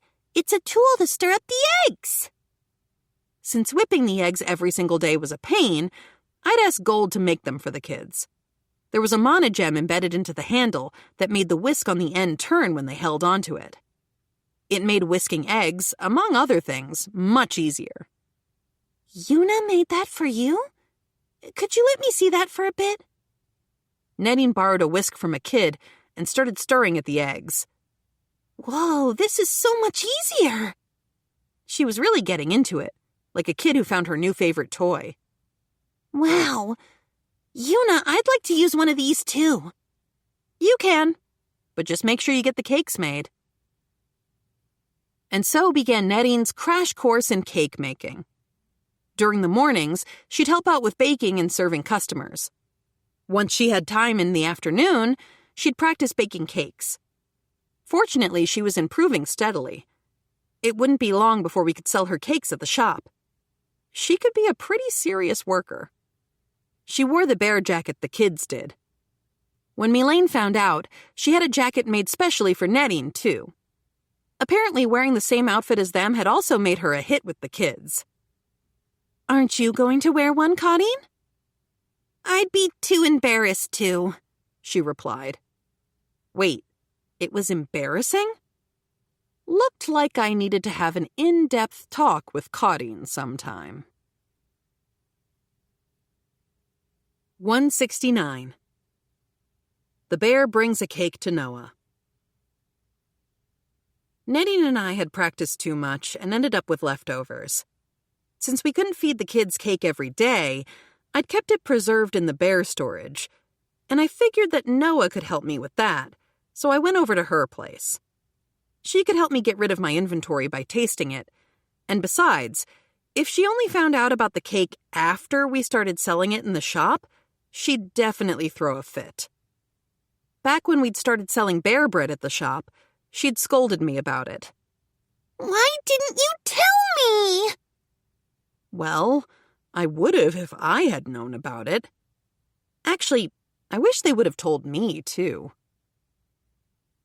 The maid, Lala, welcomed me when I got to their estate.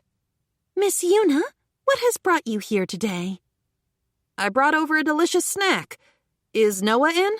I asked. She was in her room, so Lala led me over. Madame Noir, Miss Yuna had brought you a delicious snack. When we got into the room, Noah was sitting in a chair and reading a book. Yuna? I brought you a snack.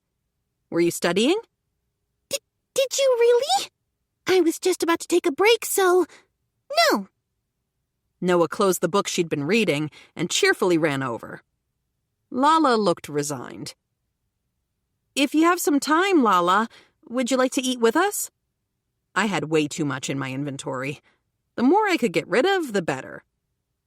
Are you sure I can have some too? Sure. We're planning to sell it in the shop, so I'd like to get your impression too. All right, then I'll prepare some delicious tea and join you. Lala left to prep the tea. So, Yuna, what kind of snack is this? Is it as delicious as pudding? Noah's eyes glittered. I think it's more like a pancake. It's good, but not in the same way as pudding. I'm looking forward to it. While we were waiting, Noah asked me to summon Kumayudu and Kumakyu to play, and her wish was my command. She played with them happily. Kumayudu and Kumakyu are so cute! While Noah played with my bears, Lala came back with the prep tea. I started preparing too, pulling an entire strawberry shortcake from my bear storage, slicing it up and plating it. Lala poured the tea next to me. Yuna, what is this? Like I said, it's kind of like a pancake. I lined the table with 3 slices. Lala placed a cup of black tea beside each slice. There's even strawberries in between the pancakes, Noah marveled. It's called strawberry shortcake. It's great with other fruit, too, I said. Then the 2 of them picked up their forks, cut a bite-sized piece of cake, and brought it to their mouths. The moment they ate the cake, their expressions changed. It's delicious! It really is. It's so very soft and deliciously sweet. Is it this white stuff that's sweet? The moment you take a bite, the sweetness spreads all through your mouth. It complements the tartness of the strawberries quite well. Lala gave me a precise evaluation of the cake. Noah just relished every bite. Are you offering this snack in the shop, Yuna? That's what we've planned. You should come by to eat some if you'd like. Yes, I absolutely will. After you finish your studies, said Lala. Noah pouted at that, but didn't stop eating the cake. It certainly is delicious, but it's so sweet that you end up wanting something to drink. She sipped at the black tea Lala had poured us. Milk or juice would have worked just as well, but the black tea went nicely with it. This tea is a fine choice, Lala mused as she sipped her own tea. But this snack is so sweet that I'd like something a bit more bitter. Yeah, I agreed. But Noah had already added a decent helping of sugar to her own tea. Do you think so? I think a sweeter black tea is rather nice myself. Madame Noir, that is because you are still yet a child. Your tastes differ from an adult's. They do not. I could drink bitter tea. I mean, if I felt like it. Noah finished off her tea in one gulp and asked Lala to pour her another cup. Lala smiled as she poured a new cup. I'd been trying to figure out all kinds of things when it came to the cake, but I hadn't put any thought into what drinks to pair with it. Although milk or juice would work, black tea would suit adult tastes better. But we didn't have black tea on the menu at the shop. Our menu was all about bread, so the only drinks we served were milk and juice. If we just had tea bags to serve it with like we did in my old world, that'd make things so much easier. But, of course, we didn't have anything like that. Lala, is this tea expensive? I asked about the tea we were currently drinking. If it was already expensive, that'd make it difficult to serve at the shop. Yes, this is our finest black tea. It's among Master Cliff's favorites. You're kidding. She'd served me tea as expensive as that? Maybe I am, Lala said with a mischievous smile. I really couldn't tell whether she was serious or not from the look on her face. So would I be able to afford this tea? I think I'd like to serve some at the shop, so it'd be nice if I could get some that isn't fancy. Inexpensive tea is of low quality and lacks flavor. Could I try it first? Just to make sure? We weren't serving aristocrats at the shop, so we could compromise on that a little. You can't please everybody all the time. But, Miss Yuna, do you know how to pour tea? I knew you couldn't just dump out some leaves and douse them with boiling water, but no more than that. You can't just pour in the leaves in hot water, right? Miss Yuna, I won't hear such tea blasphemy. You cannot savor the flavor of the tea that easily. You must determine the quantity of leaves based on the number of people being served, and you must control the temperature of the water. Lala started lecturing me about tea very seriously. Looked like you couldn't serve good tea without working for it. I guess that'd make it hard to serve tea at the shop, no matter what kind I bought. Miss Yuna, are you listening? Pouring tea takes a certain amount of art. Tea thoughtlessly made is fit to be poured in the weeds. Wow, she was really serving the tea on tea. I looked at Noah. She looked totally unsurprised, just eating cake and drinking tea like it was normal. After that business, as we ate the cake and chatted, Cliff came by Noah's room. Father! Lala immediately stood up and bowed her head when she saw Cliff. I spoke up at once. I asked Lala to join our tasting, so don't be mad at her. I wouldn't get mad over something as trifling as that. Though I'm not sure I can say the same for our butler, Rondo. Now, what are you eating? He looked curiously at the cake. It's a treat we're planning on selling at the shop, I said. Is it good? It was very sweet and good, Noah piped up. Yes, my lord. It can't compare to the pudding from earlier, but it was delicious. If you're fine with sweets, I said. Would you like some? Cliff stared at the leftover cake. Yes, I suppose I shall. Lala prepared tea for Cliff as he sat down. She moved beautifully. Even to the eyes of a tea amateur like me, it didn't look like she wasted a single movement as she poured. It's delicious. Not too sweet? I was also thinking of making a slightly less sweet cake, too. I suppose it is rather sweet, since you ask, but it's delicious nonetheless. But it does beg for some tea. Cliff sipped the tea Lala had poured. I'd like to serve tea at the shop, too, but it seems like a lot of trouble to serve it. So, I have something I'd like to ask you for, Cliff. What's that? I looked at Lala. If I was going to serve tea at the shop, I wanted it to be good. I'd like Lala to teach me how to make tea. You'd like me to do that? Even if I buy really good tea leaves, even little mistakes in how I brew it will upset the flavor, right? That's why I was hoping you'd teach me how to brew it properly, Lala. What do you think, Lala? The tea you serve is certainly delicious. Lord Cliff. Lala seemed deeply moved. You may talk it over with Lala if you wish. If she has the time, I do not mind, Cliff said graciously. How about tomorrow, then? I should have the tea and the things you need to serve it ready by then. They also prepared some tea at a reasonable price that I could serve at the shop. 170. The bear is taught how to brew tea. The day after the shortcake tasting at Noah's house, I returned with Nerin. Yuna, she said, are we really going to learn how to prepare tea at the Lord's Manor? Yep. I'm going to make sure you learn everything about prepping tea, Nerin. But to go to the Lord's Manor... Nerin shuddered. No need to be worried. It's the maid Lala who's teaching us, not Cliff or something. That still got me nervous. After thinking about where we'd learn to make tea, considering where the tools, tea, and instructor were, we decided against asking Lala to run all the way to the shop. We ended up going to the estate. It wasn't like I could let Nadine go to the Lord's house alone, though, so I decided to go with her. Why am I here too? Fina asked uncertainly. Because Nadine said she doesn't want to do it alone, I said.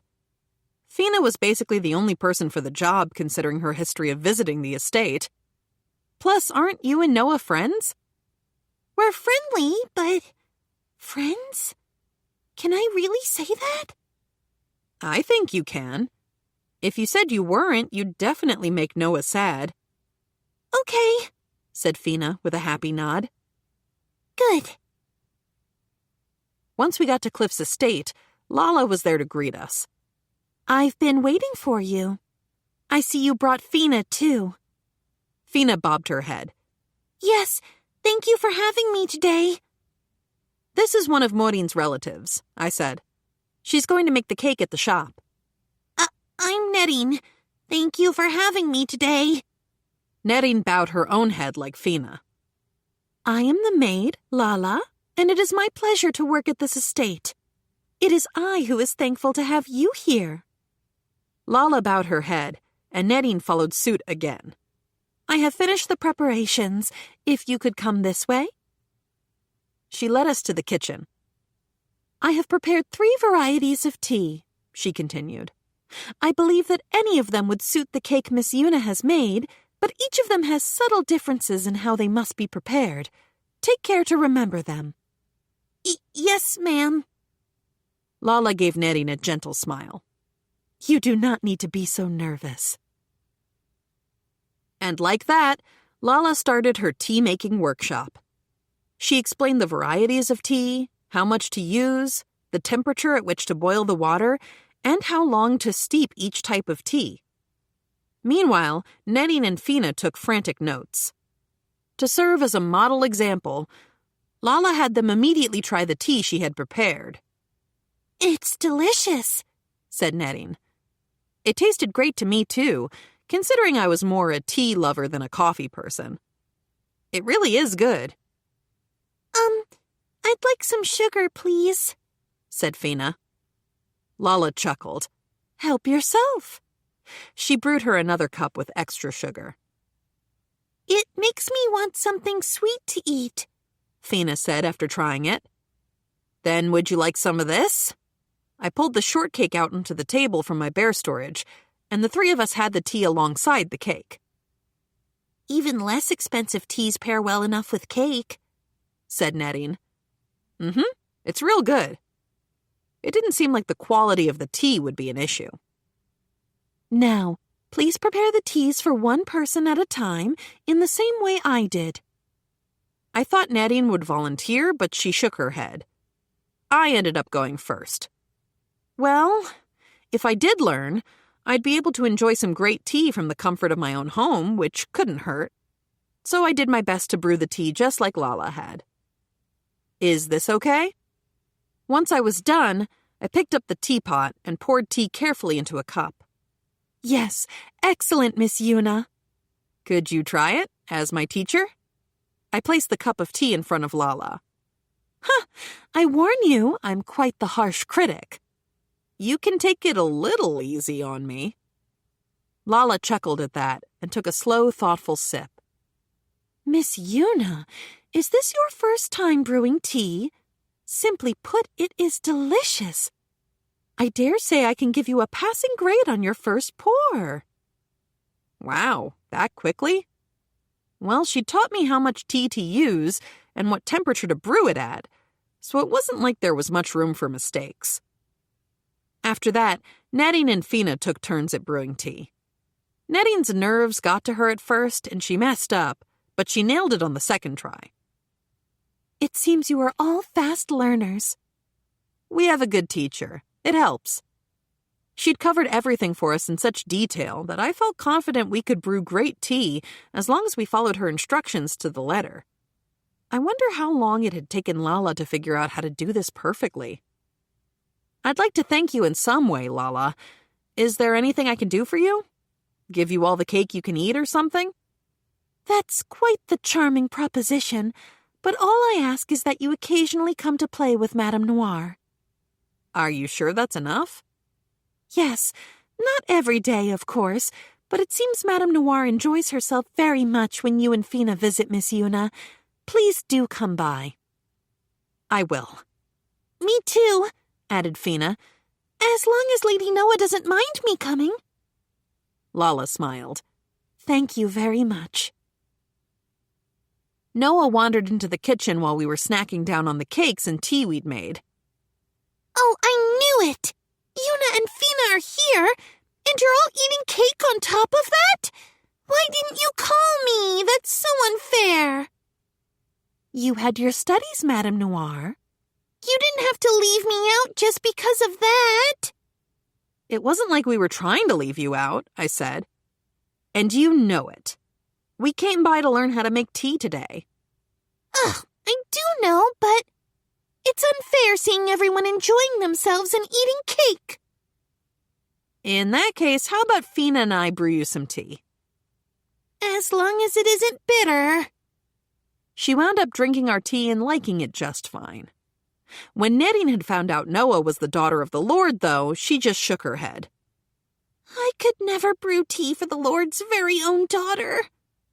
Well, she'd have to get used to it. Noah was going to come by the shop sooner or later, so she'd eat the cake Nettie baked and drink the tea she made anyway. I guess I could keep her in the dark for now.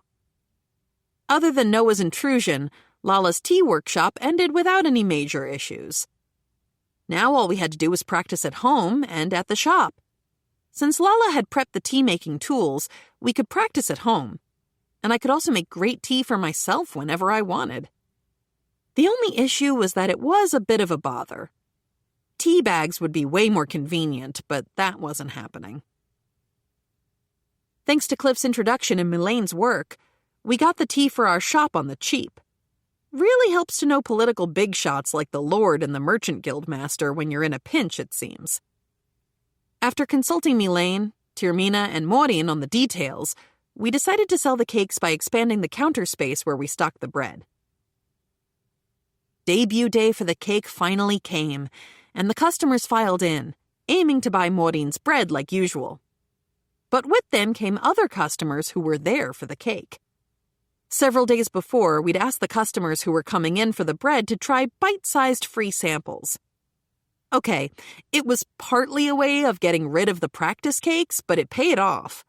Thanks to the free samples, the shortcakes were selling like hotcakes. We'd set things up so that it'd be a little cheaper to order the tea with the cake than separately, a sort of combo. The customers could still buy the milk or the juice too, of course. We'd also prep some salted potato chips they could add as a side. A cake and chip combo, the most powerful of all combos, though just thinking about it made me feel heavier. Sure, it was great for business to let them eat cake, but maybe I could also make a poster warning people about the dangers of overeating. I'd save that until someone like Milane came by and started eating 6 slices or more. Tirmina calculated the price based on ingredients and cooking time. We'd priced it so that it was more than affordable for everyday people, but it still cost more than a piece of bread. I mean, we had to make some kind of profit. Cake selling was going well. We'd successfully sold out our whole stock. I decided not to mess with what was working. I wanted to see how things went over time first, then consult with Nettie, Maureen, and Tirmina, stuff like that. I'm beat. Nareen plunked down into a seat. How was it seeing the cake you made yourself selling? Oh, it made me really happy. When I see people eating my cake with a smile, saying that they enjoy it, it makes me want to try some tomorrow. Looks like the tea is popular too, said Maureen. Tirmina nodded. It kept us pretty busy, that tea. We'd have to prep it as orders came in. That couldn't be helped. We couldn't leave tea to sit if we wanted it to be any good. It'll make things easier if you teach the kids how to make it next time. Nettie, I can learn. Me too. Oh, you're all such good kids. Nettie gave them a big bear hug. I agreed with her. They were all way too good. Nettie, everyone, Claudine called out in the middle of the break. We're going to prep for tomorrow in a few. The kids energetically answered, and before long, we're on the move again. Sure is nice being young, said Netting with a sigh. We watched the kids throw themselves into their work. You're 15, Netting, aren't you? Watching the kids just made me feel old. Then what, Netting? Does that make me a grandmother or something? Auntie Maureen! Maureen, who had been listening in on the conversation, was now staring at Netting. Not at all. You're young, Auntie Maureen. No one would think you were a granny. Netting waved her hand frantically this way and that, denying it as loudly as she could. If I'm young, said Maureen, then you must be even younger, Netting. That's... And despite being so young, you're trying to make all the kids do all your work for you. I'll start getting stuff ready for tomorrow right away. Netting got right back to work. Maureen watched with a smile. She's far more diligent than she looks. Don't be too hard on her. As long as she gets along with the kids, it's all fine by me. And you're watching over her when it comes to that, aren't you? I am. And I'll make sure to teach her well. With that, Maureen got back to her own work. 171. The bear goes to get her mithril knife from the capital. The new shortcake was selling great. Netting was working hard, and things were finally slowing down at the shop. I decided to head to the capital. It was about time for me to pick up the mithril knife I'd ordered from Ghazal, after all. It had been more than a couple of days since I'd made the order, and I'd already gotten Shuri's knife from Gold. It was safely in my bear house's storage, so she could use it whenever she wanted. Since I was heading to the capital anyway, I decided I'd also bring some cake to Lady Flora. It'd be lonely going by myself, so I decided to invite Fina along. I was planning on a one-day trip this time, so I wouldn't need Tyramina's permission either. However, Fina turned me down this time. I told her I'd go on a different day if she had something she needed to do, but she'd told me that she didn't have anything planned. Wow. It might have been the first time Fina had ever told me no about anything. What was this pain stabbing into my chest? It was like when you go up to your own dog and it just runs away from you. I was practically close to tears. Yuna? Did I do something to make you hate me, Fina? No, you didn't. I don't hate you at all, Yuna. Then why did you say no? She said she didn't hate me, but she'd always said yes as long as she didn't have something to do. Maybe she'd finally grown too old to hang out with a girl in a goofy bear outfit. Yuna, it's not that. Please calm down. Fina filled me in on why she didn't want to come with me this time. She didn't mind going to the capital, but she didn't want to go near the castle for a while because of what had happened last time. I don't think that king would care much, and if he does, I'll knock some sense into him. I started shadowboxing with a couple quick bear punches. I'd give that king a bear punch here, and there, and right there. If you did that, you'd end up in jail. Not if I don't get caught, I won't. I could shoot off some air shots at him from far away. Yuna! I'm kidding. If he actually did try anything on Fina, though, the joke was over. And so was the king. Maybe. And so, alas, I ended up going on a lonely journey through the bear transport gate and arrived at the capital. First, I headed to Ghazal's place. It was time I finally got that knife, or he'd end up mad at me. When I came out of my bear house at the capital, I pulled my bear hood low over my face and headed over to Ghazal's forge at a quick trot. Unlike when I was in Cremonia, I was showered by yet another abundance of stares and murmurs about the bear. A certain amount of attention was always inevitable, considering how rare the sight of someone in a bear suit was, but more people around meant a lot more comments and stares. As I walked, I avoided the thoroughfares with lots of foot traffic. "Excuse me," I shouted when I got into the forge, which brought Ghazal out from the back. Finally decided to show up, have you? he said when he saw my face. Sorry, I had a lot of stuff going on. Aye, kid. You came all the way from Cremonia, didn't you?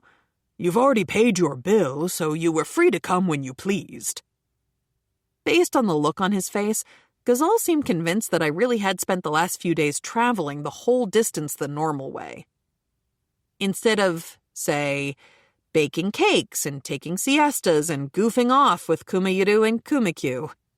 If I'd really put my mind to it, I could have come back here using the bear transport gate to get it at any time.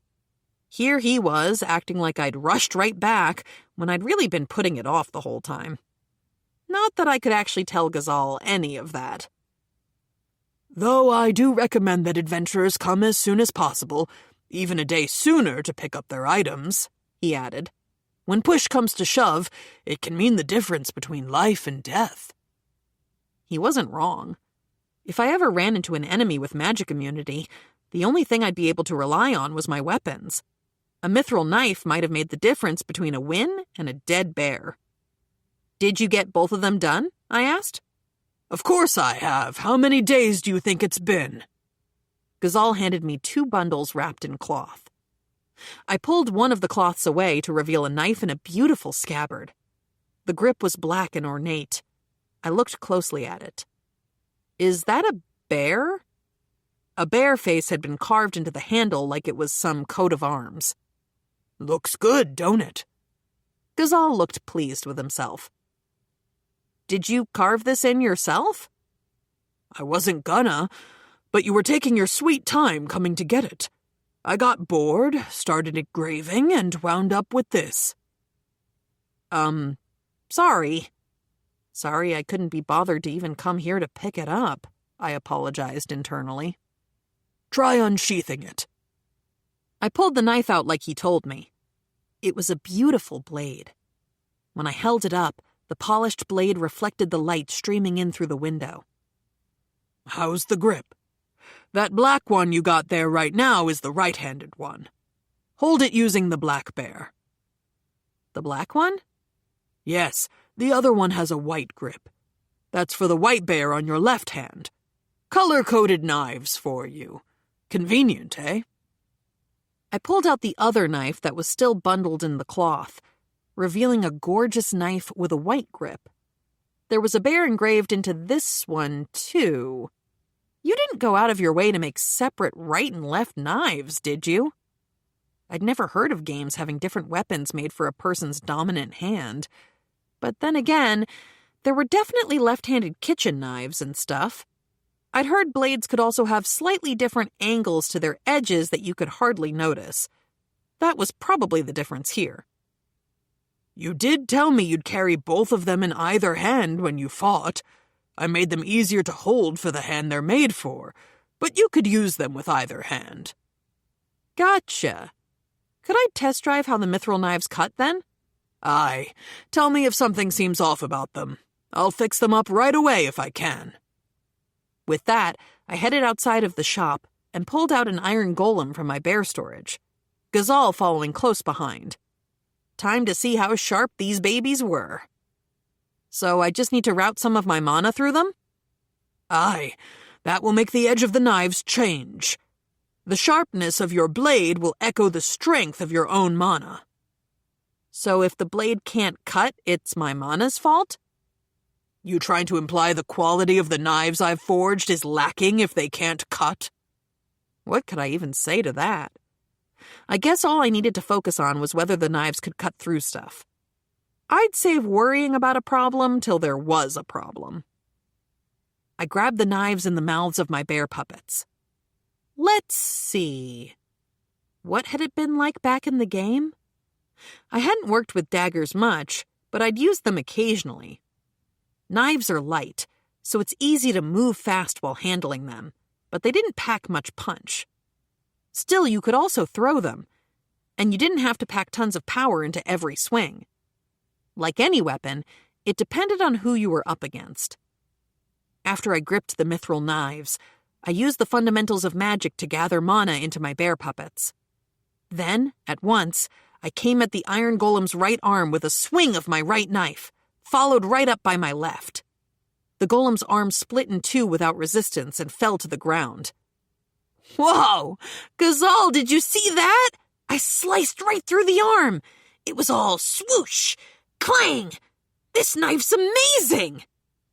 I was a little worked up, okay? It's not the knife that's amazing, miss, he said, beaming. Even a mithril knife can't cut through iron as easy as that. You sure it's not your knife, Ghazal? I backed away from the iron golem a little. Then I ran at it and gave it a couple slashes as I passed by it. The golem clattered to the ground in pieces. Beware, I thought. The bear ninja! Oh, could I pull off being a ninja while dressed like this? The bear gear was pretty conspicuous, what with it being a huge bear onesie, but maybe? A fine attack, miss. I couldn't even tell how many times you cut the thing. Ghazal approached the sliced-up golem and inspected the sliced cross-sections. Then he approached me. Show me your knives, he said. I handed them right over to him like he asked. He held them up to the sky.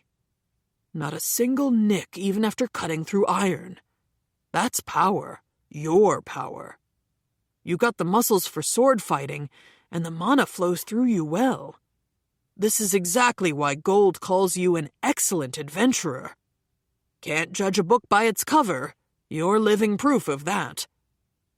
He handed back my knives, which I put away in my bear storage. Now this was a good shopping trip.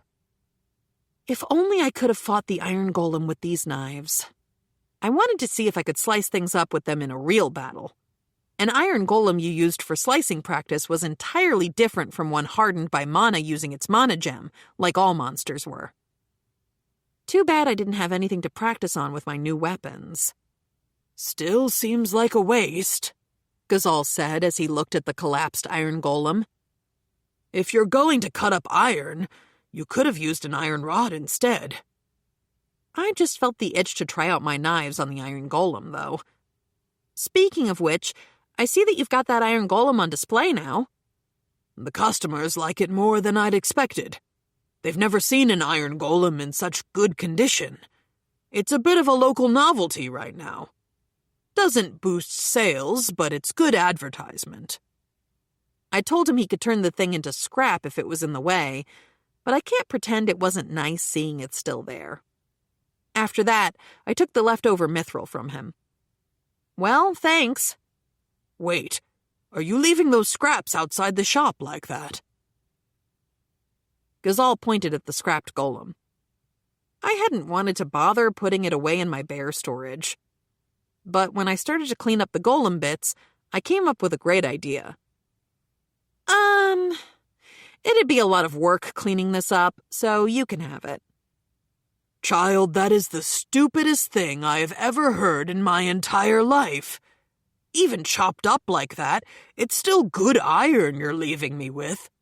Do you even know how many weapons and tools someone could make out of this? You say that, but I'd never use chopped up pieces of iron like this. You could sell it. It'll fetch a great price. I looked at the metal scraps. I'd chop them up too fine. It'd be so annoying putting those into my bear storage or pulling them out. Nah, I don't need it. It's too much of a bother. Fine, I'll buy it off of you, but I won't be able to give you much. Oh, what if we say it's a gift for you engraving those bears into my knives? That won't do, miss. I've already gotten too much from you, and I'd like to be on equal terms with you. Dang, now I had to take his money. And here's the letter of introduction to that master I promised you. I also drew a map for you. As long as you follow that, you shouldn't lose your way. Thank you. I'll go there next time. Please give my regards to him.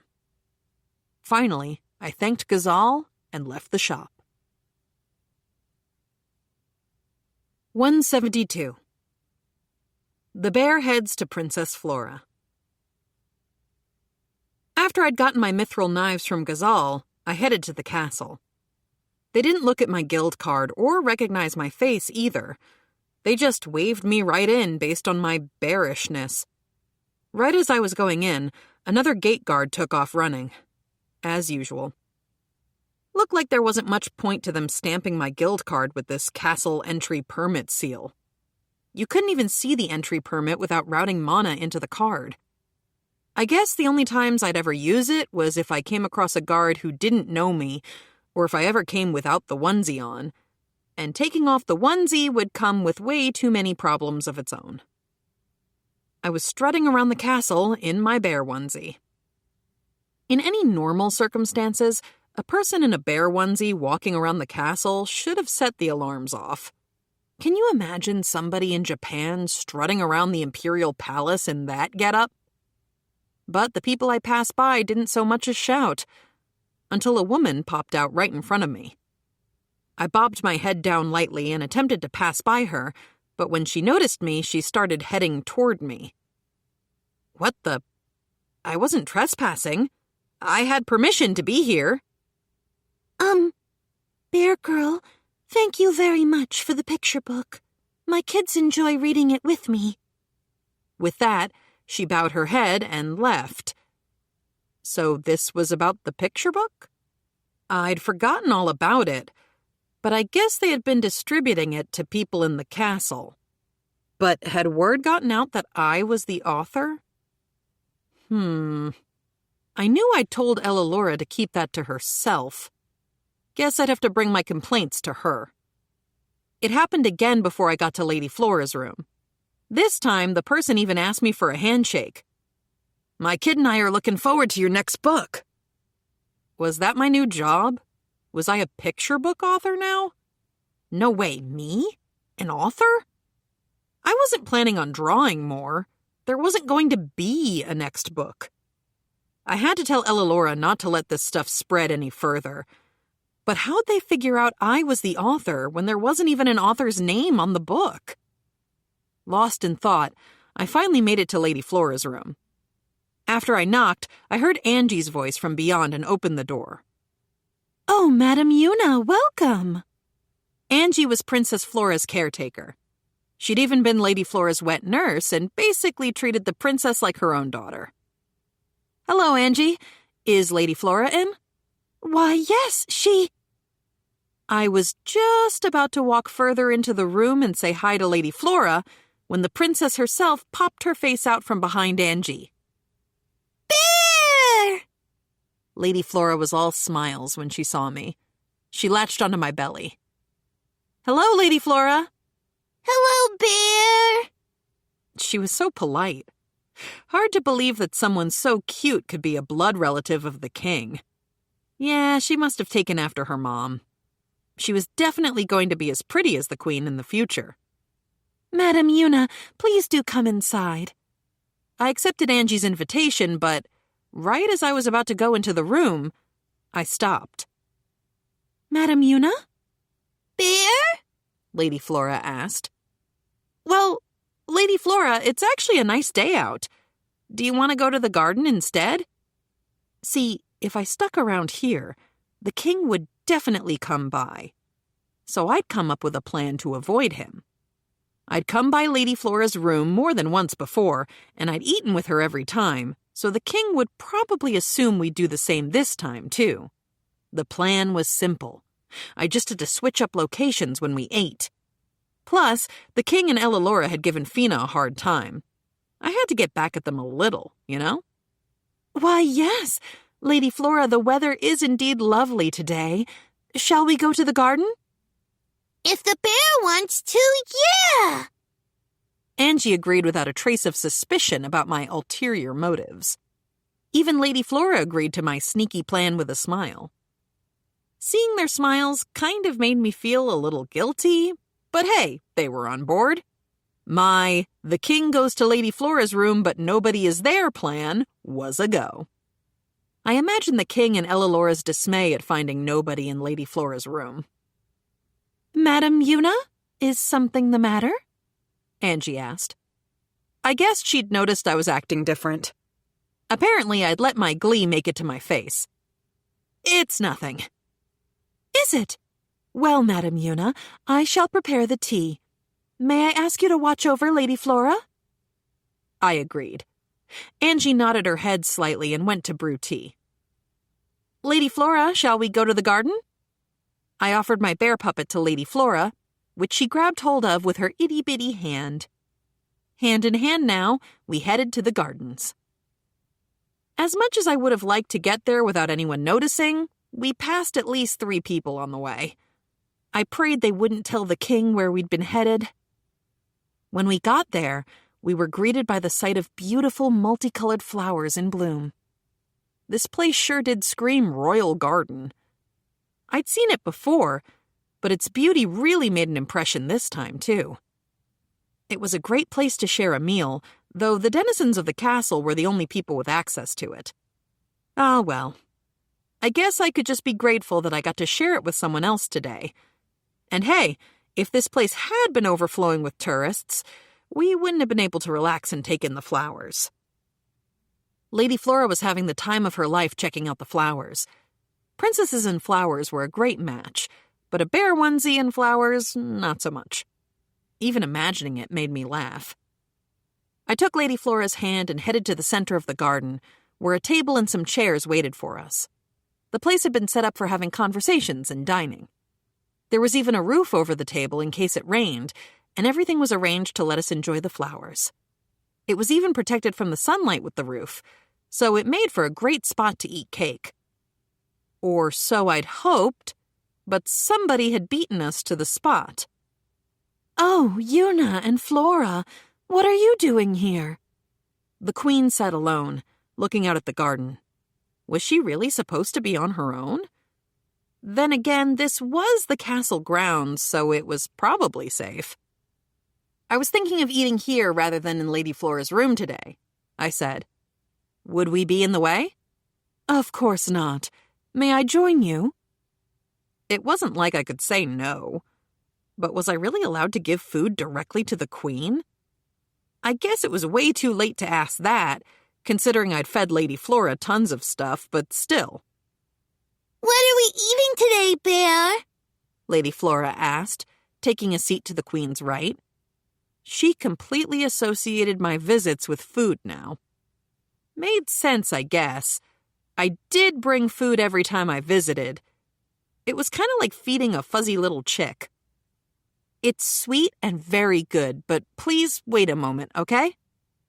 There were 4 seats around the round table.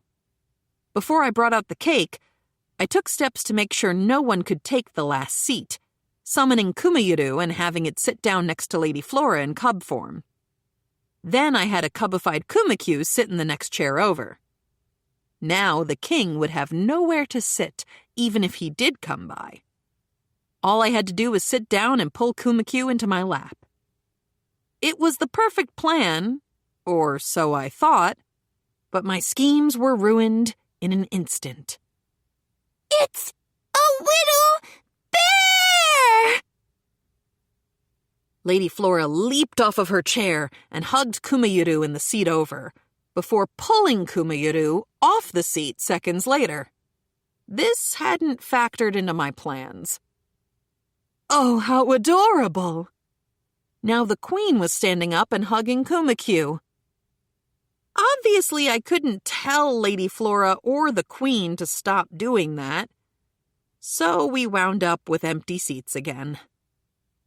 Bear, is this the big bear's baby? I guess this was the first time Lady Flora was seeing my bears in their small form, now that I thought it over. Nope, same bears, just tinier. Wow. Lady Flora squeezed Kumayuru. It was starting to feel like cake wasn't going to be happening. But she looked like she was having fun, so I guess it was fine. Lady Flora ran around in the garden with Kumayuru. I was kind of scared she'd fall. As for the queen, she just watched while hugging Kuma. It's so fluffy and nice to the touch, she said. Kuma looked mighty comfortable in the queen's arms. Meanwhile, I had nothing to hold, which made me feel kind of abandoned. Your summons are cute, Yuna. I'd like some myself. I'm not giving them up. Oh, that's unfortunate. The Queen squeezed Kuma-Q even closer. That was beginning to look a little uncomfortable for Kuma-Q. I wish she'd stop. We watched Lady Flora playing around with Kuma-Yu. After a while, Angie showed up with tea and with 2 intruders. Ah, we're eating out here today. Yuna, what do you have for us? It was them, the King and Ellalora. The usual suspects all together. The last shreds of the King goes to Lady Flora's room but nobody is there plan dissolved into nothingness. Why are you here?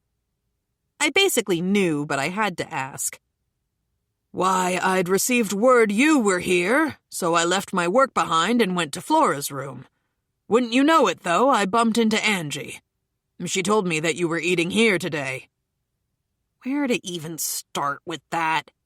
The king of the entire country left his work behind for this? Yuna, what is that bear playing with my daughter? The king asked, as he watched Lady Flora run around with the cubified Kuma-Yu. That's my summon, Kuma-Yu. I think I showed my summons to you before. That's Kuma-Yu, but they're different sizes. Ellalora laughed. Oh, Yuna can shrink her bears. I told Ellalora about it back when I was doing guard duty for those students, after all. Come here, Kuma-Yu, I called. Kuma-Yu came running over, and Lady Flora scurried after. To think that bear could get so tiny. The king picked up Kuma-Yu from at my feet. Oh, and it's soft. Daddy, no take! Lady Flora grabbed the king's legs and protested. No take? How about these guys taking Kuma-Yu from me? My bears are family. All right. It's heavy, so be careful. The king handed Kuma-Yu off to Lady Flora. Lady Flora was bigger than the bears, but she still couldn't carry Kuma-Yu and ended up falling onto her bum. She didn't seem to mind, though. She beamed and gave Kuma-Yu a big bear hug. Bear hug. When would they return my bear? If I took Kuma-Yu back myself, I could see a crying Lady Flora in my future. What was I going to do? 173. The Bear Eats Cake with Royalty. In the end, the king goes to Lady Flora's room but nobody is there plan had completely imploded. Everyone had gathered anyway. And maybe Angie had done it when I wasn't looking. The seats had multiplied to 5 now. She'd moved fast. The queen was already sitting in a seat and holding Kuma-Q. The king, who had abandoned his work, and Ellalora, who had abandoned something, probably, were sitting down too. Lady Flora, could you also let go of Kuma-Yu? Maybe sit down with us? Nuh-uh. The plan hadn't worked. Lady Flora squeezed Kuma-Yu again, and Kuma-Yu gave me a worried look. I was helpless to save my bear without Lady Flora crying her eyes out. Lady Flora, I have a yummy snack. Would you like to try it? You can't eat it while you're holding Kuma-Yu. Yummy? Yep, and Kuma-Yu looks tired. It says it wants a break. I gave Kuma-Yu a meaningful look. Kuma-Yu crooned quietly, like it was tired. My bears were already accomplished actors. We'd tricked Noah with their acting in the past, and they'd played man-eating bears when I needed to threaten some villains back at an inn in Melilla. When Lady Flora saw Kuma-Yu acting tired, she agonized over it. But she still quietly let go of the bear. Sorry, Kuma-Yu. Let's play again next time. Coom. What a nice kid. Kuma-Yu crooned happily, and it wasn't an act this time. Lady Flora released it, and it headed over to me. I gave it a pat on the head as thanks for playing with Lady Flora, then dismissed it before Lady Flora could change her mind. She looked a little sad when she saw it disappear, but she still got into her chair. Maybe I'd ask Sherry to make some Kuma-Q and Kuma-Yuru stuffed animals later. I'm sure those would make Lady Flora really happy. Then I looked at my other summoned beast, Kuma-Q. Kuma-Q was obediently letting the queen hug it. The queen didn't look like she was going to let go anytime soon. But her daughter had the sense to give up Kuma-Yuru, so she would too.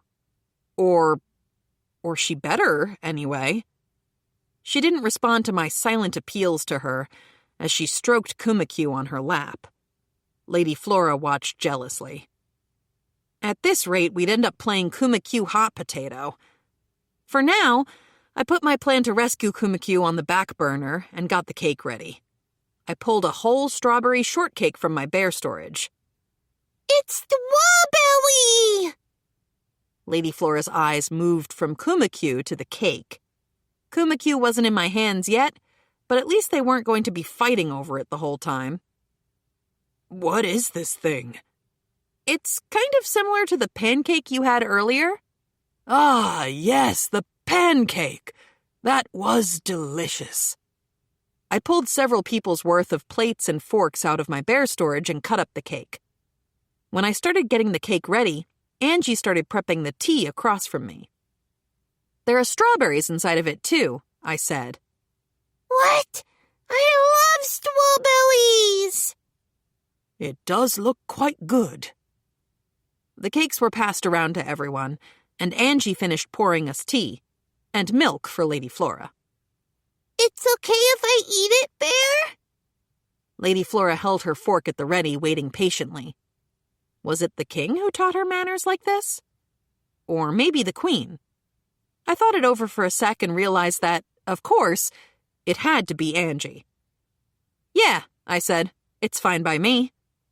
Once I said that, Lady Flora happily stabbed her fork into the cake. Yum!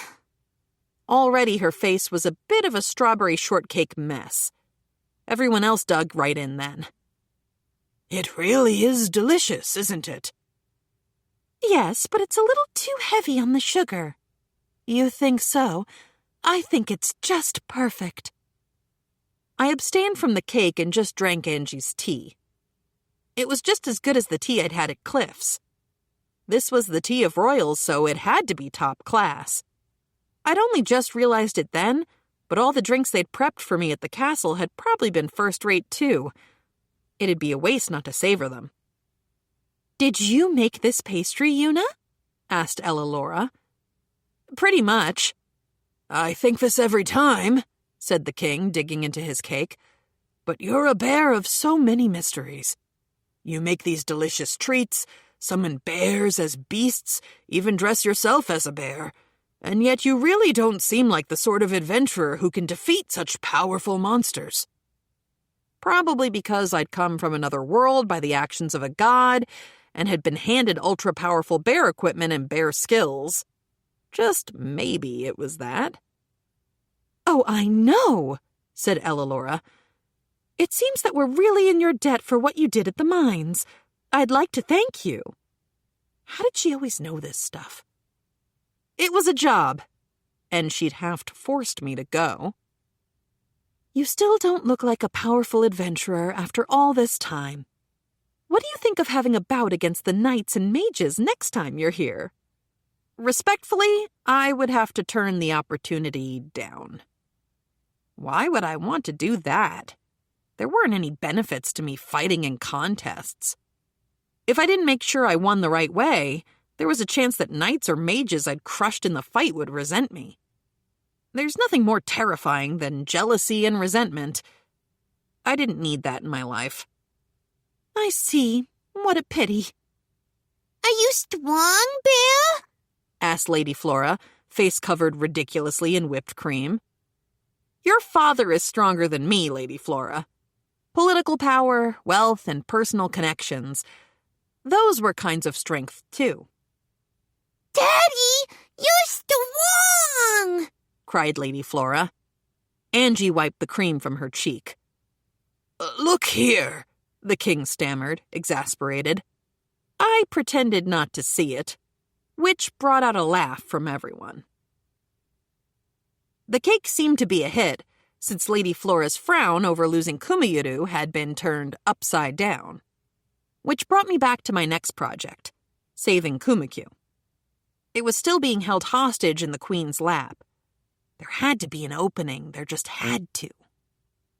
Kuma gave me a miserable look. Come on, I couldn't let Kuma give up hope. I could do it. I had to. Yuna, aren't you having any? The king asked after noticing that all I was drinking was tea. I've had plenty from taste testing it. I was sick of shortcake. That's what happened when you ate something every day, even if it was good. As the Japanese saying goes, you'll get bored staring at a beautiful person after 3 days. Madam Yuna, may I have a moment? Angie said to me as I sipped at my tea, watching for everyone else's reactions. What is it? Do you happen to have some cake for the chef? The chef? Do you mean Zelif? That was the name of the guy. He'd thanked me after I'd handed over my pudding recipe. I saw the chef when I was preparing the tea earlier. When I informed him that you'd come, he seemed to be looking forward to it. I think she was feeling awkward about it. I'd given Zelif a ton of recipes over the ages, thinking that it'd make Lady Flora just as happy as the pudding had. I prepped 2 more new plates and put slices of cake on them. Give this one to Zelif, and please eat some later too, Angie. Angie would eat when it was just us and Lady Flora, but she didn't really do that when the king was around. It was probably a social position thing. Are you sure? Let me know what you think about it the next time I come by. Thank you. She accepted it gratefully and placed the cake on a pushcart. Angie, we're fine here. Why don't you take that to Zelif? Are you sure? Yes, I know he's looking forward to the food Yuna brings. You can eat your own portion with him. Thank you. Then I will take it to him. Angie bobbed her head and left the garden. A nice treat for them. You know, he's just one of the people who looks forward to your food, Yuna. I guess. I always come by without notice, even though he prepares food every day, so I figure I'm a bother to him. In the past, I'd offended Zelif, the famous chef for the royal family, by bringing food without asking him. He'd apparently stopped saying anything after he found out I was the one who'd made the pudding. Since then, I'd occasionally send Zelif food. When I'd gone to the mines the last time I was here, Ella and Fina had said they'd go to the castle. I'd even had them take the new breads we'd made to Zelif. A little while after Angie had left the garden, the cake on Lady Flora's plate had disappeared. She was staring down the rest of the whole cake, so I put another slice on Lady Flora's empty plate. Thank you, Bear. That's a reward for letting Kuma go earlier. Especially since a certain someone nearby still wasn't relinquishing Kuma. Still, this was all right. Maybe I'd bake a different cake to bring to them next time. Maybe I'd be able to manage a fruitcake or a cheesecake. Yuna, can I have some too? Ella silently held out her plate. If she wanted to eat way too much cake, that was her own problem. Yuna, if you could get me one too, the king added.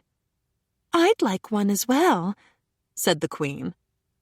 One by one, I served them their cake. Oh no, was I the new maid now that Angie was gone? Since everyone's cups were empty, I prepared the tea like Lala had taught me and refilled them. I would never have guessed it'd come in handy at a time like this. The king turned to me after finishing his cup. You can brew tea? And skillfully, I'd add, said the queen. Cliff's maid taught me. You don't mean Lala, do you? Yeah. When we decided to sell the cake at the shop, I wanted to serve tea with it. I asked her to teach me. What? You're serving this at your shop? Why not? I have the ingredients, and anyone can make it once they know how. And, I'll also be able to eat it if the shop is making it. I wouldn't have to bake anything myself. Then we'll be able to eat this cake anytime we want by going to the shop? Maybe I'll head back home to Cremonia. You'll get fat if you eat it every day, I pointed out. That's fine, since I won't let her go back to Cremonia. Ugh! Why is everyone picking on me? While we were enjoying the cake, I heard the sound of heavy running footsteps coming from the back of the garden. When I looked over, I saw Zelif the chef running over. He was an older, flabby sort, but you couldn't judge him by appearances. He was the castle chef, and so well trusted that they put him in charge of the royal family's meals. And he was running right at us, totally out of breath. 174. The bear opened shop in the capital.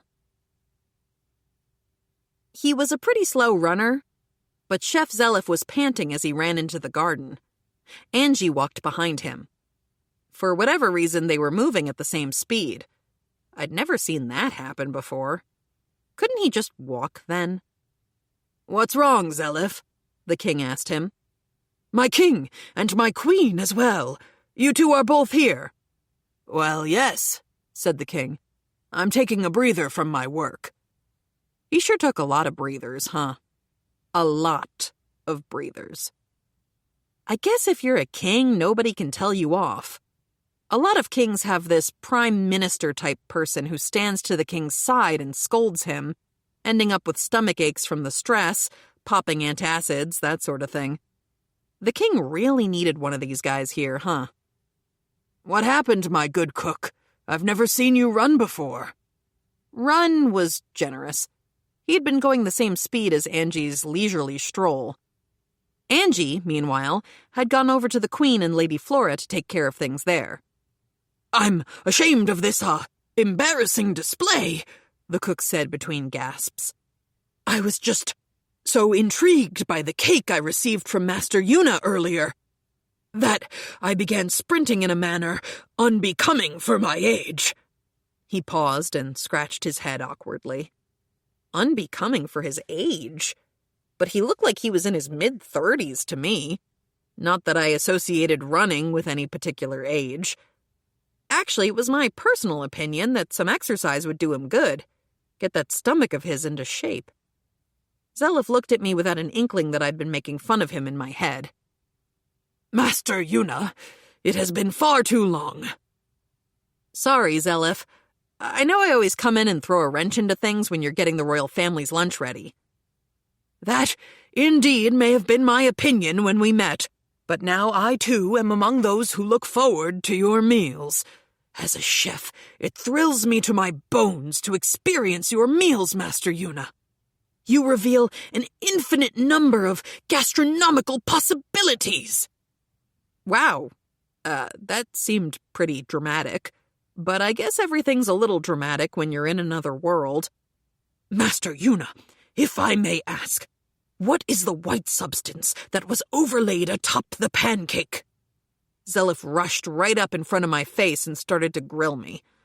My bear clothes were supposed to be heat-resistant, but the onesie was still starting to feel kind of stuffy. Yeesh, some personal space would be nice. I scooched my chair back a little and answered. "It's whipped cream.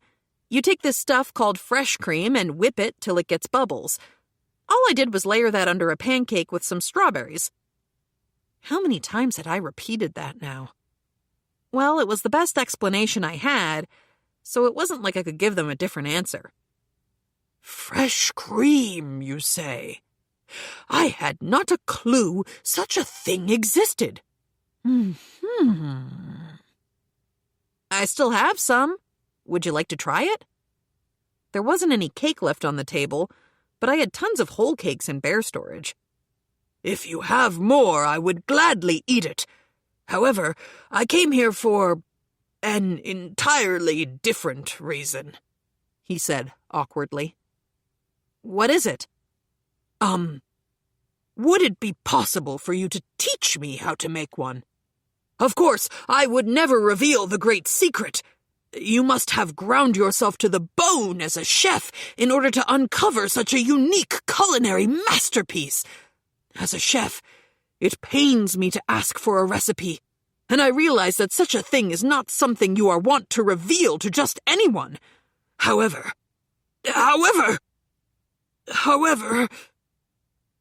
Sure, I'd toiled a bit to make the cake, but I hadn't been the one to invent the recipe.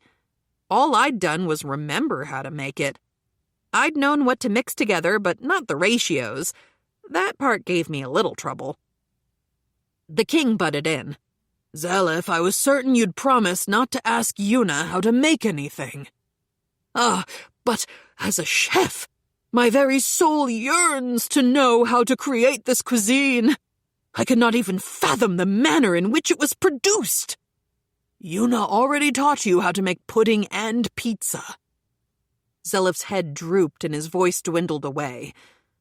That is true, but... Just as the king said, I'd already given Zelif several recipes.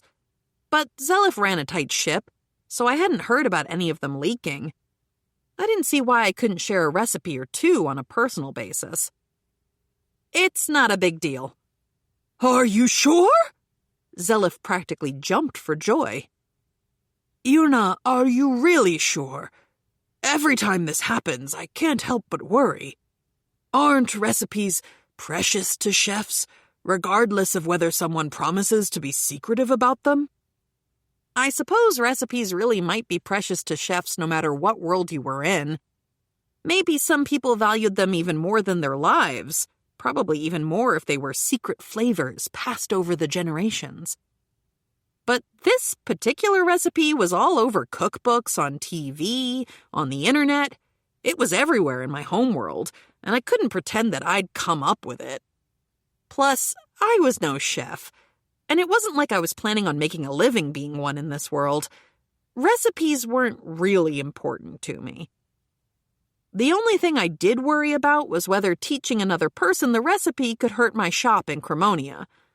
I didn't want that to happen. The people there worked their butts off, and I cared about them. But as long as anyone else using the recipe did so far from Cremonia, I didn't care. Nobody would travel all the way from Cremonia to the capital just for a meal, and I wasn't going to let anyone beat me when it came to flavor. Most chefs don't so easily reveal their precious recipes, said the king. Yeah, but it's not like I'm trying to make a living from this. New cuisines are made by recipes spreading and by chefs putting their own spin on them. Sure, keeping a recipe secret might be important to a chef, but I'm not one. Not really. I mean, I wasn't trying to profit off my knowledge of my old world or anything, you know? As far as I was concerned, tasty cuisine was meant to be shared. Maybe someone would think up something new from the recipes I taught them. What kind of wild recipe might show up in 10 years? In 20? Not that I'd just share my recipes with anyone. Good food doesn't go to nefarious characters or people just trying to make a quick buck. I was fine with telling Zelif because he'd keep his promises, and he'd use his own judgment to tell the people he trusted. He must have been thinking the same thing. It will throw me for a loop if another chef asks me about it, though. It's fine, as long as it makes Lady Flora happy. Beside me, Lady Flora took another bite of her cake, all smiles. That was enough for me. But it's pretty high in sugar content, so be careful not to make too much cake. I don't mind what happens to Ella Laura, but I'd hate to see Lady Flora gain too much weight. Yuna. Ella Laura gave me a look, but I ignored her. Of course, said Zelif. Looking after the royal family's health and making sure they get the proper nutrition is my job. I vow that I shall not overdo, even if Lady Flora begs me for another slice. I won't, Lady Flora said, pouting. Ugh, she was too adorable. In that case, Yuna, why don't you open up shop in the capital? The king offered. You have your pudding. You could easily become the #1 shop in the royal capital if you set your mind to it. But I'd need tons of eggs for pudding, and don't get me started on the cake. That'd make everything way pricier. I've only been managing because I've made things at home. Cake would need eggs, too. They did sell them here in the capital, but they were several times more expensive than the ones in Cremonia. If I made cake or pudding with those eggs, they'd be unaffordable to customers. If that's what you're worried about, it's no issue. There's a village nearby that breeds kokekos. We can issue instructions for them to increase their bird supply and their number of eggs, though it'll take some time. Apparently, they'd already been given funding to increase the size of their flock, which had progressively increased the amount of eggs available. Zelif coughed. He'd been listening in. What would you think of selling it at the shop I am planning to establish in the capital? Oh, that's a fine idea, said the king. Ellalora nodded.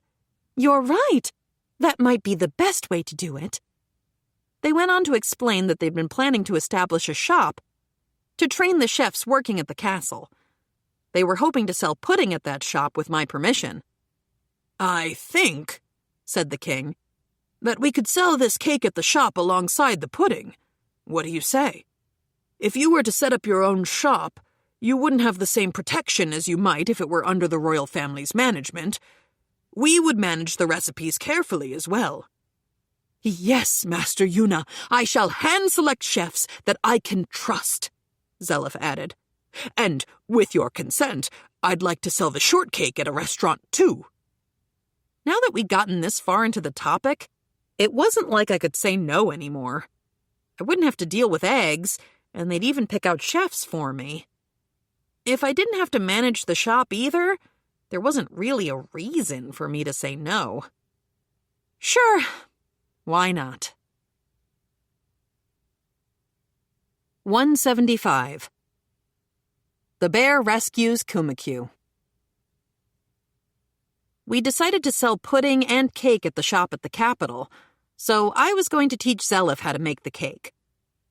I'd handed off my pudding recipe to him, but he'd apparently messed up while making it a lot of times.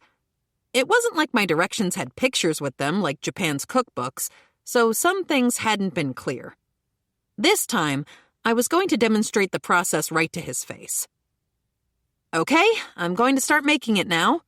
Are you ready? Are you sure? Everyone had cleaned the cake from their plates. It looks like everyone's finished eating, so I think we might as well. More importantly, I wanted an excuse to leave so I could save Kuma from the queen's lap. The queen still had Kuma in her lap after all this time, and she showed no sign of letting my bear go. She was still elegantly sipping her tea with Kuma gripped in her hands. Kuma's eyes glistened with tears from atop of the queen's lap. Come on, little buddy. Just a little longer. Operation Kuma Rescue, begin. Hey, so, Queen, I'm going to show Zelif how to make the cake, so if you could let Kuma... Oh, I was listening. It's all right. I'll carry your bear over. The queen stood, Kuma still in her arms. All right. How is this supposed to be all right? What did she think she was doing? She wasn't even coming with us. Was she? Make sure you don't get in Yuna and Zelif's way too much, said the king. I wouldn't dream of it. I'll simply be a taste tester for Zelif's cake. She was planning on having more cake? And queens were a lot of things, but they were not taste testers. That was like the opposite of their job. Tasters ate stuff before the royal family to make sure the food wasn't poisoned or something. Well, that was the image I had in my head for how royal families worked anyway. I want a taste test too, Lady Flora blurted. What was with this royal family? Were they supposed to be doing stuff like this? Lady Flora had already eaten 2 whole slices. I doubted a little kid like her could fit in a third. Well then, said the king, as he stood from his seat, I will be returning to my work. Yuna, that was, as always, delicious. And just like that, the king was out of here. I'd wanted him to tell the queen to give me back Kuma, but he was gone in a flash. "And I," said Ellalora, standing up too, "will get that shop set up." Was she not going back to her regular job? Was that her job? She was full of mysteries. "All right, Yuna, let's go," said the Queen, nudging me in the shoulder and knocking me out of my thoughts. All right, but couldn't the Queen at least give Kuma-Q back to me already? Please? But the Queen didn't hear my pleas as she started walking, still holding Kuma-Q. My bear gave me a sullen look, its face resting on the Queen's shoulder. "Oh, Kuma-Q," I thought. "I'm sorry I can't save you." We piled into the kitchen and, almost immediately, Zelif shut the door and locked it. It's to prevent any information leaks," Zelif explained. "Whenever I make any of your recipes, Master Yuna, I make absolutely sure that no one can barge in." Wow, he really was strict about it. Or, no, this was probably also a safety thing. They'd prepared this kitchen specifically so that no one can sneak poison into the royal family's food, right? If tons of people got in, they wouldn't be able to tell who'd poisoned the food. The chef was thinking about safety and keeping people out of the kitchen. Probably. I pulled the ingredients and tools we'd need from my bear storage and began to explain stuff, while Zelif took notes. He asked me questions occasionally, and I answered as I worked. I guess Lady Flora and the Queen were pretty entertained just watching, too, since they were staring at me the whole time. "I see. Fascinating, Master Yuna. You're quite skilled at this." "You think so?" "Indeed. It's amazing what you've done at such a tender age. Why, you're practically on equal footing with my own chefs." Whoa. I mean, he was talking about castle chefs, hired to cook for the royal family and nobles themselves, so they had to be impressive. Probably as good as chefs at a super classy restaurant. That was high praise. Is Bear really that amazing? Lady Flora asked. "Yes, very," said Zelif. The Queen smiled. "Yes, she is. She is amazing." Lady Flora nodded at them, then at me. Bear, you're amazing! Please, I'm not at all. Since I'd finished the whipped cream while the shortcake had been baking, I scooped up some of the cream and brought it to Lady Flora, who opened her little mouth wide and ate it. Yum! The shortcake was done, so I sandwiched some strawberries between the layers and slathered on the whipped cream. Then I decorated it with some more strawberries, and done. A lovely little cake. Looks yummy! Master Yuna, thank you so very much. This has been a most useful lesson. No problem. Remember to substitute out the strawberries with other fruits that are in season too. Yes, naturally. I will scour the land for the finest combinations of fruit and pastry known to man or animal. Yes, but since you've already made it, we might as well have a taste, the Queen said, eyeing the cake. I guess we had to eat it now that I'd made it, but could she really eat more? She'd just had cake. It had been a while since they'd eaten in the garden, but had it been all that long? Still, Lady Flora looked like she was really looking forward to it. I shall prepare the tea, Angie proposed. In that case, Zelif, would you be kind enough to prepare plates and forks? I asked him. Zelif got right on it. The Queen smiled. My, to think a bear girl is giving the head chef instructions. If all those chefs who idolize Zelif could only see this now, why, they'd be so very shocked. I guess Zelif really was the head of all the chefs in the castle, even if he didn't act like it. Zelif didn't seem to mind, still busy gathering plates and forks. I sliced up the cake and put it on the plates he brought out. I made sure the one on Lady Flora's plate was half the usual size. She was a kid, after all, and had to have room for a healthy dinner later. "Please have some too, Angie," I said. "I'll slice up the rest of it, so go take it home for your kid." "Are you sure?" "Yeah, of course." I was pretty sure she had a kid about Lady Flora's age. "Thank you." After the tea, or milk in Lady Flora's case, was passed around to everyone, we started taste testing the cake I'd made. And there was my chance. It was time to save Kuma. The kitchen only had a single chair. Lady Flora was using that chair to watch me make the cake, and now she was using it to eat the cake. The rest of us were all standing. Since this was a kitchen, there were tables, but they were made specifically for cooking. When the Queen ate her cake, she would have to let go of Kuma. She set Kuma on the corner of the table to start eating. My bear looked at me. The Queen was eating her cake. I nodded, and Kuma slowly started walking along the table. After a while, the Queen seemed to notice, but Kuma was too far for her to reach. All she could do was watch. "Yuna, watch out for Kuma," she said. "It's all right. I'll hold Kuma, so you just enjoy your cake, Your Majesty." She watched Kuma as she ate, seeming disappointed.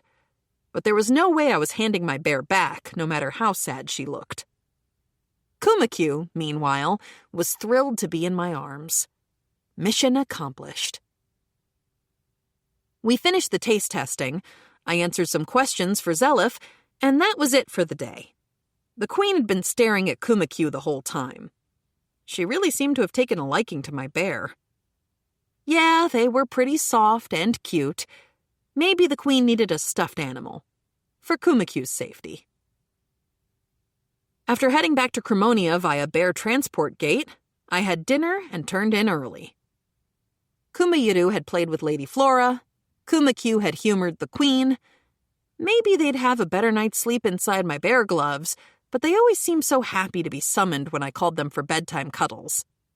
When I summoned them onto the bed this time, they snuggled in with me. Kuma-Yuru, Kuma-Q, thanks for everything you did today. Take it easy. When I got under the covers, they moved to either side of me and curled up into balls. I silently wished them a good night and fell asleep.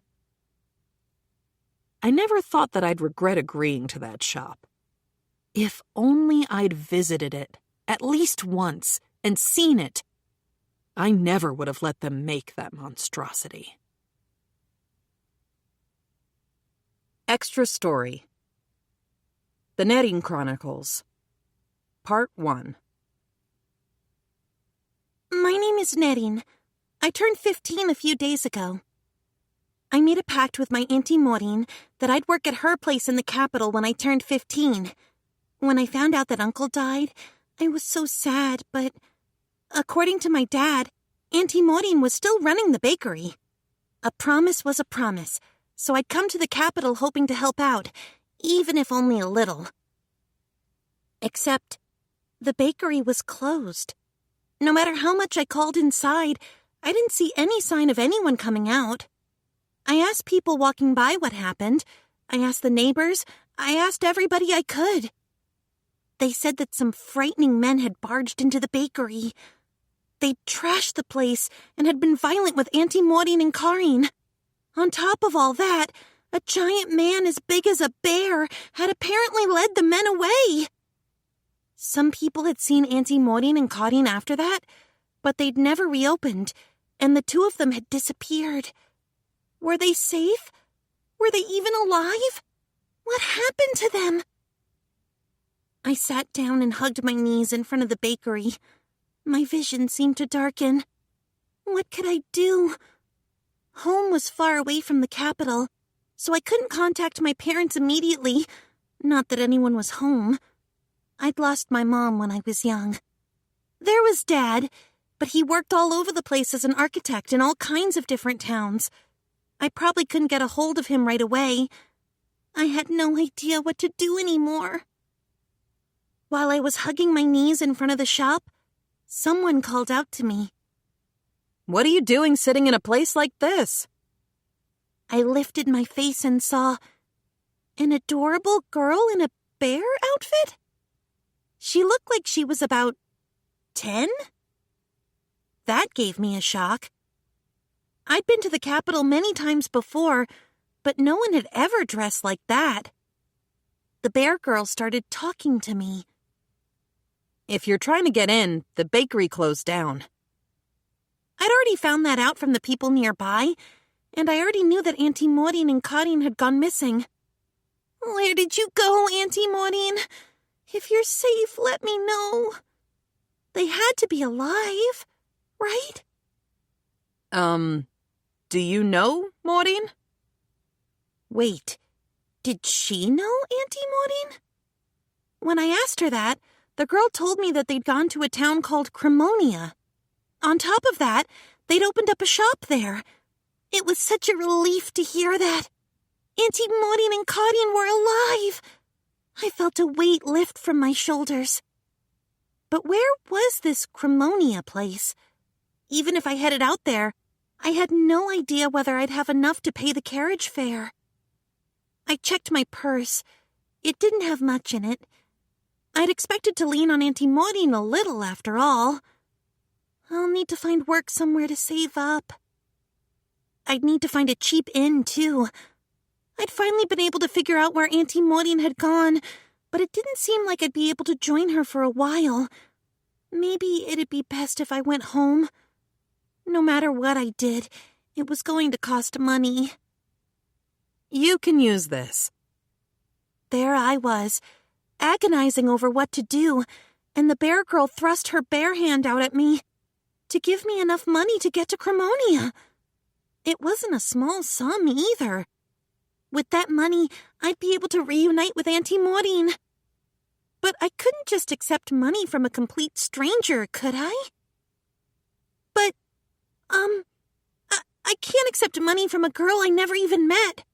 I'm already in your debt for you telling me where Auntie Maureen is, and you really can't just hand out money to people you don't know. Didn't your mom and dad ever teach you that? When I told her that, the girl in the bear outfit looked a little upset. Had I said something wrong? Still, she told me that she couldn't abandon me since she knew Auntie Maureen. If I was worried about the money, she said, I could return it when I got to Cremonia. She lived there, too. After some thought, I decided to take the money. There wasn't any guarantee I'd be able to find work at the Capitol, so I'd work at Auntie Maureen's in Cremonia and pay the girl back with that. I asked where she was living, and she told me that I'd see it on the way to Auntie Maureen's shop. What was that supposed to mean? Then she told me Auntie Maureen worked at a shop called Bearhaven. That seemed way cuter than something Auntie Maureen would pick. The girl told me not to forget the shop name, then left with the younger girl who was with her. I put the money away and headed out to the travel stop. I suppose it was time to get a shared carriage. Shared carriages made stops in all sorts of towns and villages. The bigger the town, the more carriages you could find. On the other hand, if you were heading to a village, there might only be one carriage every few days or none at all. When I got to the travel stop, I found tons of carriages lined up. Many of them would leave early in the morning. Most of the carriages there had arrived from other towns. I headed into the building in front of the station and went to the counter. Excuse me, are there carriages to Cremonia? To Cremonia? Just a moment, please. He sounded bored, like he'd heard that 100 times before. We got some spots open on the following days for you. I chose the one leaving the soonest, then paid with the money the bear girl had lent me. Even after paying, I still had a lot left. I couldn't believe she'd hand so much to someone she'd never met. I definitely had to pay her back once I made it to Cremonia. All right, kid. Don't be late now. I took the ticket, which had the carriage's departure time and date written on it. Now that I'd secured myself a carriage, I needed to find a cheap inn until it left. Sure, I had the money from the girl, but it wasn't as though I could stay at a fancy place. I found some budget lodgings and hunkered down until it was time to leave. Nothing of note happened in the intervening time. Several days later, I left the capital, headed for Cremonia. There were tons of people on the road with us, and we were traveling alongside another merchant's carriage. We had an adventurer as a guard, so that was reassuring. As the carriage rocked me to and fro, I wondered why Auntie Maureen would move to Cremonia and open a shop there. She'd been so excited to open the bakery in the capital with Uncle. I guess it was because of the commotion that people kept talking about. More and more questions accumulated in my head on the long multi-day journey to Cremonia, but I had nobody to aim them at. Since we arrived late in the day, I decided to stay at an inn and then head to Auntie Maureen's shop first thing in the morning. I'm pretty sure it's somewhere around here. When I'd asked where they had an inn at the station, they told me it was nearby. Finally, I managed to spot the inn sign. This was the place. "Excuse me." When I opened the door and went inside, a girl a little older than me spoke to me. Welcome, traveler. "Is there room for me to stay here?" Are you alone? "Yes." Then it should be fine. Thank goodness. The sun had almost set. Now I wouldn't have to search for an inn in an unfamiliar town. Would you like a meal? Yes, please. I was famished. I hadn't eaten anything but a light lunch. I'll bring you to your room first. Oh, and I'm Elena, the innkeeper's daughter. Please let me know if you need anything. I'm Nadine. Pleasure to meet you. Elena guided me to the room. That was super helpful since I had luggage with me. Did you come here alone, Nadine? Uh-huh. I came here to see my aunt. She lives in this town. Maybe I could ask about her. Elena, do you know where a bakery called Bearhaven is? I heard it's in this town. Bearhaven? I do, actually. It's a little famous around these parts. Do you really? Do a mother and daughter work there named Maureen and Cottine? Miss Maureen and Miss Cottine? Yeah, they do. Their bread is delicious. They were here. Both of them were here. Thank goodness. Even when I stepped off the carriage and into Cremonia, I still had doubts that I'd see them again, but it looked like I would. Elena told me she would draw a map to the shop later. I left my luggage in the room, then headed to the dining room on the first floor. Now that I knew that Auntie Maureen was here in this town safe and sound, I could really enjoy my meal. I'd been almost too worried to eat for days. After the meal, Elena came over and put a piece of paper on the table. This is a map to Bearhaven where Miss Maureen and Miss Cottine work. She'd drawn the map starting from the inn. Thank you. Oh, right. Do you happen to know whether there's a girl in a bear outfit in this town? The town was large, so there probably wasn't much point in asking, but I had to try. Even if a girl in a bear outfit stood out, that didn't mean that Elena automatically knew her. But she surprised me. You must mean Yuna. She wears an adorable black bear outfit. Oh, yeah, that's her. Do you happen to know where she is? She helped me at the capital, so I'd like to thank her. I told Elena the rest of the story from there. Wow, Elena exclaimed. So Yuna dresses as a bear even in the capital. And she's saving people right and left, just like usual. According to Elena, the girl was an adventurer who saved people and rescued whole villages. That bear girl was supposed to be an adventurer? Was she joking? Nothing I remembered of her matched my image of an adventurer. But, adventurer or not, I still had to thank and repay her.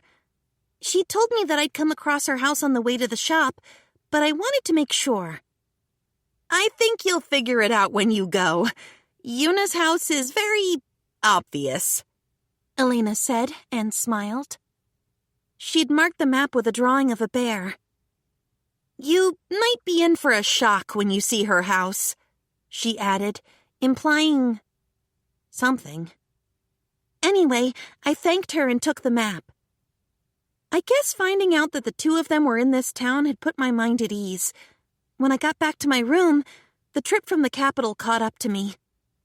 I fell asleep the moment I hit the bed. Extra Story. The Netting Chronicles, Part 2. I was feeling well-rested when I woke up and got out of bed. It felt like the physical and mental fatigue of the last few days had disappeared. The weather looked great outside. It would have been so miserable if it had rained or something on my first morning in Cremonia. I gathered my things and headed to the first floor with the map Elena had drawn for me. Thank you for looking after me, Elena. No need to thank me. You're going to work at Bearhaven, then? If Auntie Maureen allows me to. I'd made that promise with my aunt and uncle ages ago. Once I turned 15, they said they'd let me work at the shop, but there was a chance that the situation had changed. I still didn't know how things would work out. If you decide to stay, why don't you hit me up? I could show you around the town.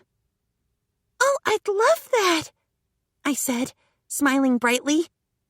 It seemed like I was about to make my first friend since getting to Cremonia. With that, I headed out. Now, when I looked at the map that Elena had drawn, it said that the Bear Girl's house was close by, right? So Yuna's house is supposed to be that way, right? According to Elena, I'd know it as soon as I saw it. When I saw the strange building, I knew she was right. Is that a bear? I could barely believe it. I tried getting closer to it and... Yep, that's definitely a bear. There it was, right in front of my eyes. A house shaped like a bear. I couldn't decide if it was cute or strange. I just knew that it was... a bear. There wasn't any other way to describe it. Just like Elena had said, I recognized it as soon as I saw it. This had to be Yuna's house. As I thought back on that mysterious girl I'd met at the Capitol, the door of the bear house opened. Yuna, still dressed as a bear, came out of it. She hadn't come out because she'd noticed me staring at her home, had she? No, she seemed surprised when she caught sight of me. I still hadn't gotten the money to pay her back yet. For now, I just thank her for her help at the Capitol. Who are you? Now, that I hadn't expected. Yuna tilted her head to the side quizzically. I'd been so grateful to her, but she'd entirely forgotten who I was. I'd never been sadder in my life. I explained to her that we'd met at the Capitol, and finally she remembered me. Was I that forgettable? If I'd been dressed like the girl in front of me, there's no way anyone would forget me. Yuna told me that she was heading to Auntie Maureen's shop, so she'd show me the way. But how had Yuna gotten back here so quickly? She dodged the question when I asked. Maybe she'd come by horse? I tried imagining it. A girl dressed as a bear on horseback. It was a completely incongruous image. There was no way anybody would travel dressed like that. A huge building came into view. That was Auntie Maureen's shop, apparently. But what was with the stone statue of a bear holding bread up front? I'd already heard about the shop from Elena, but seeing it was mystifying. There were bears on the signs, bears on the second floor, and while I marveled at them, Yuna walked ahead like it was nothing special. I followed after her in a hurry. There were 6 kids inside, all between about 8 and 12 years old. When Yuna came in, the kids were ecstatic to see her. Yuna talked to them for a minute, then they ran off further into the shop. Finally, Auntie Maureen and Claudine came out. They really were here. I'd already heard about it from Elena, but seeing the two of them doing well was such a relief. Just, thank goodness. Auntie Maureen! Claudine! It's been such a long time. Netting? I nodded. Netting! They seemed so surprised. I explained what had happened until now. I told them just how much I'd been worried about them, and then Auntie Maureen told me that she'd already told my dad everything, from how her husband had died to how they were moving to Cremonia. Ugh, so the whole thing had been caused by my dad being forgetful? The next time I saw him, I'd have to really get on his case about it. Did he even know how worried I was? Oh, well, I'd worry about that later. For now, I asked if they'd let me work at the shop. If you want to work here, you'll need to ask Yuna. Why would I ask Yuna? It's Yuna's shop. Now I had even more questions. What did she mean about this being Yuna's shop? I looked at Yuna for answers, but she just looked tired of talking about it. I just had no idea what was going on anymore. Yuna, this is my older brother's girl, Netting. She's been saying for a while that she'd like to work at my shop. My husband promised her that if she still felt the same way when she turned 15, we'd let her. I'd like to employ her if you're fine with it. Yuna said I could work as long as I didn't skip out or pick on the kids. Not that I'd do either of those things. I was going to work my butt off, and I'd never bully kids. I gave the children a smile and a greeting to show them I was friendly. They responded in kind. They were pretty cute. Everything was cute, both the shop and the kids. I was excited to start work. The only thing I hadn't expected was that I'd be dressed as a bear while working. A girl named Mill showed me the bear uniform. Yuna's bear clothes were baggy, but Mill's bear outfit was designed to go right over her regular clothes. She even had a tail on her bum. Apparently, the kids dressed as bears while they worked. I was told I'd have to dress the same way if I wanted the job. I just blurted out that I'd do it. It was a little embarrassing when you thought about it, but if I refused, there was a chance I'd be out of a job. Plus, Mill looked so adorable dressed as a bear. Would I look that cute? Or... Oh, it didn't matter. As long as I worked hard, almost any outfit would do. They were going to taste test some new confectionery, so they asked me to try it out too. Would it be good? I was starting to look forward to it. Meanwhile, I looked around the store. It was filled to the brim with bears. There were bears on the walls, and pillars too, each table with its own posed bear. The one at the table I was sitting at was doing a handstand. They were all adorable. I guess that's just what Yuna liked. I'd never met someone so infatuated with bears. But I sort of wish she wouldn't drag me and my own fashion choices into it. While I was looking around the shop, the door opened. 2 adult ladies and 2 girls came in. I'd seen one of the girls before. She was definitely the one who'd accompanied Yuna at the Capitol. The girl from the Capitol was named Fina. The other girl was her sister Shuri, and the nice-looking lady was Tirmina. Tirmina was their mother, and she did everything for the shop behind the scenes. The serious-looking lady with her was the Merchant Guild's master, Milane. I was so surprised that someone so powerful would be at a taste testing. Anyone involved in business would be overly nice to the Merchant Guild master, but Yuna was pretty hard on Milane. Just who was Yuna? Once all of us were gathered, Yuna brought out a white, round confectionery with strawberries on top from her bear glove? Was that bear glove an item bag? Yuna cut into the round thing with a knife and started serving it on plates for all of us, including me. When I looked closely at the thing, it looked like layers of soft bread. Sandwiched between the layers was white stuff and some strawberries. She called it strawberry shortcake. Once we each had a plate, we started the tasting. The soft shortcake broke apart with my fork easily. I took a bite, and the cake's sweetness filled my mouth. The strawberries went splendidly with the white stuff. I scooped up some of that white stuff onto my fork and licked it.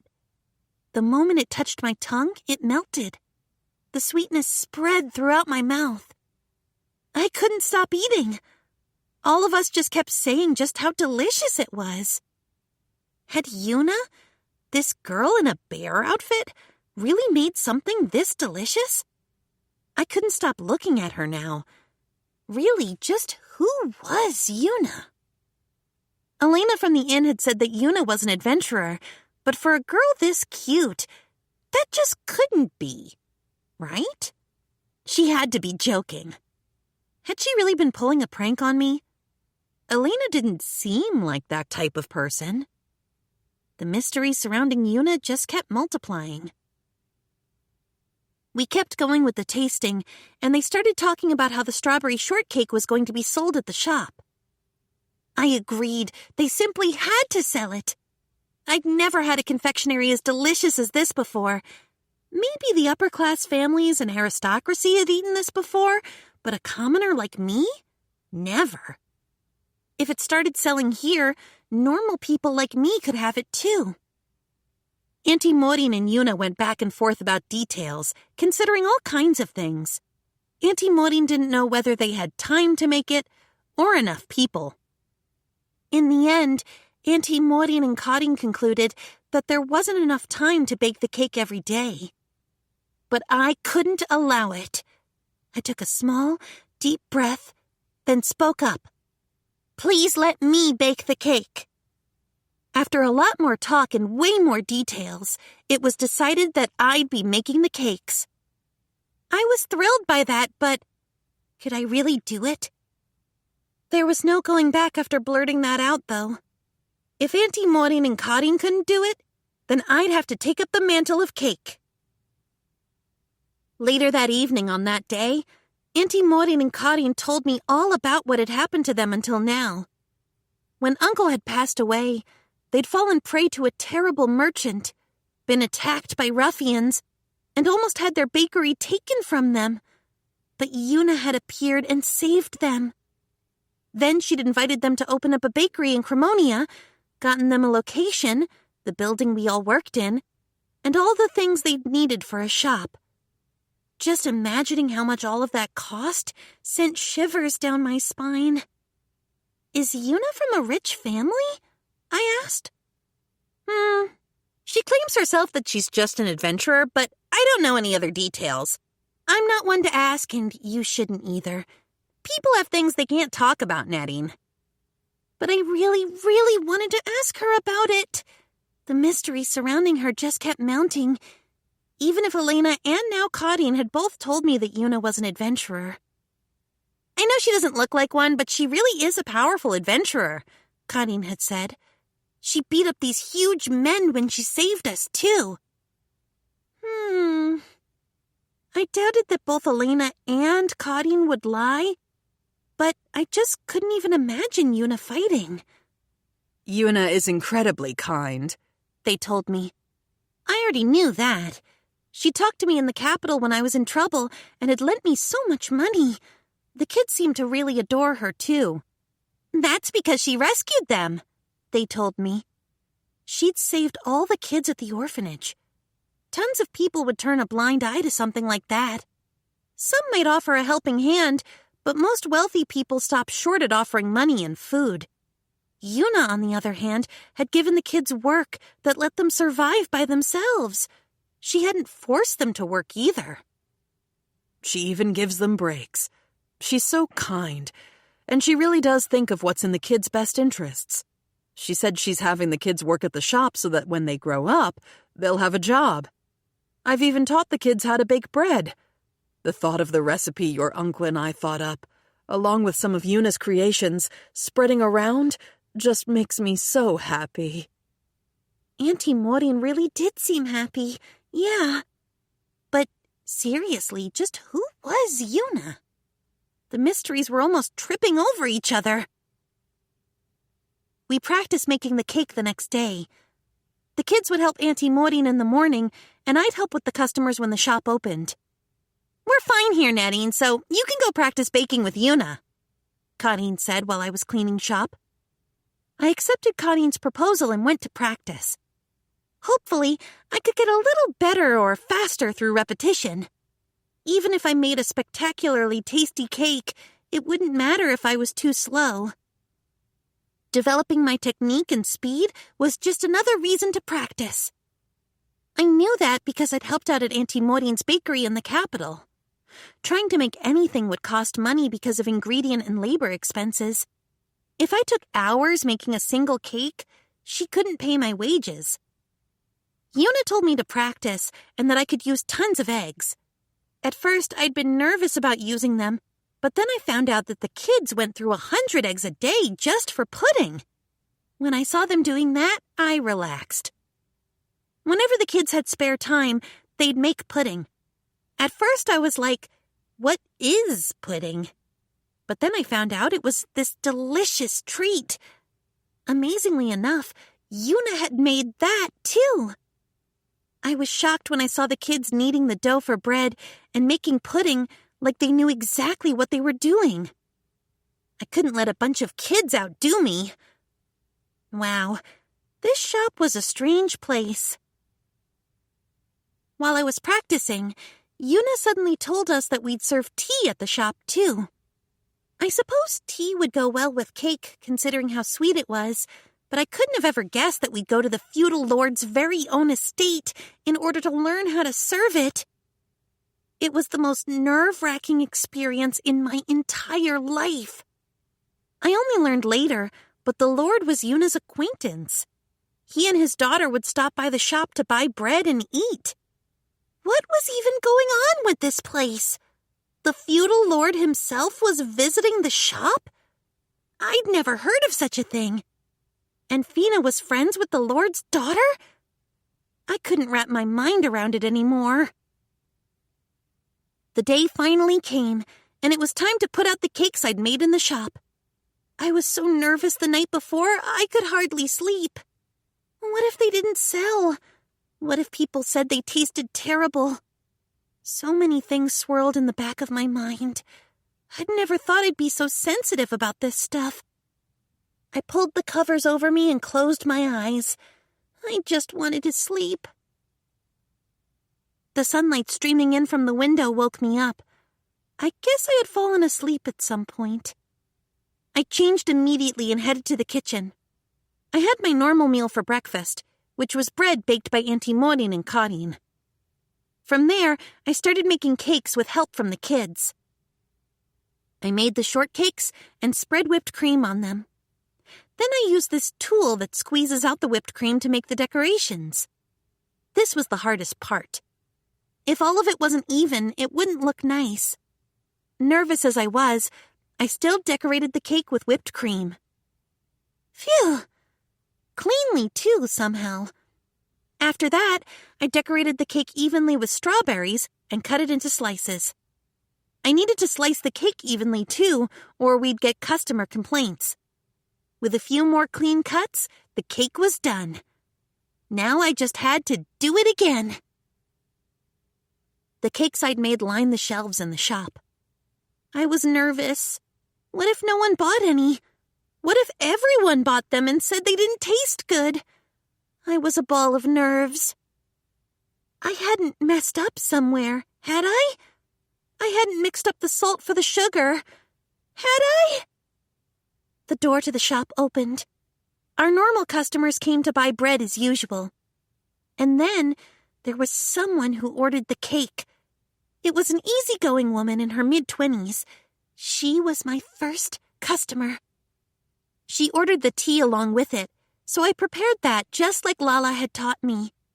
The customer took the cake and tea and went to sit down. I followed her with my eyes. When she took a bite of the cake, her face broke out into a smile, and she ate the whole thing up. I was so giddy. We kept selling cakes until we were sold out. I'd been overflowing with emotions the whole day, from anxiety, relief, excitement, happiness, joy, and gratitude. I'd never forget that day, even if we were way, way too busy.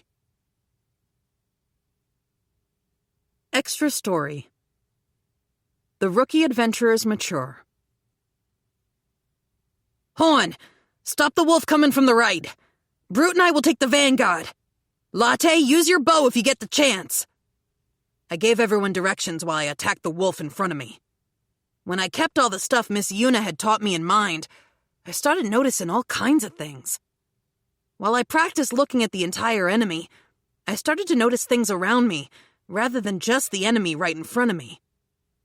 I started to notice how my teammates were fighting, whether they were in danger, and if they were freed up, which made giving directions easier. The only issue was that I'd get distracted from what was going on around me and lose my concentration, which could put me in danger. Miss Yuna had told me that it's sometimes most important to focus on the enemy at hand, and that I'd need to judge for myself when it was time to change focus. Miss Yuna sure liked to make things complicated.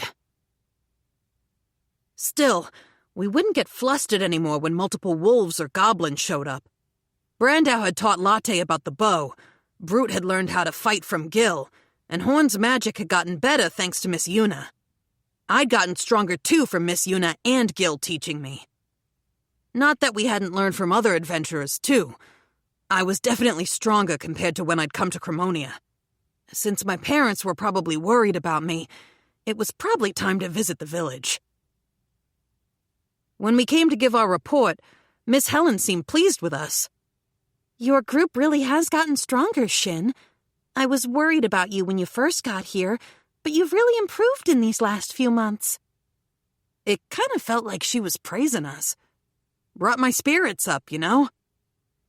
It's all because Miss Yuna taught me how to use magic, Horn replied in my place. Horn really had gotten better at magic.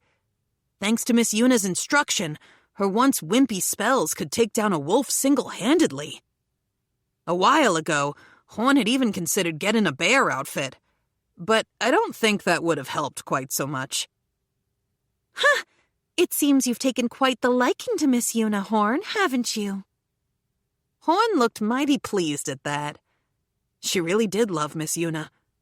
There weren't many people around who'd be so thorough about teaching somebody how to use magic. Plus, Miss Yuna would treat Horn to lunch whenever they met up. It was kind of unfair that she was getting all the attention, but according to Horn, at least, she couldn't stand it, since it felt like a younger girl was treating her to stuff. I couldn't tell how old Miss Yuna was, but Horn seemed a little older. Didn't make a difference to me either way, but I think that bear outfit made Miss Yuna seem younger to Horn. Miss Helen, do you know exactly what Miss Yuna is? I asked. Her magic's amazing, and she's great at sword fighting, too. Normally, I'd just tell you that I can't disclose personal information, but I don't have anything to disclose in the first place. I have no idea where she came from, why she's alone, or what possessed her to dress like a bear. I think, said Horn, that she must have come from the country of the bears. It sounded like poppycock to me, but Miss Helen took it seriously. That really might be the case. Her beast summons, Kumayudu and Kumakyu, are bears. She lives in a bear house too, after all. Okay, she had a point. But a country of bears out there? No chance. Anyway, we finished giving our report and got our reward. We'd be eating good tonight. When we tried to leave, though, Miss Helen called out to stop us. Oh, right. Shin, all of you. I have a job available to patrol the woods. Would you like to take it? Miss Helen asked like she'd just remembered. Patrol how? Check the area around the woods to make sure monsters don't make their way to the highways. Right, I'd heard of jobs like that. Adventurers periodically went on patrol around the town and the highways to make sure that everything was safe. If a bunch of monsters appeared, the adventurers notified the guild. Then, depending on how many monsters there were, they'd determine what rank of adventurer they needed to deal with them. In other words, the job was just to check for monster appearances. We could collect cash just by looking around, no monster slaying necessary. Sure, it was easy to lose trust from fellow adventurers if you faked the report and got caught, but if you took it seriously, it was hard to find a better gig. I think you can handle it, said Miss Helen, considering how you're doing now. It wasn't like the job didn't come with risks, but the fact that the guild was giving us this job meant that they really did recognize our skill. I looked at Horn and the rest of the gang. Horn and the others gave me a little nod. "We'll do it," I said. "Absolutely." Excellent. This is the map of the woods. Please don't forget to bring back the details of where you went, where you saw the monsters, and what you killed. When we told Miss Yuna about the job, she seemed super shocked. She was all like, "That's seriously a quest?" Well, not for her. She was way too strong to do stuff like this. We headed out into the woods to start exploring. "We'll get a reward just for hanging out in the woods," I said with a smile. "What a piece of cake." "But we still have to actually patrol them," Brute pointed out. "You don't have to tell me that. Look, we're going to be visiting this place all the time. It'll be good to learn more about it. If we got attacked by monsters sometime and had to scram, there was a chance we'd get lost in the woods. Learning more about the geography could help us know which way to escape. The worst thing that could happen was if we were driven to a cliff. Getting a sense of our surroundings was going to be important." "I don't see any monsters," said Latte. "I wish at least a few would turn up. If we slayed any, we'd get an additional reward." "Shin," Brute warned. "don't let your guard down." "I know that. I'm counting on you to keep an eye out behind us, Brute." I took the lead, followed by Horn and Latte in that order, with Brute at our rear. I regularly checked the map against our surroundings as we pressed forward. We crossed a stream at some point and came out to this panoramic view, exactly like the map told us we would. "This would be an easy place to fight. Plenty of space."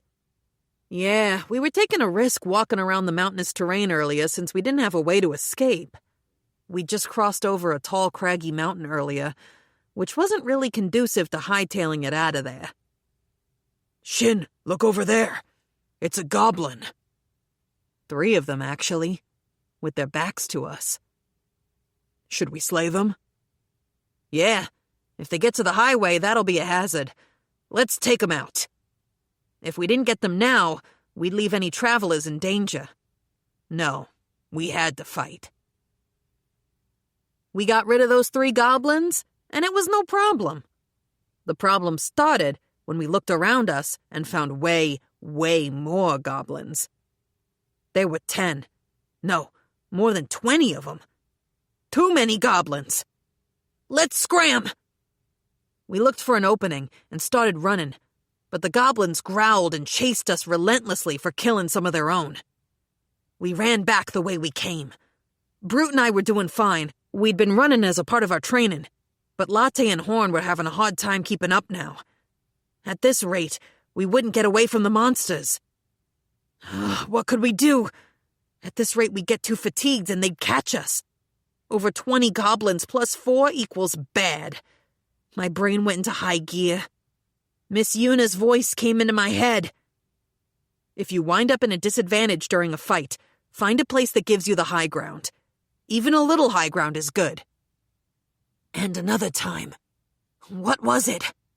"You're more than strong enough to beat goblins and wolves, as long as you fight them one at a time." She told me we could fight in narrow pathways, on top of a bridge, or up in a tree with arrows and magic. Fighting safely was more important than being brave and dead. The only issue was that we didn't have the time to climb any trees when we were being chased. We didn't have any bridges or narrow pathways. Unless we made one. "We're heading this way." "But, Shin, that's the..." "We can't get away at this rate. We gotta fight." When we made it to the mountain, we turned our backs to it. "We're fighting here. That way we won't have to watch our backs." We would be cornered, but at least we wouldn't get attacked from behind. We wouldn't have to be afraid they'd come up behind us. As long as our backs were safe, we could focus on the fight ahead. Then we had to do what Miss Yuna had told us. If the enemy had us outnumbered, all we had to do was take them down one at a time. We just had to create that situation. "Horn, can you make a wall?"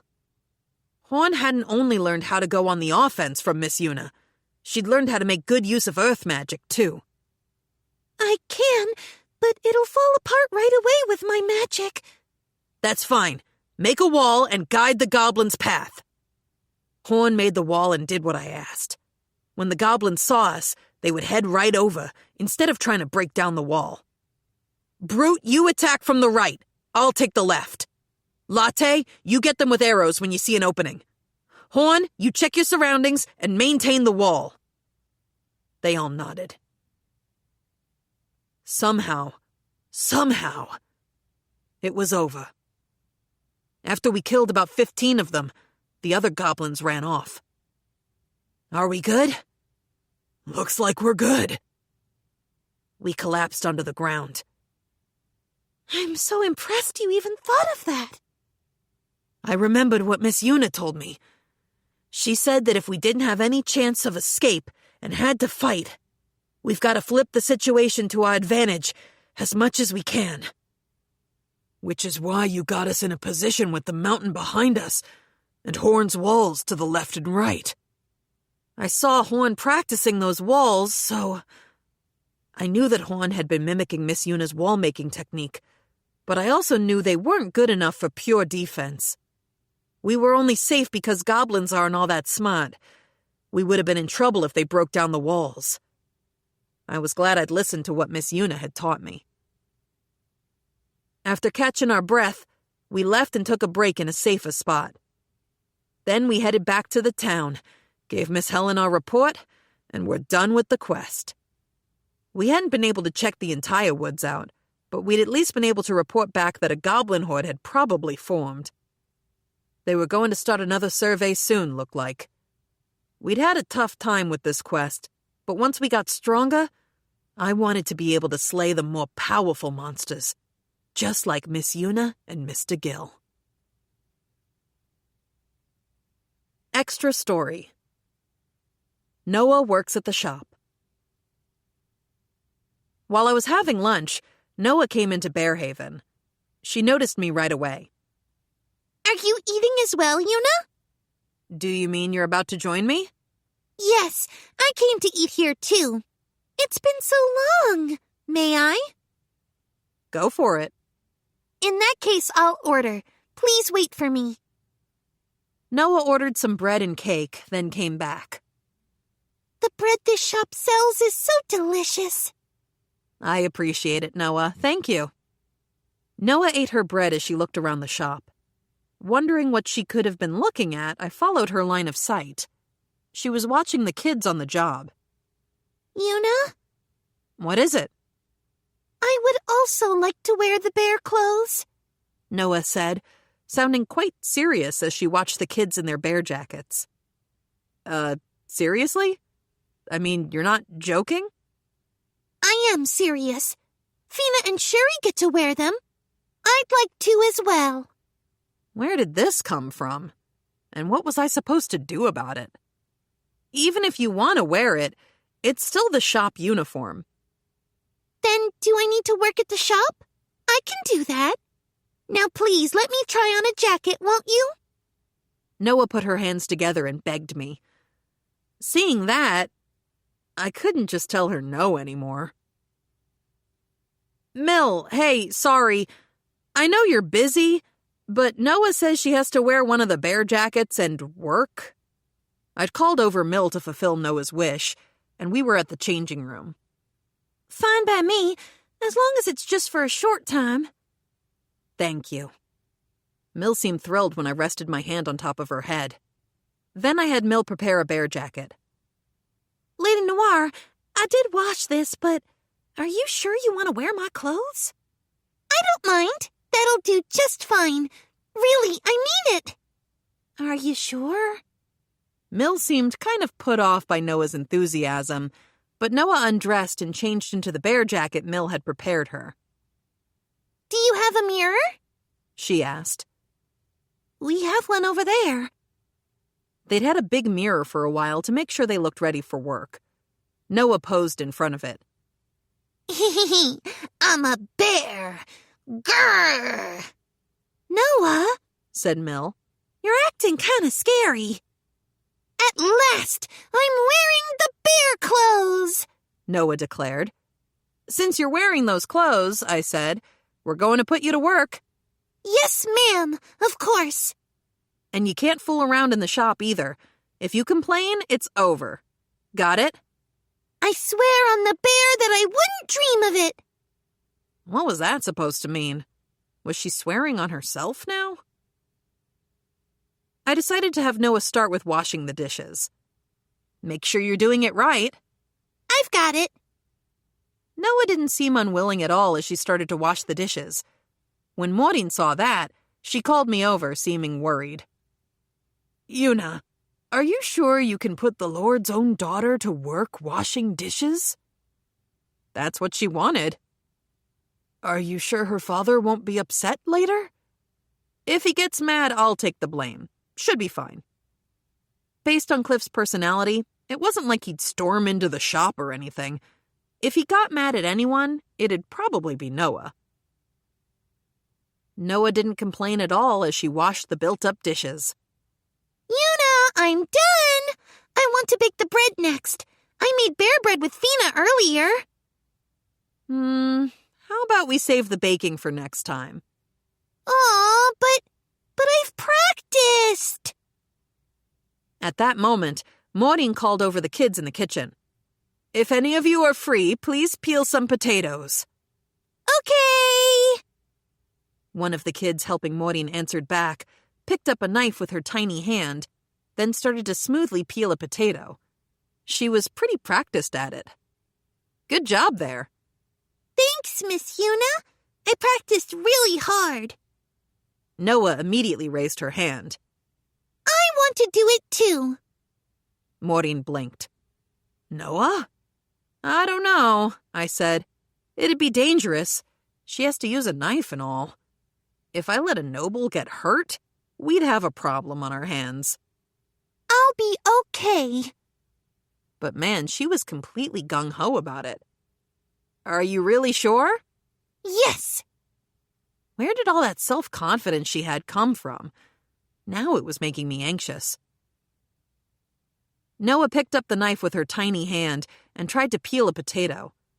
It looked so dangerous, I just couldn't watch. Her knife slipped in a weird direction. Nope, no. I took the knife from her. You're going to hurt yourself. What are you doing?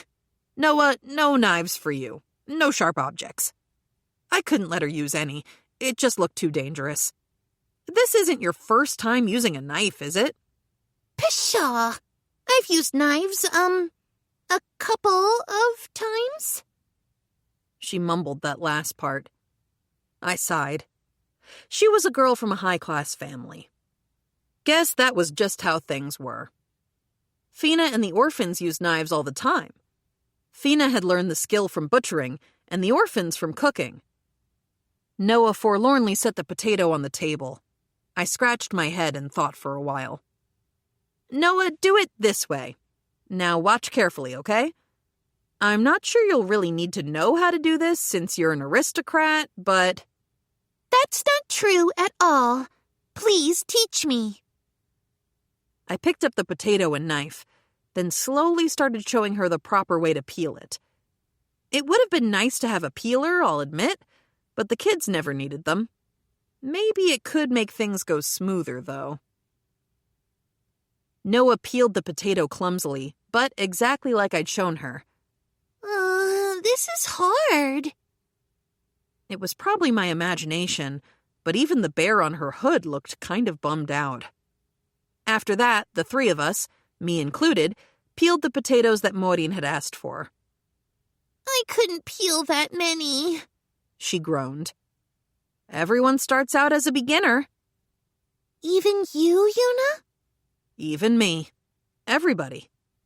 I consoled Noah. Then we started moving toward the dining area after she asked for her next job. Am I serving customers next? Just leave it to me. I'll handle the money, pick up stuff, and wipe things down. She did a turn, showing off her bear outfit. Why was she so into this? When I took Noah into the dining area, The kids were milling around doing their work with Cotting at their center. Let's see. I guess we'll have you help out with picking things up? Hey, Cotting! Cotting was supervising as the lead on the floor. Miss Yuna, what is it? Oh, I feel like I've seen that girl somewhere before. Noah pulled off her hood so her face was more visible. Her long blonde hair flowed out. Lady Noir? Yep, she's helping out with the shop today, in exchange for being able to wear the bear clothes. Yuna, are you sure? She's a noble. Cotting looked at me, then back at Noah. Well, she said she wanted to do this herself. I was thinking she could help clear the tables. If she gets in the way, just let me know. No way will I get in the way. I'll follow any direction you give me. Miss Connie, what would you like me to do? In that case, could you clear the plates off the tables that customers have left? And wipe them down too, please. Do you know how to do that, Noah? I've seen everyone else working, so I should be able to manage, Noah declared. And off she went to clean the tables, her little bear tail wagging from side to side. Miss Yuna, are you really sure we should be doing this? No one is going to summon me about it later, right? I won't get in trouble for it? Cotting sounded just like her mom. It'll be fine. I'll take all the responsibility for it. Cotting's worries aside, Noah's one day of work experience came to a close with nothing of note happening. I'm not paying you a wage for this, but we do have some pudding and bread if you want to take it home, I told her. Thank you. Noah accepted the bag and started to leave. Noah, wait one moment. I grabbed her shoulder. What is it? I need to head home soon. You can, after you've changed. Oh, I thought I'd almost gotten away with it. And with the bear jacket. She'd end up in trouble with Cliff and Lala if she went home dressed as a bear. She really seemed to forget her station sometimes. Come on, go change. You're so very mean, Yuna, Noah pouted. She got changed back into her usual clothes, and then tried to walk out the shop still holding the bear clothes in her hands. She really didn't know when to give up. Did she want a bear jacket that badly? Though she didn't get to take the jacket home, Noah did look very pleased with herself when she left. Maybe I better prepare a bear jacket for the next time she stopped by.